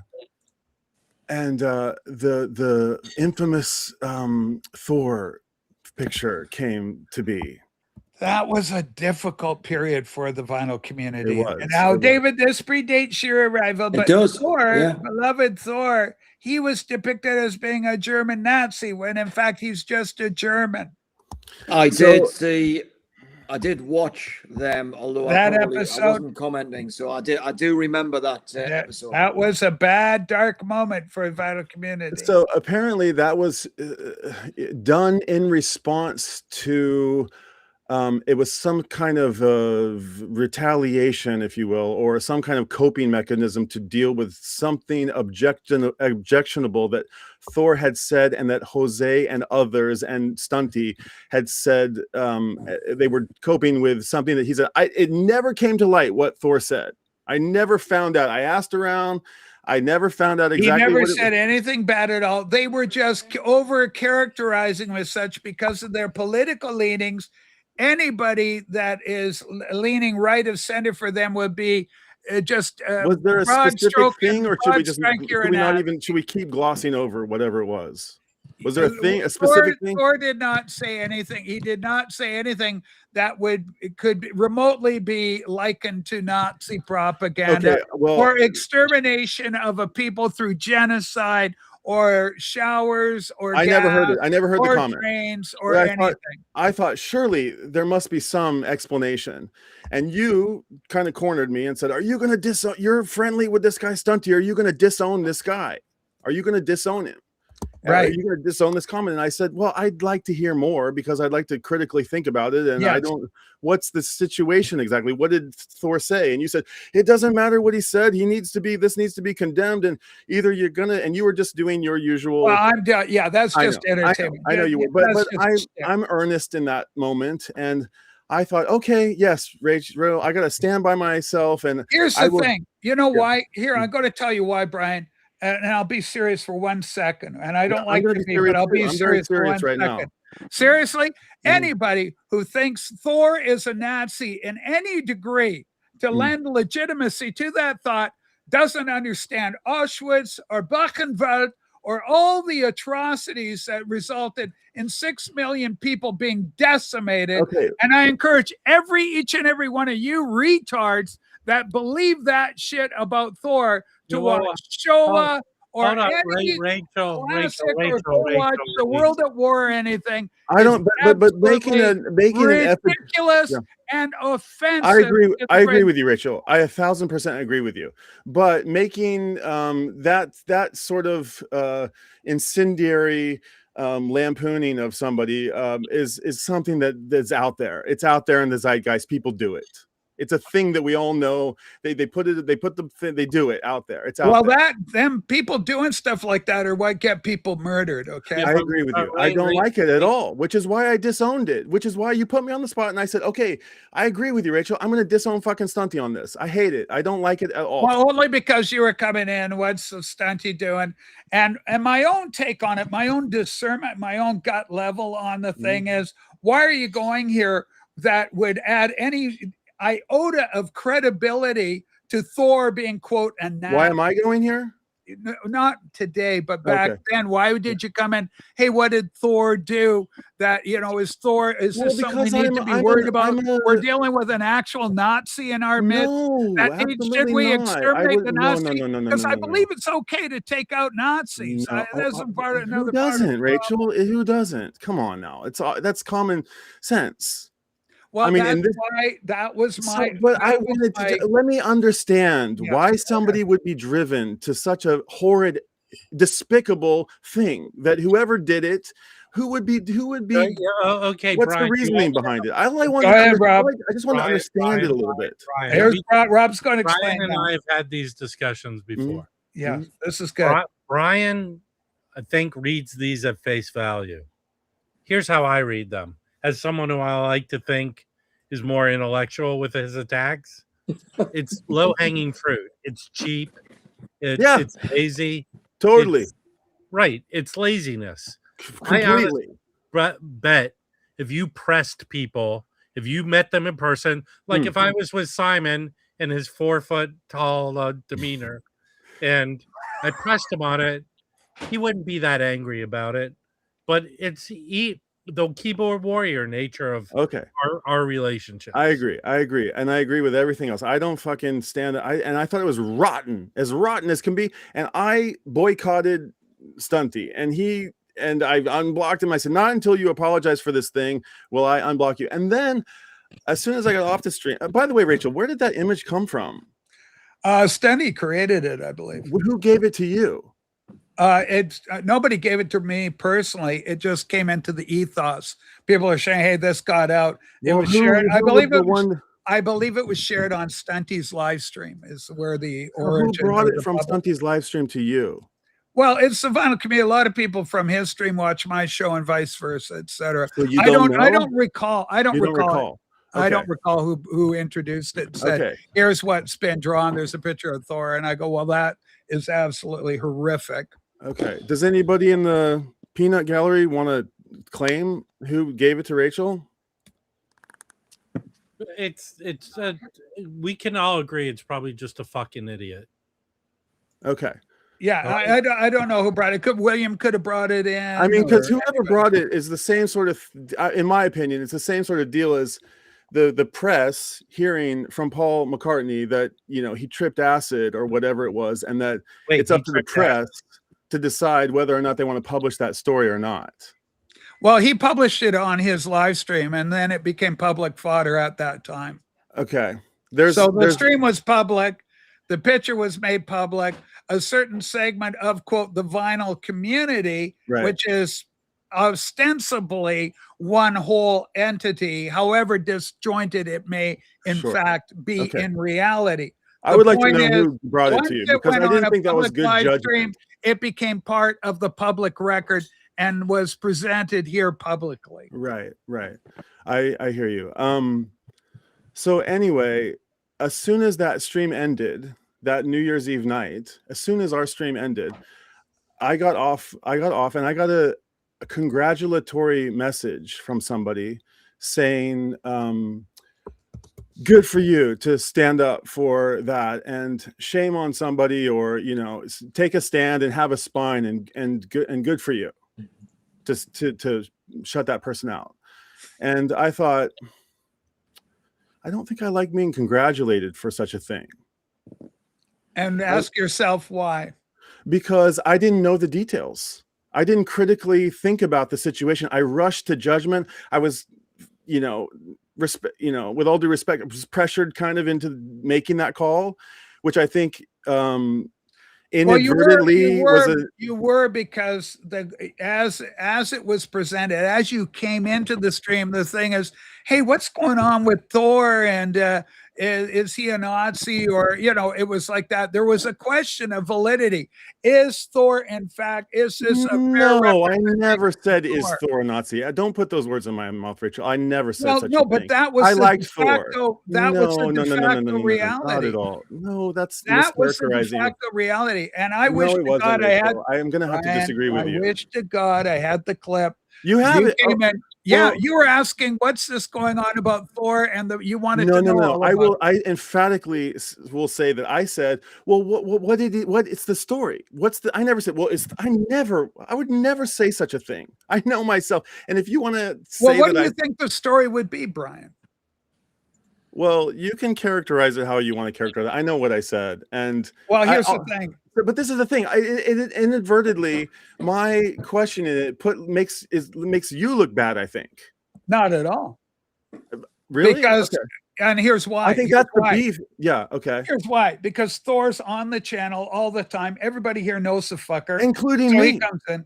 So to go, what's the story? Well, what do you think the story is? It's a picture of him in Nazi regalia. So to even ask the question, what's the story, would indicate that there may be a hint of doubt about his actual status vis-a-vis Nazism. And I'm here to tell you, there is no story.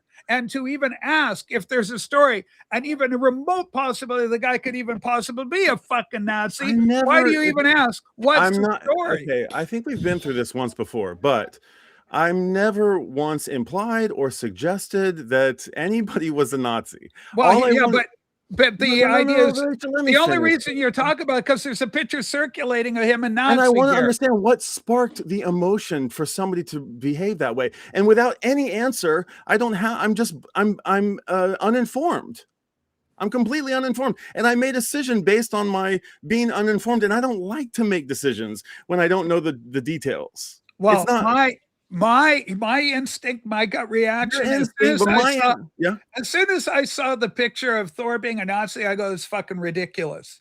There is no story there. And I don't need to know the psychology of the fucktard who made the image of Thor and a Nazi, or Stefan tied up with Indians, Native African Americans, throwing spears at the guy's blood-stricken body being perforated by a bunch of spears. I didn't need that when Marion Stark did that. I didn't need to know the psychology behind it. It was self-evident. Go ahead, Dave.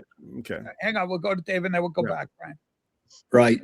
I'm out of my depth here because I've just got a passing memory of this debate and I don't think I've got anything to contribute. So I think I should bail. See you guys we love you. next Thank time. you. This got really weird. Sorry, no, David. It's good, Brian. You're doing good. We're going to keep on it. David, thank you so much for being here. We're getting to the bottom of what happened with Nazi Thor, and we're going to find out what happened with that story. Thank you, David. Everybody, please subscribe to David. Hey, David, when Mazzy makes fun of selfie stick holding people, you and I are going to we're going to have to fight back with our selfie sticks.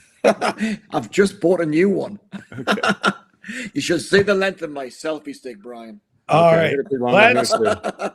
So anyway, so David, thank you again. So turning to our beloved Brian. So my thing was like, why do you want to know the story? What story do you possibly think it could be? Rob, you got to go too. Yeah, I can't. As a Jewish person, I can't contribute. Sorry, Rob. Okay. I'm very sorry, Rob. No, we're working through Brian. I have the patience of the saints for the stuff like this. Yeah, I have it. We have it. All right. I have it too. Yeah. Okay. Okay. I think we're okay. Okay. There goes Rob. Okay. Now let's do this. Okay. Hold on. Now I'm on. It'll come back in for a sec. We're just a little delay here. Can you guys hear me? Yeah. So Rachel, I can understand. Okay. I'm not getting anything. I'm frozen. So we're in a little skip. Dang it. Simon and I can hear each other. Okay, there we go. All right, I'm slowly getting back. Okay, so Rachel, I can understand your point of view. I understand how there's nothing. I'm understand frozen on screen. Oh, dang it. Well, I can understand how she would have this opinion of like nothing could possibly convince her to, take a look at my screen, remotely open mind about it. But okay, you're doing great, Brian. Check. Can you hear me? 1, 2. I can hear you. There is a glitch in the system right now. Uh-oh. Okay. System glitching. Can you hear me? We can hear you. Okay. Okay. Yeah, okay. It's system's glitching, folks. Okay. So no, Brian. So that's just my take on the Stenty situation vis-a-vis Thor. There's no story there. Why even bring it up? There's a picture circulating. A guy, you're thinking, to my way of thinking, should have been to disregard it out of hand. And clearly there's no story there. What could Thor possibly say? I hate Jews. Oh, okay. Good to know about Thor. He's now a Jew hater or some sort of nonsense. Well, I hope you're not suggesting that I was saying such a thing. And no, of course not. Okay, good. Because I wouldn't say such a thing. And I've done nothing but try to respect and admire Thor. I've never said anything bad about him. I simply wanted to understand more. That's all. I just wanted to understand more. And nothing that I would have understood more would have made it would have justified it. I agree with you. But I just wanted to understand what would drive somebody to do it. I don't think you can fault me for wanting to understand more. And I don't fault you for being hardline about it and being like, there's nothing. So I think maybe we just agree to disagree on it. But anyway, I wanted to know more about it. That's all. I just wanted to understand it. That's all. I just want to understand. I just want to have a full picture of it. So I didn't really like being,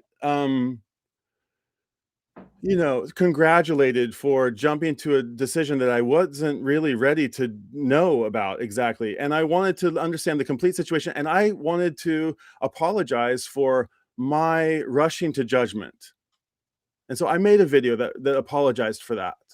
That's what I wanted to say. I got online and said, I don't forgive what happened, but I know I want better of myself. And I didn't follow my virtues and more values, and I failed myself and I failed the people who I like and respect, and I'm sorry for that. And I don't want to set that example for anybody else. So I'm sorry. And I did a public apology because, one, I said it in public, and two, I couldn't go to sleep because I was so riled up about, I was so like upset that I had sort of, behaved in a way that wasn't characteristically of me. Yeah. Right. So, okay, Simon. Perfect. Yeah, go ahead, Simon. Perfect, yeah, no one's perfect. And there's lessons to be learned, isn't there?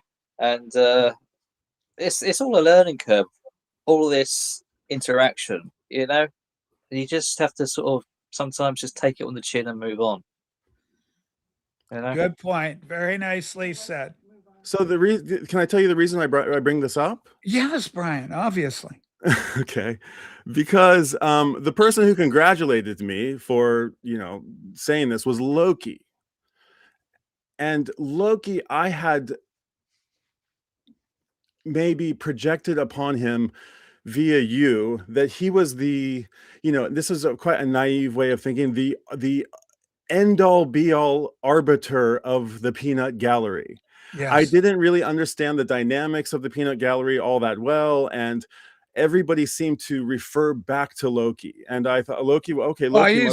The reason for that. Okay. Loki is a reference point because he won the quippiest vinyl peanut in the initial legendary Rachel's Ghost Ghosty Awards. So he was the winner of quippiest peanuts. So everybody loves Loki's input because he was funny as that. Right, and I think Loki. For that reason, I granted him the one and only wrench on my live stream. Okay. Because I trusted you, and I trusted that he was your guy, and not that you told me that he was, but I just wrongly assumed that he should be my guy. Loki's his own guy. Believe you me, Loki's 100% his own guy. Absolutely. But I didn't know that. I just sort of assumed that he was a trustworthy guy, right? And he is. Give him that caveat. He is trustworthy, but you have to understand, he marches to nobody's tune but his own. Right. Yeah. But he's in your corner pretty squarely. Would you say, I don't know to the extent that he is or isn't really myself. Like, but he's been a long time supporter of yours. Yeah, he's like, he was my beloved pay pig, but listen, here's the thing. He has a real problem with Beetle Babe, and I like Beetle Babe. I like Jen as a person, and I don't see her as a negative force in any way. And she was in a bad spot a few months ago or wherever that was, a year ago, or whatever it was, whenever all the shit went down. And but she's come a long way, and she's fine. She doesn't dominate the conversation any more than another individual may or may not. But Loki has issues with her, and so I want to come back to. So he stepped back from my program to a large extent because of Beetle Babe.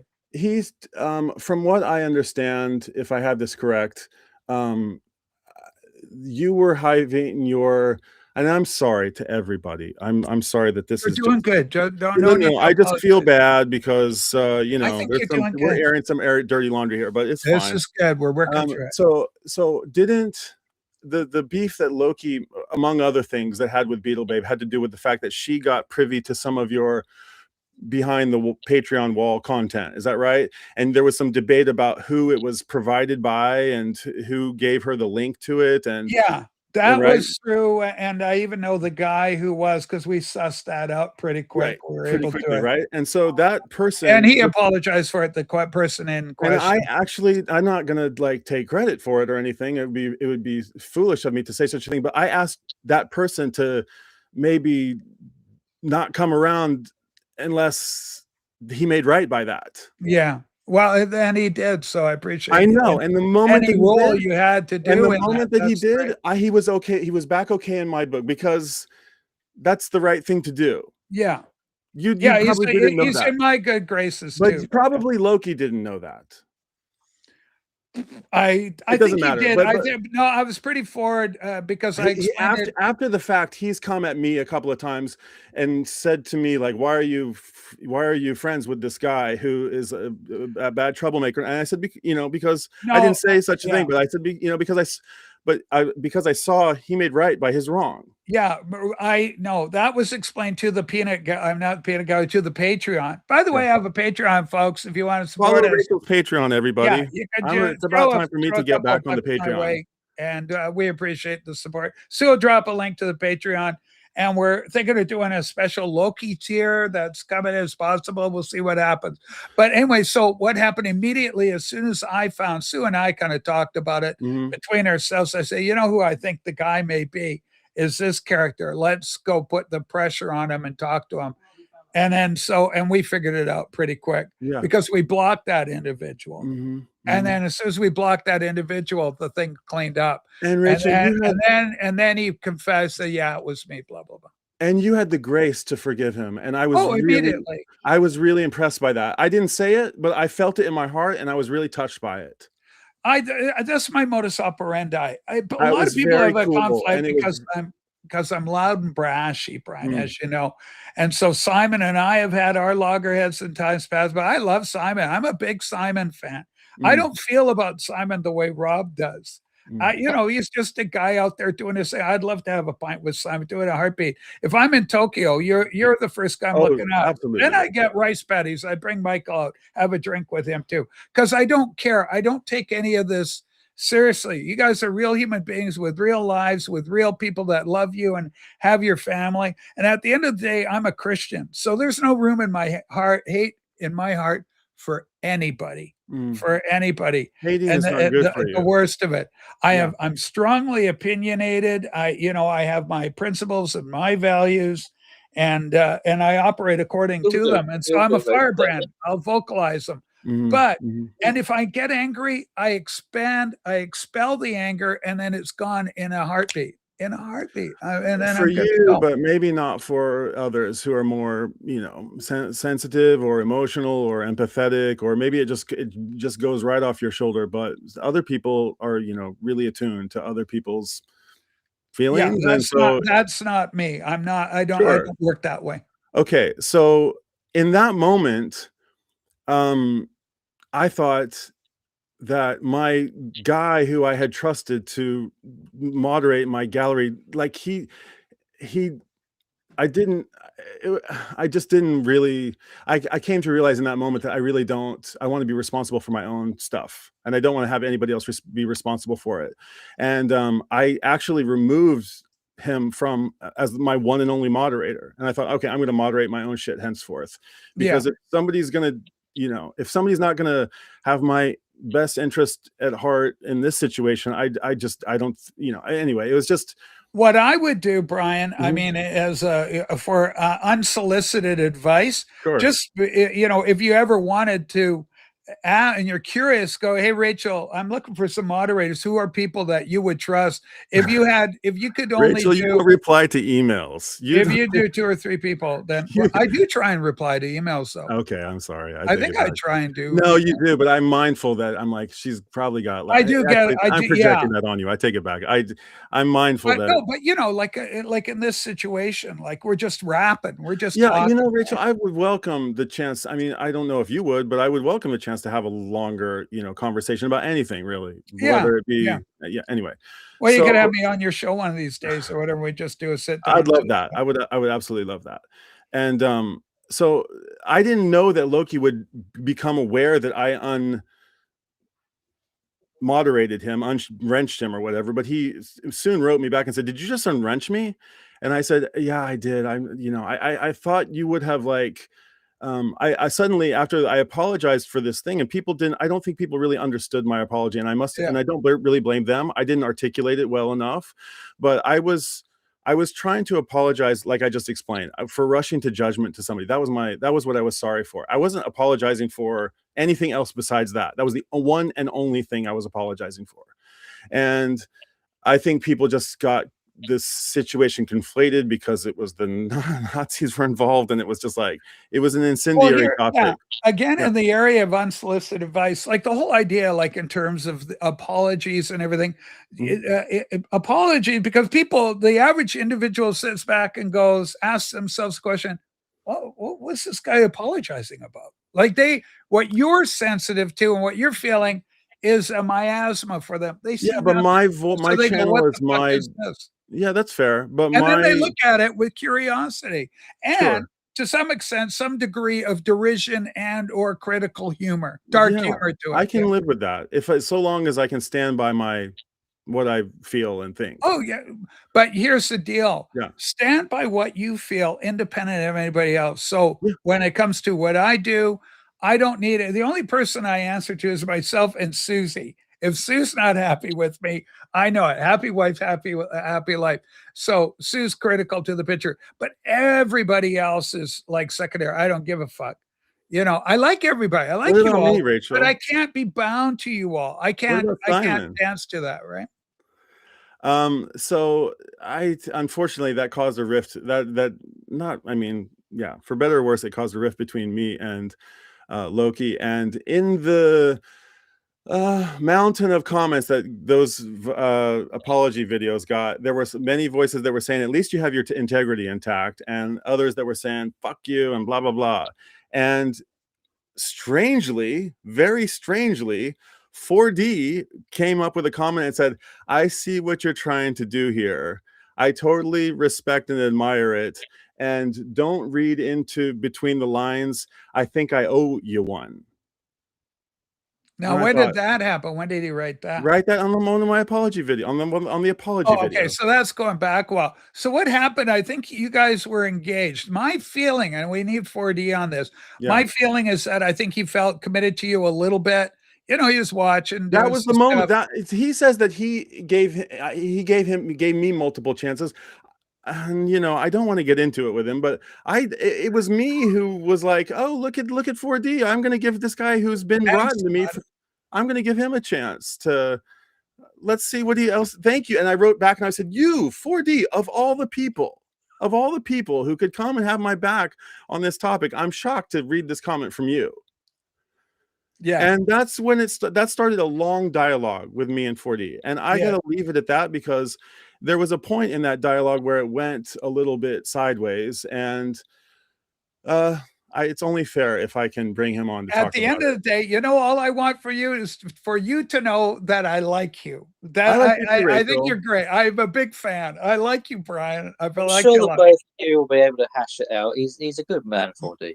I don't hate 4D. I don't like what he said about me, but I understand that he was, you know, I stung him in his vulnerable moment, and I am genuinely sorry for that. But you know, let's wait for him. It's only fair.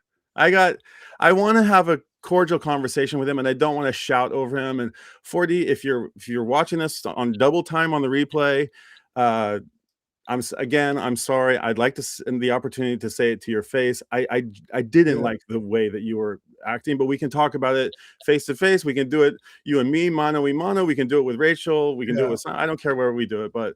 I want it on my show. I love my Vcuk. On my show, Rachel. You get everything. You get all the scoops. I've been here fucking 2.5 hours or whatever. Yeah, but I do it in such a delightfully charming and entertaining fashion. People love to tune in and watch. That's the privilege that you get to have me, and that's why 40 hates me, because I'm so full of myself. We love you. You're so good. Here's the thing. Hold on, we got to give you a plug here. Sub to Tokyo Brian, youtube.com. Tokyo Record Style is the channel. Can you bring up some comments here? Can you bring up some? I see one from Vag here saying, like, here's a good one. Brian's countless apologies speaks to his poor judgment. So what does Vaginal have to say for himself about this 2-year-long trolling of William? Well, now that's interesting. See, my take on it. We'll see what do you say about how come you got the beloved aunt? See, for me, I don't give a fuck about it because William creates his own disaster, and so it creates a kickback or a reactionary type thing from Vag. And so instant karma is all that is. Does it make it more or less rotten, or does it just Harvey, you can come up if you want. We're in for the long haul on today's show. Let's do the click there. So, okay. It's just another thing. Probably William. What else are people saying? Can I address anything else that people? I'm sorry, I've ignored the peanut gallery. Has anybody? You're doing good, Brian. Has anybody else said anything that I should address? Sue, have you read anything? Okay, even the Music Man. Brian is a blocker. I don't understand why Yvonne is like, Mr. This guy, why he says these kind of pointed comments from time to time. I don't really he's get it. Are you a blocker, Brian? Very much so. All right. I Yeah, do too. why would I waste my time? I'm sort of the same mindset on David there. It's just like I want to be engaged with engaging people, and anybody who's, you know, like if people are trying to, you know, I could go off on a list of platitudes that I think, you know, about myself when I see people trying to be rotten, but I just, you know, I don't have time. I'm a busy, I mean, not to be self-important, but like I have a lot of things that I like to do, and you know, dealing with negativity is not really something that how serious enjoy. do you take? How serious do you take all this on a scale of 1 to 10, Brian? The vinyl community, all this stuff. Well, you know, we talked about it a little bit I talked about it in this video that I made about the documentary. Oh yeah. And I said, you know, I never did see that, but I hear you it never was did good. see it, right? But I heard it was good. I spared you, yeah. I said, and don't you remember? Oh my gosh, OJC's said I got it right. So you're gonna have to go dig through and for a needle in a haystack. I know you won't, but I said, you know, this show, in my opinion, is, you know, you told me the very first day that I was here, there's no rescuing anybody. That's what you told me. Yeah. There's no. Everybody can rescue themselves. There's no rescuing anybody. Correct. And that's probably advice I should take more of. But I'm like a product of, you know, Michael Jackson and Black and White and Heal the World and you know, Earth Song, and I just want to see people get along, and I don't want to see people on the playground ganging up on others, right? So it's just my nature to want to. It's not like I just can't help it. I'm the oldest of 5 kids. Maybe that comes from that. And I'm the oldest of like a gajillion cousins. Yeah, keep all the chickens in line. Yeah. So, but you say, you know, oh, this is all I want is for a laugh. I just want this show to be a laugh, and I love that about this show. But you then can have laughs. You can have them. You know, they're going to happen. But then there's always some drama or something which takes kind of priority over everything else, isn't it? It's how the show works. Suggests that it is serious. It's real human emotion. Is it really serious though? I mean, when you come away from doing your YouTube channel, when you live streams or whatever you do, Brian, is it serious when you're having dinner with the wife and the kids, and when you go to bed? Hey, Michael, love you. Yeah, back. Doing back.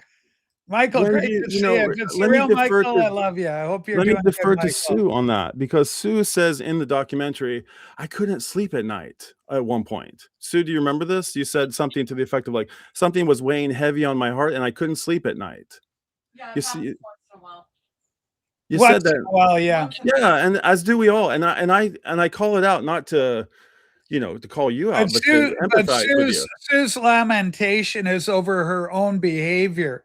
She's a different personality than I am. That's why I have we're all different personalities, and we all. Well, no, hold on. Yeah? Okay. But hear me out. That's why I have the show. Sue doesn't have the show. She could never survive this environment. She can. She would not want it. It's not for everybody, she wouldn't want to be on camera. She wouldn't want to do anything. Right. So I think on a scale of 1 to 10, it's a 5, probably. Yeah. It's a 5. Sometimes I'm really wrapped up by it, stressed out by it, really in love with it, especially when I get to meet cool people that Michael, I like. come on up, buddy. I'd love to talk to Michael. Michael, I love you. I'd love to talk to Michael 45. That'd be a great thing. I want to talk to Michael 45. Guys, I don't mean to, and it is 2:40 in the morning here, and it's a Monday night. And but do I have one last chance? Is there anything in the peanut gallery that I should speak to? And I don't mean, again, to be self-important, but is there anything nothing? Here's the deal, Brian. Yeah. Who cares what they think? You don't dance to their drum. No, but you dictate. You don't have anything you have nothing to appeal to. You just be your wonderful, lovely self. You come on, you show a record, tell us about Tokyo, your life, whatever is interesting you, and we will find that interesting. Because you're a great guy. You're a lot of fun. How many years, Brian, have you been doing YouTubing? I'm probably coming up on 2.5, maybe You're plus or minus a year. Quite newish in you know. I'd say so. I'd say so. Yeah. I think you probably need maybe a couple more years to sort of adjust to it. I get you know, it. it is a bit of an adjustment, you know. Right. This is a great comment. My mantra is you can't please everybody, so you can't save everybody. It's always a weakness if we put ourselves or commit ourselves to the hands of our fellow man, because they're so fallible that if you lean on them, they'll collapse and you'll collapse with them. And so ultimately, you got to find something stronger to invest in other than people that way. You love them, you care about them, but you don't need to give yourself to them or place it. Otherwise, when they raise you up as a king one day, you'll buy the propaganda. And when they seek to crucify you the next day after, you'll fall for that. You'll be crushed. Despite what people think of me, Rachel, I care for the vinyl community. This is why I say these things. I don't do it for views or subscribers, because being honest and being critical isn't appreciated by the VC. They don't want to hear it. So I'm really putting myself on a limb when I say these thoughts, you know. But I don't hate people. It's just things that irk me. I don't hate anyone. It's just I like it this way. But obviously, it won't ever be how you want it to be. It's because it doesn't work like that. So, you know, you live and you learn, don't you? And here's the great thing. And yet Simon comes up, he hangs out with us for a bit, and hopefully has a good time and a laugh or two in the midst of doing so. And then we all go home happy. Like, fuck, did you see Rachel's ghost show? That was fucking hilarious today, man. That was good, you know. Yeah. So all the entertainment was there.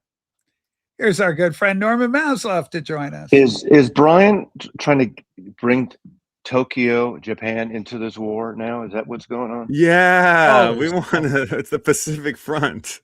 Oh, exactly. That war. We're talking about the vinyl war, not the vinyl war. Hey, speaking of which, Mazzy, speaking of which, I need you to. I'm glad you're back. I've got one last little tidbit here that 4D is going to come at me with, and I just need to like put it out there. Sorry to put you on the spot here. Do you mind, Mazzy? Can you just take the fall for me? Just spit it out. Here we go. You said to me, there's this big debate on Brian was on the stream when Mazzy said his thing. How come he didn't have anything to say to Mazzy when he said his objectionable thing that you said? Do you know what I'm referring to? No, I don't actually. Tell me. I mean, okay, Brian. I'm an old man. I don't remember specifics. Well, you had said something. Let's just say it's uncolorful about Air Force One. Let's leave it at that. Okay. Oh, I know what I said. Okay. Okay. So you and I was crickets in that moment. But that's when Air Force One had some mechanical problems, and I made a little joke on it. Well, do you remember what preceded that comment? There was a little. I don't specifically, but remind me. You said. Tokyo Brian is not going to like this comment. Oh, I did. Okay. Rachel, do you remember this? Does everybody else? I remember. I don't remember the reference to you, but I do remember Mazzy's comment. Mazzy, do you have? And I'm guessing you're not going to remember this, but but I'm asking you to try to remember this. Do you remember why you would have said such a thing about Air Force One? No, about Tokyo Brian is not going to like this.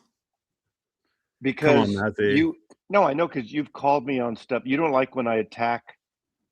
Yeah, I don't make in videos attack people. I'll get on here. Like the thing is, I tell you what. Okay, just to repeat that, reiterate that, because I already said it to you once. Yeah, you wanted to scold me, but the thing is, anything you say, I'm going to do what I want to do anyway. Like Simon's going to do but it's not my job to scold you every time. And I'm sorry for scolding you, and I'm not sorry for scolding you. But I don't care. I know you don't. But I'm just. I do agree with Simon on this thing. It's about his opinion and stuff. It just seems, and I admire. You know, I know I would get scolded by Rob saying this. I admire Simon. At least he doesn't hide behind a fucking fake name and doesn't come up. He comes up here, and I appreciate that. We have disagreements. But he seems like a fellow. Simon's fine. The only reason I would have a half a pint I can talk to you even if we disagree. At least I can talk to you. You're approachable, like I said in the comments. Yeah, he's not out to cause anybody any trouble. You know, Rob had said this, Brian. Like, you know, there's this ego that people can't do it like Mazzy, and I'm sure. Well, I don't want to put. I don't say that. I know you don't. I know you don't. But I'm telling I you what other. understand that personality is half the thing, not just whatever music it Sure, is. sure. And take it easy on me when you do this selfie stick thing. If you end up doing All it. right, here we go. We And got hold one on. Oh, But okay. the reason Well, the reason that I said that is because people respect and look up to Mazzy, and he'll say, no, that's not true. And Okay. and I know you don't want that responsibility, but I see it as I remember now. you permit that kind of comment and that kind of behavior permits other people to do it, and I don't like that. Look, okay, I'll respond to that. Nobody I has- remember now exactly what you're talking about. Right. That sparked that sense memory What? thing there. Comments. I've always been, and people who have met me in person, Rachel will know this, and the other people, I'm pretty much what you see is what you get. I'm not like, I Correct. do an act up here, I Me do the too. whole thing, but I'm pretty generous and pretty nice and pretty snarky. I do bad taste humor all the time. I'm doing cheap ass jokes. So that's part of me. So I'm not going to like, just because I'm going to influence, it's kind of going back to now, by saying this, someone's going to say, oh, you're comparing yourself to a Beatle. No. Remember before your time in 1967 or 8, Paul McCartney was asked if he ever took acid or LSD Yeah, or we drugs. brought And this he up. said, yeah. And people got on him and he started saying, look, I'm not apologizing. People ask me. And I told him, don't ask me. I've done it. I'm not saying other people should do it. So don't look at me as an example. If I say a shit ass comment or a bad taste comment about Air Force One going down or whatever, because I don't like I don't like anyone dying like that. I don't want that guy to die that way. I would rather just have a natural Let's cause. move on from that. But yes, no, I don't like to see. Well, if you don't like to see it, that's your issue, Sure, not mine. but I can't live with myself if I don't say, hey, that's not the way. That's not good. I can't live with myself. And I don't do it enough, and maybe I pick and choose, and I have double standards all over the place. And I'm sorry if I do, but when I see it, and and my parents said, stand up for what is right. I got to do it. I understand that. But So that's not my what big crime, for Michael. It's like doing all those wankers list. The wankers list. When I did the first Clapton wanker, I didn't become a wanker. I didn't do that to get sub. It was a clickbait thing. I did it. I ran down. I got over the top. I got over pumped up, and for some reason, it gave me 5,000 subscribers like in a month or something like. It was crazy. Yeah. And it was fun, but it was like whacked. And I don't think that video is even up anymore. But it got me doing the annual thing. As we know, like Rachel knows, or some people know, the clickbait shit, like Simon knows now, we're all talking about this video. Yeah, that's it. The clickbait. We do get over the top with it, don't we? But it's that what gets the attention. Yeah. Unfortunately, what people don't like to admit to, it's those types of videos people want to watch over the usual show and tell stuff. That's just how it is. Yeah. Well, I think because there's so many do it, right? You can do both. You can show records, and then you can sort of have this thing you do, like Mazzy does his thing, I do mine, and you just have to roll with it sometimes. Yeah, and it doesn't mean it doesn't affect. It's so funny when I was commenting, and I didn't even comment on your thing. I commented on Spin the Black Circles stuff about that because he was responding. That's right. Thought, and then I went back and watched it and stuff. I just thought, the thing is, it just puzzled me. This elitist bullshit. We already talked about it earlier. That we don't have to how can I explain the top channels without saying elitist? I don't mean to label. You could say they have a lot of subscribers. That's what you're referring to. Because elitist is more loaded as a term, Simon. It's seen more negatively by everybody. The 1%, the people that are fucking, the middle class and poor with crypto and all this extra money. Those are the elitists that we see in this country here that are twisting things up. That a lot of middle class people. All this money, the stock market going up, but most people don't have stocks and don't have access to that shit. So those are the people that are elitist. Some of the techies in some cases, that type of thing. Just because I have a nice house and I had made a decent living my life doesn't mean I'm an elitist. I do the West Coast liberal, joking over the top shit sometimes, drinking a martini and stuff. And that's a lifestyle, whatever. And, I got ridiculed. But it was a fun ridicule when I was walking around with half a Guinness with all the 12 or 14 guys, you know, in Soho. You know, 4D, we need you up here. We got Brian with us tonight. I'm happy to stay We're going to heal the vinyl community. Now, I think people look up to you as an elitist, don't they? I don't think he's an elite, Simon, but I think people do. You know, if they do, that's their problem or that issue, good or bad, whatever. I don't care. Rachel, okay, here's I'm happy for 4D. I'm happy for him to come up, but I'm gonna be asleep at my desk if I don't. No. So, you just shot your load at the moment of you and 4D. Come on, get him up here. I'm happy to talk about it, but I have about 15 minutes left. 15 minutes tops, so we got to have full. Let me get a drink of water because I'm dying here. Let me get a drink of water. Brian, take your time. We're going to turn to Simon. Simon, don't go.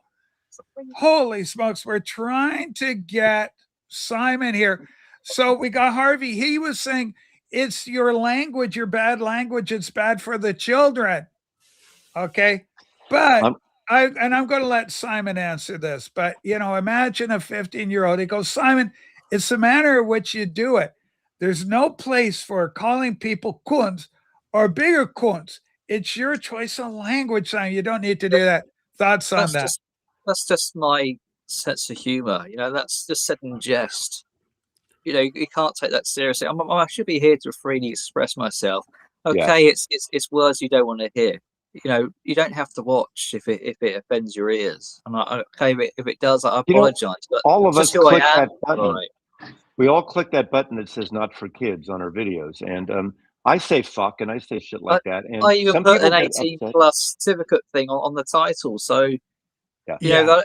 What else am I supposed to do? I mean, Mazzy, you occasionally drop the C word. You know, I do. Rachel occasionally does. You know, it's just that didn't bother me. That part didn't bother me. And I think generally Mazzy does that on the live stream, much more casual affair than a prepared video. I don't. Yeah, and I don't do them anymore. But when I did prepared videos, you know, I tried to watch my P's and Q's there because it's different vibe, different thing I was going for, right? Hopefully we can get 4D up here. 4D, we have limited time with Brian. It's late because it's in the middle of the night, and I do have a problem with you've had such a strong performance today, though, Brian. Well, I'm most willing to have a sesh with 4D, and if we need to go long, then we can go long. But if 4D wants the opportunity to go back and rewatch this, what I already said, and then not waste your next stream to talk about it, although I'm happy to do it in public, but you can, if you'd be so gracious, you could do it on a Wednesday or on a do a different special day. So we could do a special broadcast spectacular. 4D meets Brian. Then he can watch the thing on triple time and I won't be so insufferable. All right. So, but if he wants to come up now, I'll gladly. Wait, let us know. At least type a comment. Yeah, tell us what you're going to do, 4D. Tell us what your state is. Mazzy, go ahead. Marcella, I got so ramped up, and I have guests here this week, and I haven't picked up the Morrissey album. I'm planning on doing it today. I like all of Morrissey's albums. He's a wanker. There's a couple of good tunes on it. But I like his record. I'm going to definitely pick it up. I haven't heard it yet. I've heard just one track, which is okay. But I'll pick it up today, hopefully, if I can get out. I got guests here still, so they're packing up. And 4D was. And then I got and once they leave, I have to throw the Elitist sheets in my Elitist washing machine and wash the Elitist bedclothes after they, I have to do my laundry. I don't have people that do my laundry. Ladies and gentlemen, this special extra long episode. We'll continue a little bit more. Brian is not with us for much longer. Rachel, will you say hi to someone? Would you mind saying hi? Mazzy, don't go away yet, just so you can. Hi, Mark. How are you? I can't hear her because it's on yours. Or 4D, you have to rewind the stream and watch it from 15 minutes ago so you can understand what Mazzy said. It's Mark. Now, are you guys headed back to Oregon now? What's going on? Yvonne, Brian is the elephant of the DC. What does that mean? Okay, like a good memory. Elephants have good memories. Oh, I see. Okay. So you got a memory like DJ Trish. I got my elitist friends from DJ Trish. What's up? We DJ love Trish? Your elitist friends. It's Mark. He's got a little ice on. Hi, Rachel. Hello. Hi. Rachel. Hi, nice friends. to see you. Good to see your face. We love. Good right back at you. Yeah. Now, what did you do, Sue? I'm having an omelet today. Sue's having an omelet because of Mark. She has to have an omelet. And we love the shirt, Women in Vinyl. That's a great They organization. sold records yesterday. They had 3 tables at the record show. Yeah. And every time, twice a year, they come up to the show, they stay here. And so they sold records yesterday. So yeah, they didn't even put me on their table guest list, you know. All right. Well, listen, kids, we love you so much, but we've got family discussion here. We got to look after these kids. And we love you all, Mazzy. We just love you, but here we go. I'm going to put myself up top. To my left, we got lovely Brian, and to my right, we have lovely 4D. 2 of the sweetest, gentle young children you'll ever want to meet. Let's get these kids back together. Brian has already made his case. Brian, because we don't have you as long, do you want to hear from 4D, or would you like to just quickly summarize? Let me just say quickly, 4D, I'm not going to talk so much. I'm going to listen to what you have to say. But I just want to explain that I kind of went through the background of our history up to the point where you sort of had a suspicion about me and my directory, up until the point where you made a comment about, kind of came to my defense for the apology thing. And we're like, oh, I can't hear you. Can you hear me? We can hear you. Check 1, Can 2. you hear me? Check. We can hear you. We can hear you. I can't hear you. Hang on. Well, it's kind of good because we can tell them what a right-wing putsy is. Oh, that's hurtful. Very hurtful. Mazzy, I don't like that. Don't say that kind of thing. I'm kidding. God, actually, I'm not kidding, but I'm kidding. I'm not kidding, but I'm kidding. Test. This isn't an argument. I'll come back in. Okay, 40. Sometimes that works. It's worked before for 40. Hang on, Brian. No, we appreciate Brian's patience. Mazzy, this is what the vinyl community is made for. This is healing. Okay, this is a healing moment in the VC, and Brian's at the center of it. Something he can be rightfully proud about, bringing healing.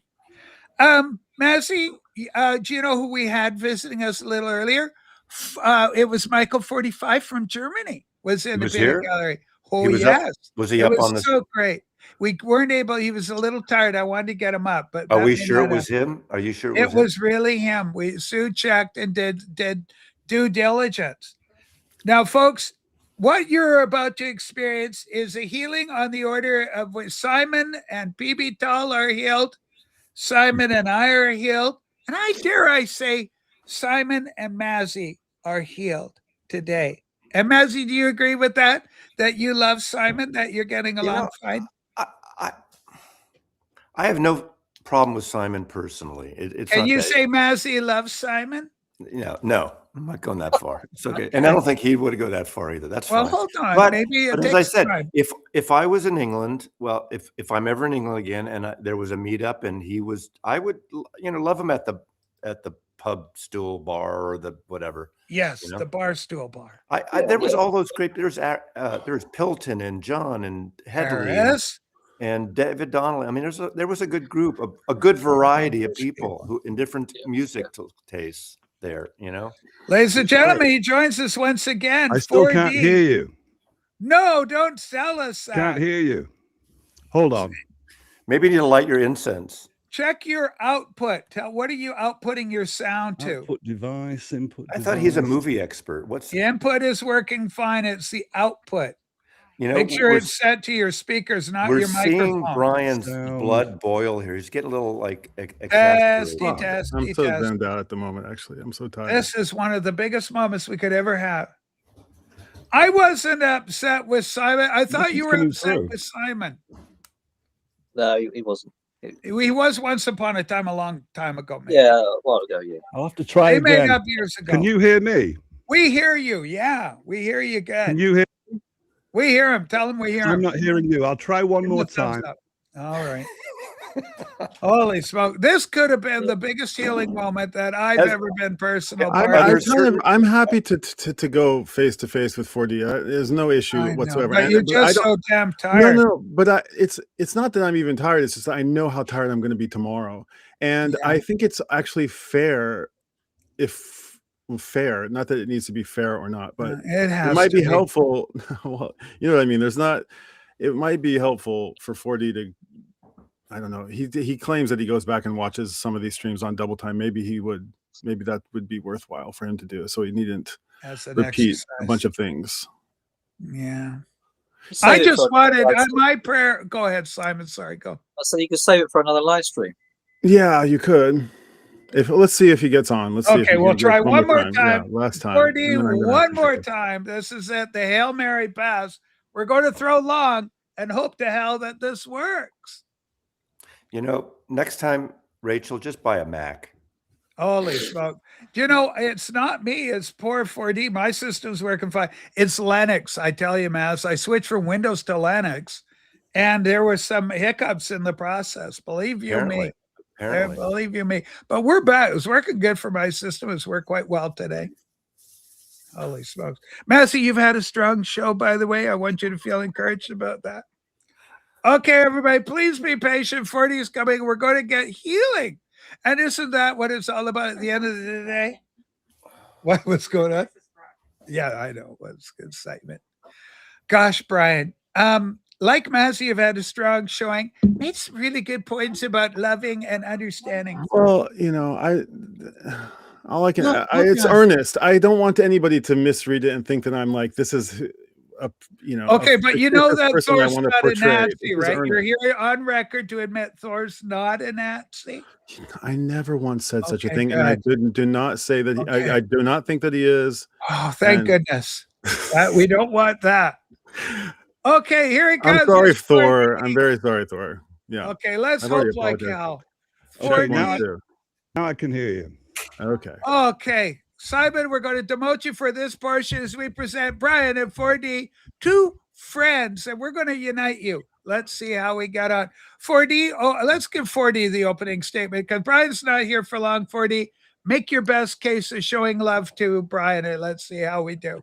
Well, first of all, I'm not interested in hands across the water. All right. All I'm interested in the truth and the falsehood of a situation.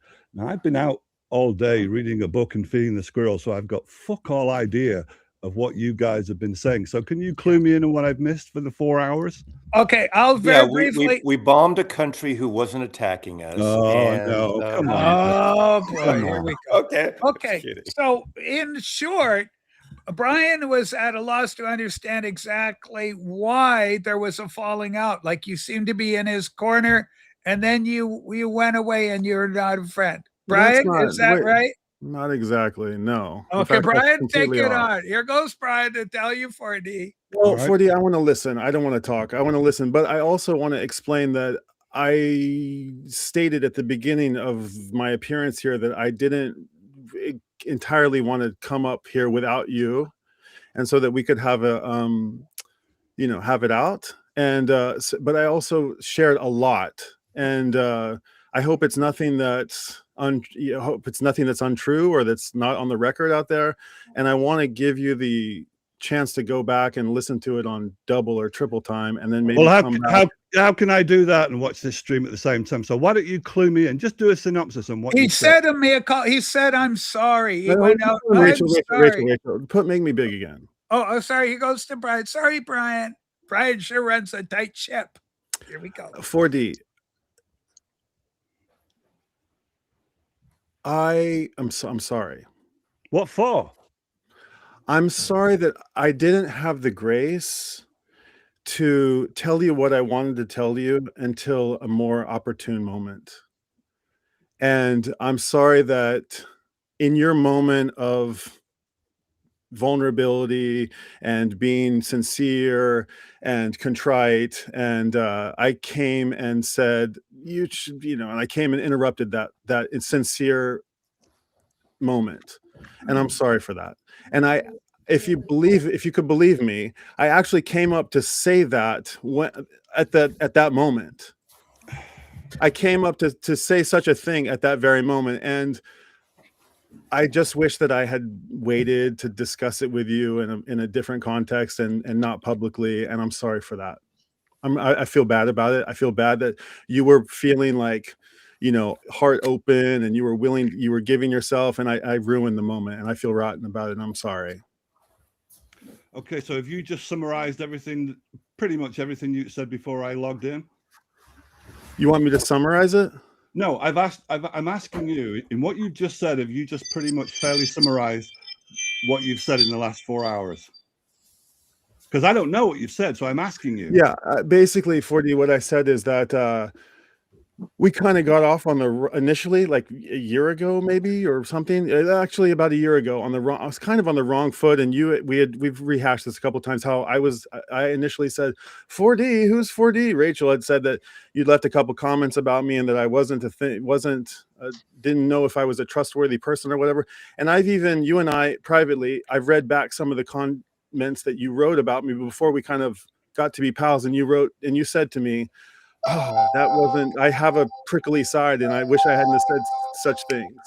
And so but in the moment where I apologized to, I don't want to rehash this whole thing, you had kind of stepped up and said like, hey, I understand where you're going. And I said, wow, 4D, of all the people who are out there, and you said, don't read between the lines, I owe it to you, I see what you're doing here, you're beating to your own drum. And I think you had said something about Michael Ricefields was mentioned very early on. I kind of went back to the very, very beginning. And you had said that something that I had said about I think I said to Rob, like, the fact that you guys don't like this guy means that I don't have to like him either. And that instantly like raised your antenna about me or something like that. Yes. Right. And so, and then I mentioned like, how just how we basically got on, and then I didn't really get into the details, but about how I started hosting a stream with my pal, and we disagreed on something that was said, and I tried to like make it right, and then we just kind of got off the rails. And then if you'll, let me try to say respectfully, I tried to explain that I don't really like the way that some people in the vinyl community have been treated. I'm the kind of person who, for better or worse, doesn't kind of stand by always. I wish I could do it more, but it's to a fault. I'll tell people that I don't like it when I see other people saying negative things about others. Sometimes I feel like I should take a stand. And on that particular stream that is in question, I thought what you had said was not very nice, and I think you'd agree, and it was obvious because you had apologized for it. And there was you kind of had said one thing and then another thing, and I mean, I don't really want to go through the entire thing, but I'm happy to. But there was 3 or 4 things on that stream, and it was the thing that you said to Michael that was sort of like I was like, what's going on with this? What were the 3 or 4 things? Well, you had said to, shall we do? Okay, yeah. You had said to Mazzy, and Mazzy probably wasn't offended by this, but you had said, like, Mazzy, do not come up here and start talking about politics. I'll be forced to leave, or something like that. Okay. And you've done that to me, and I've seen you do it to others. You've said something to the effect of like, I'm warning you, don't reply. Don't let me have the last word, or you're going to see a side of me that you're not going to like. When did I say that to you, by the way? Probably in response to the thing that we debated about. Yeah, you were in your Cubs 4D, and then you said you won't like it because I'll finish it. Actually, it's the opposite. I said coming up. When you said 4D, you're being a prick, I invited you to come up, and you wouldn't come up. So it's the opposite of what you just said, actually. Well, then you said to Rachel something about a girl whom you mentioned, and you kind of went off, you got a little bit, you kind of hopped on Rachel a little bit, and Rachel said something like, oh, I can handle myself. And then you're gonna have to be more specific than that. I don't know what the hell who's the girl that Rachel sometimes ribs you about? Do we want to go there? Ruth Ann. You had mentioned Ruth Ann, and Rach, and you had said something like, I'm warning you, Rachel. Don't bring it up, or I'll spare you the thing if you do the thing. You'll have to go back. I know what you said. Yeah. Well, and, Rachel, if you know what he's saying, can you enlighten me? Because I'm not sure what he's saying. What did I say? Well, you were in your cups, right? So, and it's all good. I mean, it's all for fun for me. But we were talking about Ruth Ann. So we gotta get Ruth Ann or somebody. You go, Rachel. I said, you don't want to get involved talking about Ruth Ann because I've got opinions about where how all that went down. And you were just feeling feisty. It's all No, I wasn't particularly feisty. I said that I've got my version of what you said, and what your version was, Rachel, was dogma, and you think that you know the whole story, and what you do is you. That's what he said. That's what he said. Yeah. That you recycle, and you don't know the half of it. And then what I said to you is, there's no point in going into that because you've already made your mind up about it. That's what I said. He did say that. How the hell that fits with Tokyo O'Brien's account that he's just said? Fuck only knows.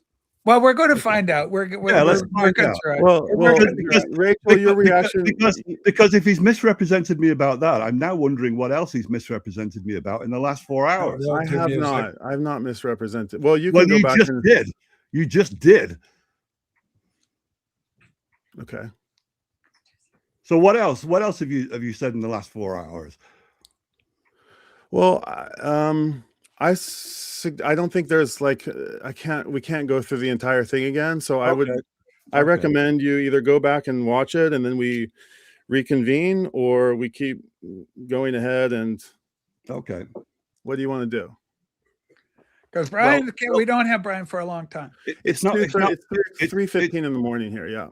Yeah, well, I've spoken to you at 3:15 in the morning as well when you requested a video call, and I gave you carte blanche to say when and where, if you remember, and that was about 3:15 in the fucking morning for me. So I've done it before. And as for trying to catch up on what you've said here already, let's keep going. How the hell can I catch up and keep up with the current stream and watch it backwards at the same time? I'm going to have to do that after the stream is finished, obviously. Okay, so I suggest you do that, and then we come back and talk again in 4 hours time, or in 6 hours time, or in however many hours time we need for you to do that. Okay, I can do that, but that rather depends on Rachel, don't you think? Or we can do it on my stream. Okay, I'll do it on your stream, but you may not like what I say because I don't know what you've said yet, so I don't know how many. You can go watch it, and we can talk about it. Okay, so what are we going to do? I'm going to watch the 4 hour stream, and then what am I going to do? Email you? Am I going to do that? Well, I need to sleep a little bit. So you're going to have to give me a time then. Give me a time when I'm supposed to log in. This is a barn burner. This is more drama than the Simon and Mazzy morning stream. Okay. This is intense, what we're dealing with. Well, whatever you want to do. Rachel, do you want to volunteer your own stream to always? I'm here for you boys. Okay, so why don't you suggest I have to take my kid to school. Let's see. I have from like 8 o'clock till 9 o'clock to talk about it, my time, which I don't know what, Rachel, that time is for you. I don't care. If it's 3 in the morning, I'm here for you. If Brian has to go to sleep, I know that 4D and I can have at it for a half hour. Because he's such a wanker. He's a bigger wanker in some ways than Simon, because Simon stays in a certain lane. He may, I don't know what Simon's political beliefs are. I don't want to know. But 4D has these like these horrible beliefs. I think we've drawn together closer as a It's 4 p.m. your time, Rachel. Yeah, let's do. Okay. Get some rest, Brian, and then come back. Yeah, I will do that. Yeah. What we're waiting for, if Rachel is going to handle this, if Brian's going to handle it, it's different. Because then I'm going to have to email Brian to find out when I'm supposed to come up. So then he dictates. Let Rachel host it. You need a moderator. It's up to you. Right. I'm happy to do it, but perhaps it's nice to have a moderator here. Rachel. Okay, so if we agree. So if Rachel's going to do it, we need a time from Rachel then. So I just said 8 o'clock Rachel's time, which is 11 p.m. your time. 4D. Is that going to work for you, or is that too late? Can you say how many hours from now that is? That's easier for me. 5 hours from now. 5 hours. Okay, let me write that down. Rachel, are you still doing your Tuesday live stream? Yeah. Okay, It's just because my camera, everything was all funky with the sound. I switched over from Windows to Linux, and it's been hiccuping a little bit, but we're good to go with all this. Isn't Linux kind of the elite? Okay, so see, you're causing trouble. I will admit this. I beat a dead horse. Maz, admit it later because we've got limited time because Tokyo Brian wants to go to bed. So let me just say, yes. So I've written down 5 hours from now. Okay, and in the meantime, I'll watch whatever the hell's gone down and collect my thoughts about that. But as far as I'm concerned, the highest ideal that you're going to get out of this is that two people leave well enough alone with the path of least resistance, which means going our separate ways. That's the best you're going to get. I don't know. I have more hope than that. I think when we're done, 4D, there's going to be so much love. There we go. So much sharing between all of us that there's going to be a bright new forward future for all of us in the vinyl community. Yeah, I'm angry. And just to make a point, I'm stone cold sober. I'm sober as a judge, and I'm just as angry as I was before. That hasn't changed. So I'm angry. And there's baggage behind that. And there's baggage behind what Tokyo Brian said when he said, 4D, you're being a prick. In trying to ennoble that motivation as this self-righteous, self-serving defense of a friend, because I mistakenly, badly said about poetry on plastic that he's not as intelligent as he thinks, and that your reaction is the sum total of your indignation about that, as if it's got nothing to do with 2 months worth of baggage in an email argument and a video call argument and then more email arguments. To dissociate that as though that's got nothing to do with it is bullshit. And it's even proven bullshit by your own admission on one live stream where you said that one of your weaknesses is that you have a difficulty of letting go of resentments. I'm paraphrasing, but you said something like that you have difficulty in letting go of a grudge. And there's no big deal about that, since I don't recall saying that, but I believe you that I said it, but I don't recall ever having that feeling, but it's possible I said something like that. Well, no, if you don't recall ever having that feeling, then it's not possible that you said that, because that would be contrary to how you feel. Whereas I'm telling you that's what I remember about what you said, and that in and of itself, there's nothing wrong in that, because I myself have difficulty letting go of anything and everything. But when you apply that to the long email argument that we had and the video call argument that we had, and because the video call didn't go well, the subsequent email argument that we had, and to suggest that 2 months before you say 4D you're being a prick has no bearing on your motivation for saying that is bullshit. So I hope I don't go back and hear you say that in the last 4 hours. Okay, I'm a little bit didn't quite follow along. Sorry to. Well, you're tired. We're going to reconvene. I trust you'll have your opinion about it. All right, return to your corners. We're going to reconvene for the big round, the final round at 4 o'clock Pacific. I'm excited, and I think you guys are excited. Is that going to be enough for him to catch his sleep? Just let him go. If the long you're holding him here, just go. Get out of here, Brian. All right. Brian, everybody. 4D, thanks for coming up and engaging with me right now. And sorry to everybody in the live stream that had to. And Rachel, thank you for hosting. And Brian, my pleasure. I appreciate it. And Sue as well. And I'm sorry that this was became all about me. And I feel no, it's not. It was about you from the beginning. Well, Big developers of Vcuk is about Simon, incredible viral video, and now we've got 4D and Brian. A lot of people have been talking about it, wondering if these guys where it's going to go. And Mazzy has been emailing me nonstop saying, when can Simon and 4D and Tokyo Record Style come on the show? I'm not coming on until they're here. Don't lie. What? I mean, you believe the lies, so don't become a liar. Mazzy, hurtful. Brian's gonna lawyer. Can I still do my sad bastard thing? All right. Bloody hell. But aim it against some of those other sad bastards. Pure orange juice, by the way. All right, everybody, let's go have a little break, and we'll reconvene in a few hours. And I'll make a thumbnail, and so you'll all. On that stream, I'm only going to have about 45 minutes, and I hope that's enough 40. And if it's not, then we'll have another one. We'll follow it up with another one. Okay. Okay, we want, could do or part not, one. whatever you want to do. We'll call Okay. it part one. All right. All right. Okay. All right. Bye All for right. now. Good All night, right, everybody. Thank you. That's going to do it. That's going to do it for this show. I want to thank my guest, Sad Bastard. That's our beloved Simon. We got 4D, bloody hell, Manchester. Let's go. Tokyo Record Style, Sweet Bride, and Mazzy, legend. I love hanging out with all these cunt noses. That's us. That's us. Dicker, we are the cuntas. All right, everybody. We love you, Angelo. Cali, buy the record, everybody. Please support Angelo Independent.